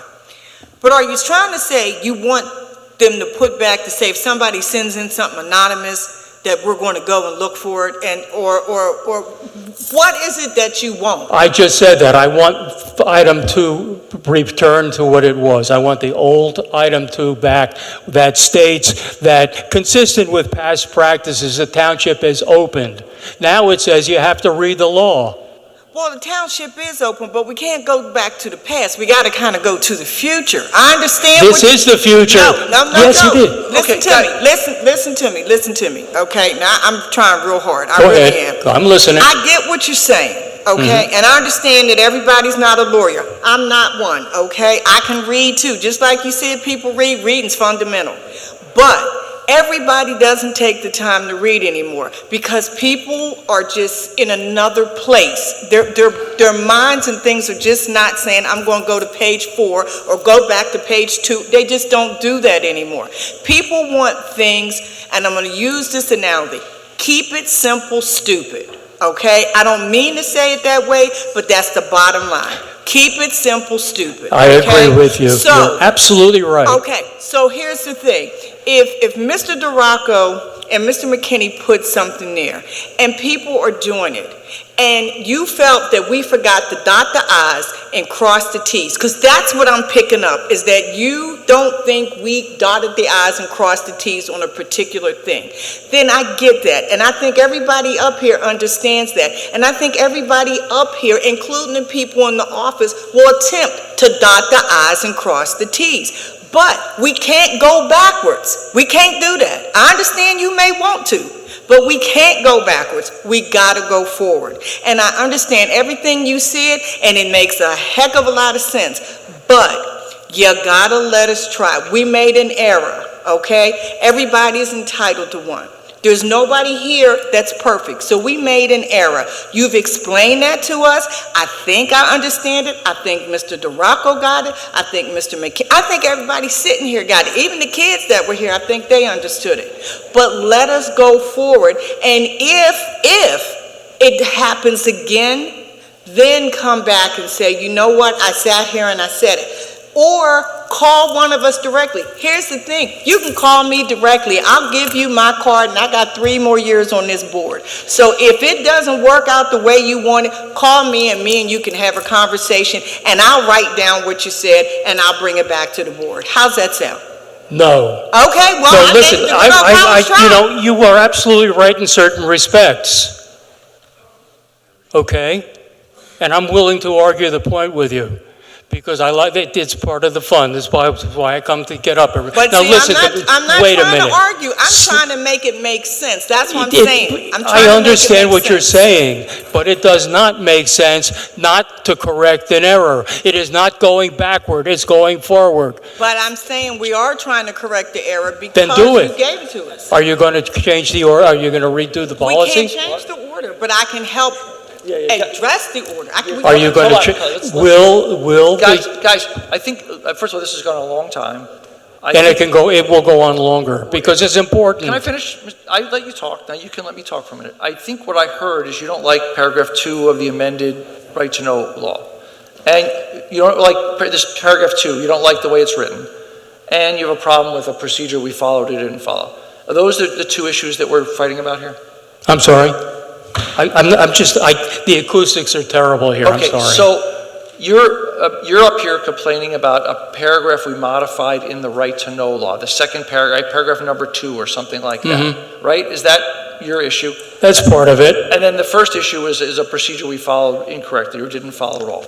Right. Okay. Very good. 2 points. Excellent. Got it. Okay, so let us a chance to think about it a little bit. I'm sorry? Give us a chance to actually read your letter, which you gave us earlier, and think about it, and we'll get back to you. Okay? I mean, I think we've gotten the input. We're not going to make a decision tonight. I think that's a reasonable point.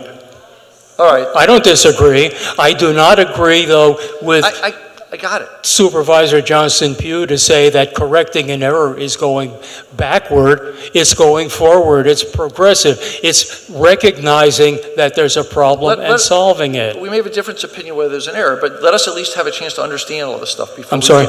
Give us a chance to read this stuff and understand what you're talking about, okay? I would love to talk with you further about it. Yes, indeed. All right, thank you. Thanks. Thank you. Thanks. It's funny that we conclude at the same moment. All right, any other citizen new business? Okay. Yeah, that's okay. Thanks, Mr. Cooner. Thank you.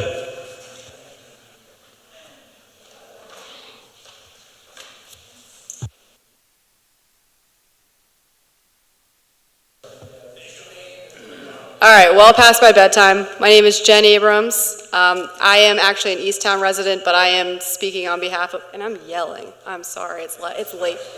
It's late. I am speaking on behalf of other Tredyffrin residents and another Easttown resident. I have a letter I want to give you. I'm not going to read, but I think it's, writing is better for me.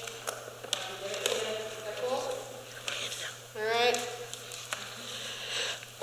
So, and I'm going to butcher this, Mr. Wysocki. Is it Wysocki? Did I get it right? Mr. Wysocki mentioned a planning commission matter at 311 South Valley Forge Road where a development was recently approved. I have to give just a very short amount of background, just hear me out here. The property currently is a vacant single-family home property. It's about 0.4 acres, and what the zoning and now planning approved is to construct 5 townhomes on the property. When this was initially presented to the Planning Commission, there was a substantial amount of opposition from the Planning Commission in terms of comments. The comments largely surrounded the fact that it was an extremely intense use of a very small lot. Many of the people in the commission said they didn't support it, and this was in 2020. It laid dormant thereafter until 2022, and that discussion wasn't as robust, and as you all probably are aware, the way that it flows, and I've had to learn this as a resident living right across the street from this proposed development, this goes to planning, planning gives something to zoning, zoning hears whatever, and it goes back to planning whenever it's a special development. All of these comments from zoning, if you are a lay person, your expectation is that, or from planning, your expectation is that these comments get to zoning, right? So that they understand, here's what we think about it. That didn't happen here. It didn't happen, and in any event, it goes through zoning and goes back to planning. The issues that existed that planning commented on still existed when it went back to planning, and they all but disappeared when we went back.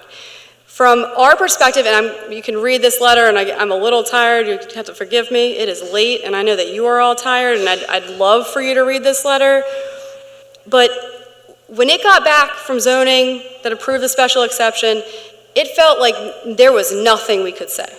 Nothing that any of us could say. If you just drive down this neighborhood with your 2 eyes, you're going to see that what they're proposing wouldn't fit, right? You're going to see that there was probably a mistake made before because something was granted that clearly doesn't fit, right? Like, you just look 2 eyes, there's going to be one thing that doesn't fit. It's a big townhome development. It's happening again. Planning, none of the concerns that came up in the initial planning went to zoning, and then when it went back to planning, The member that was, probably the most vocal opposed is recused, and we're kind of left to speculate. It felt as though it was in the bag from the second we went back to planning. It felt as though we had no voice and no ability to oppose it whatsoever, and that it was in the bag and it was going to go through no matter what we did. Now, the reason I'm bringing this up is I'm not going to pretend to know what you can do about it. However, I think all of you as elected representatives have a concern and an idea of the perception of unfairness. It felt as though there was a gap in the process where planning could have made a recommendation to zoning that would have said something about the character of the neighborhood that was consistent with their earlier comments, and that just never happened here. And maybe zoning would have been more inclined to hear what we had to say at that point. So that's a gap. The other thing I want to bring up is that we've been involved in this, all of the neighbors have been involved in this. I happen to be an Easttown resident. I used to live in Tredyffrin. I'm right across the line. I won't tell you how many times I've heard that I'm an Easttown resident as part of the zoning and planning, because apparently it's not good. But in any event, we've all been involved, and with planning, it's gotten postponed. We had sent out a thing to the whole neighborhood, and the day before it was supposed to go to planning the first time, it was postponed months. So we couldn't even know it, so everybody that was planning on coming couldn't come. We find out about it again, we all show up, we've all kind of been there. One of the people that showed up is Rita Borzillo, I keep saying Spargo.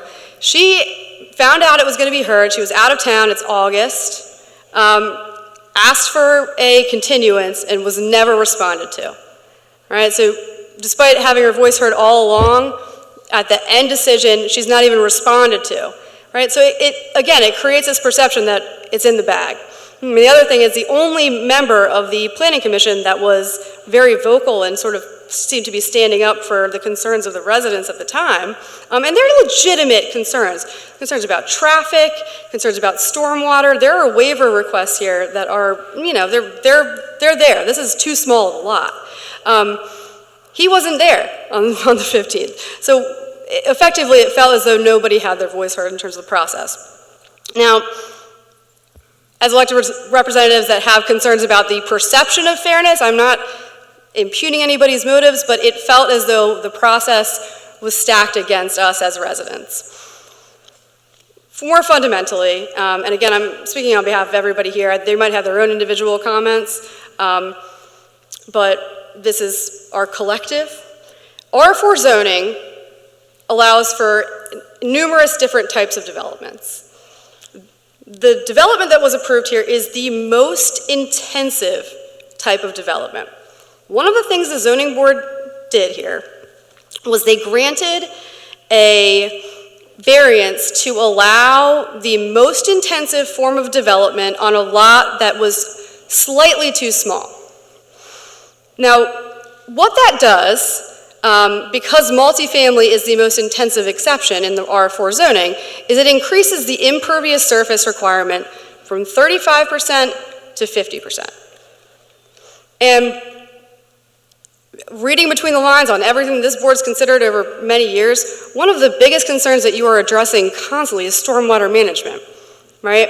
And if you have all of these different types of development, feel free to peruse this, if you have all of these different types of development, it makes sense that there should be some, if there is a public policy that would say there's a lot of R4 zoned properties and we want to restrict the most intensive form to those lots that are of at least the size in this code, if that's a public policy, the zoning board doesn't know it, right? Because they didn't apply it here. So if that's something that this board cares about and wants to make sure it doesn't happen moving forward, regardless of what happens with this particular development, it should be announced by the appropriate entity and strictly applied moving forward.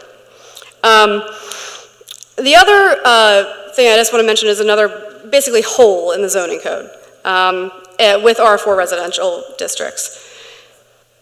There's a multifamily part and there's a townhouse part. Townhouses are restricted to 4 townhouses. Multifamily lets you have up to 6 units. Twice now, this will be the second time on our street, the multifamily exception has been applied to allow for 5 townhouses. It's a bit of a loophole because I think the argument is that multifamily is townhouses and townhouses is multifamily. However, if you look throughout the code, there are restrictions and provisions that would apply differently depending on whether it's a townhouse or a multifamily property. And it seems to me like this is a major hole that has been a loophole because townhouses are more palatable, right? It's more easy to fit a townhouse in. However, those townhouses or multifamily has that, more concrete jungle effect because it does have a higher impervious surface requirement. So if this board has this idea that multifamily really should be like for an apartment building, and if you're gonna have townhouses in R4, you want it to be limited to 4, that's not something that's happening right now, and you should be aware of it. Because I think it doesn't make any sense to have those 2 different words that are supposed to mean different things, and instead they're using a loophole in the multifamily, or using a loophole to let multifamily be townhouses. So if you're gonna approve townhouses, it should be clarified by the appropriate entity and applied in a way that makes sense moving forward. And the last thing is the process issue. I have one more set of things, but it's gonna be quick. It's a process issue that I think I've hinted at here. If you look at the zoning code for special exceptions, it says, after review and recommendation by the Planning Commission and consideration of the following laundry list of long factors, you can get a special exception to approve one of these other types of developments other than single family. Here, planning didn't really opine. It's kind of like this is what they're submitting, right? If planning had all of these comments, it really felt to me as a resident and like somebody who's trying to figure out this whole process from the ground up, like, why can't they give a recommendation? Why is it like, why does it have to be neutral, or why can't it be yay or nay? Like, if planning is saying, hey, this doesn't fit, that's our best chance as residents. So to create some modicum of fairness or some neutrality, developers, they can pay somebody to come and sit in that chair and say this fits with the character of the community. We get up here and there was nothing that we could say to say that it fits, or that it doesn't fit, even though it really doesn't. I mean, at some point in the future, if this does actually happen, I'm gonna come here, I'm gonna show you the picture, and you're gonna be like, what doesn't fit, I spy. So I really think, like, from a process perspective and to create like a modicum of fairness, there needs to be some neutrality and some really robust and fundamental discussion where residents' concerns can be heard with planning and actually address. And if planning disagrees, then just say, we disagree. But here it's nothing. Okay, so the next, I just want you give me 2 more minutes, and then I think other people might have something to say, but this is our collective comments. One of the issues that we brought up, and this is more of a prevention issue, right? I don't want to be a neighbor who has to call the Tredyffrin Township police every time that there's an issue, but one of the issues that we brought up with planning was that this building, 5 townhouses on a 0.4 acre lot, it has to have 13 parking spaces, and they are proposing 19-foot garages for 2 cars, right? With some people that are buying $800,000 townhomes are gonna drive like probably a full-size SUV, maybe one standard car, whatever. 19 feet is not gonna fit 2 cars. There is no street parking on South Valley Forge Road. So this is the road that goes to the horse show. Tredyffrin's on one side, we're on the other side. There is no street parking. It is also shut down for parking several times a year for the horse show, for events at the horse show. And right, as it is now, where my driveway is, the size of the garage. Somebody comes home at night, somebody's car's parked just a little bit too, they can't even fit that car in, right? There is no place to park those cars. If that causes somebody to park right behind my driveway, which will be where the parking is, I won't be able to get out of the driveway because it's a narrow street. They are going to widen the street at one point. It will not help me if it's utilized. And it will be utilized because 2 cars aren't going to park in a 19-foot garage. They're not going to do it. So one of the protections that was discussed, I guess, at planning, which they have no teeth on this because they already approved it, I guess, is that there'll be some HOA rule that says you have to park at your house. Well, that doesn't help us. Like, how can we, as neighbors, enforce an HOA rule about parking? Right? That's a problem. So I don't know the answer. I'm not a traffic engineer. I'm not a parking engineer. But what I'm telling you is that there is a problem, and it should be addressed however it needs to be, to figure out how parking is going to work on that street and where people are going to go when there's inevitable overflow from those townhouses. The next thing, and there's a stormwater waiver involved with this property because it is too small for the lot, and it went through as somewhat pro forma. However, things are pro forma until they're not, right? So if there's a stormwater waiver here and the protection in place would suggest that there's some issue that could result from the stormwater being, in this case, too close to the property, there is no plan in place for what's going to happen for neighboring properties if this goes awry, right? So you as a township have spent all this time preparing detailed design specifications for stormwater that are supposed to be followed here. A waiver is a waiver. Maybe it doesn't matter. However, there's no plan in place to help the neighbors, and this won't be me. I'm up a little higher, but I'm speaking on behalf of everyone, to help them if this does fail in some way because of this type of situation that they're requesting. So, I really think from the neighbor's perspective, at least those in the neighboring properties, there should be some, consideration. I don't know if it happens here or how you go about it to make sure that if there is damage to their property because there is some inevitable failure, that the developer makes the property owners whole for that damage. So I just would encourage you to look at this, at the exhibits I've attached here, because I really think these are major holes in the law. And I'm going to conclude by saying this.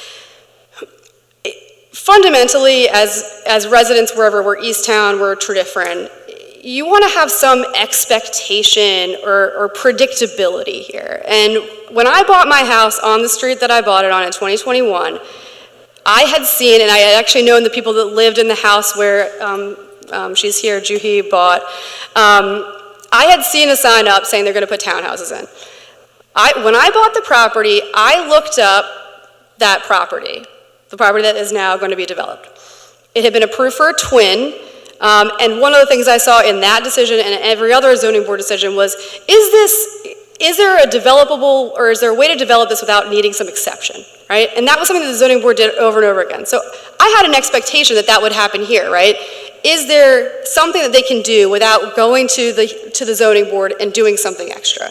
Right, so I had that expectation. I also saw the comments from the Planning Commission about the nature of the property, and I had the idea that this couldn't happen because look at all of these things that would protect our interests. Well, that didn't happen, and it creates a level of unpredictability. It also creates, quite frankly, intensity of development that could happen in the R4 zoning that no one is prepared for, right? Because there is an extreme economic incentive for someone to tear down a property to put up 5. And I highlighted the tract map of some properties that would likely fit, that would be close enough that the zoning board would be like, okay, yeah, R4, you get it as of right. That's an expectation that I don't think that anybody sitting here would imagine exists. So I think, we should have been entitled to some, predictability that didn't exist here. There's a process consideration that I have some issues with, but I also think if this was cleaned up in the code, maybe I wouldn't have to be here past my bedtime with all of you, even though it was, plenty happy to be here. Thank you. Super interesting. Thank you. Yeah. I think some other people are going to have some stuff to say. Yeah, that's okay. That's good. I promise to be very short. My name is Rita Borzillo. I also live in Easttown Township, directly across the street from 311. I want to register a complaint because I'm the one that sent a letter to the township asking for a continuance, knowing that the petitioners had been granted continuances, that I had testimony I wanted to present. Patricia Hoffman got the email. She said, I will send your request to Erin McPherson. I never got a response. When they held the hearing on the 15th, the Planning Commission did not even know about my request. They didn't mention it. I feel, and then the way the Planning Commission ruled, to me, it was an appearance of bias, and it was unprofessional. When I sent my letter for request for continuance, I even sent it to opposing counsel, because I thought that was the professional thing to do, and the lack of getting back to me was unprofessional. Thank you. Thank you. Yeah, we should have gotten back to you. I would agree. Sometimes things happen, but I understand. Any other comments? I'll be happy to continue. No, Richard. Done. No, you heard your time. Okay, with that, do I hear a motion to adjourn the meeting? So moved. A second? Second. Aye. Thanks, guys.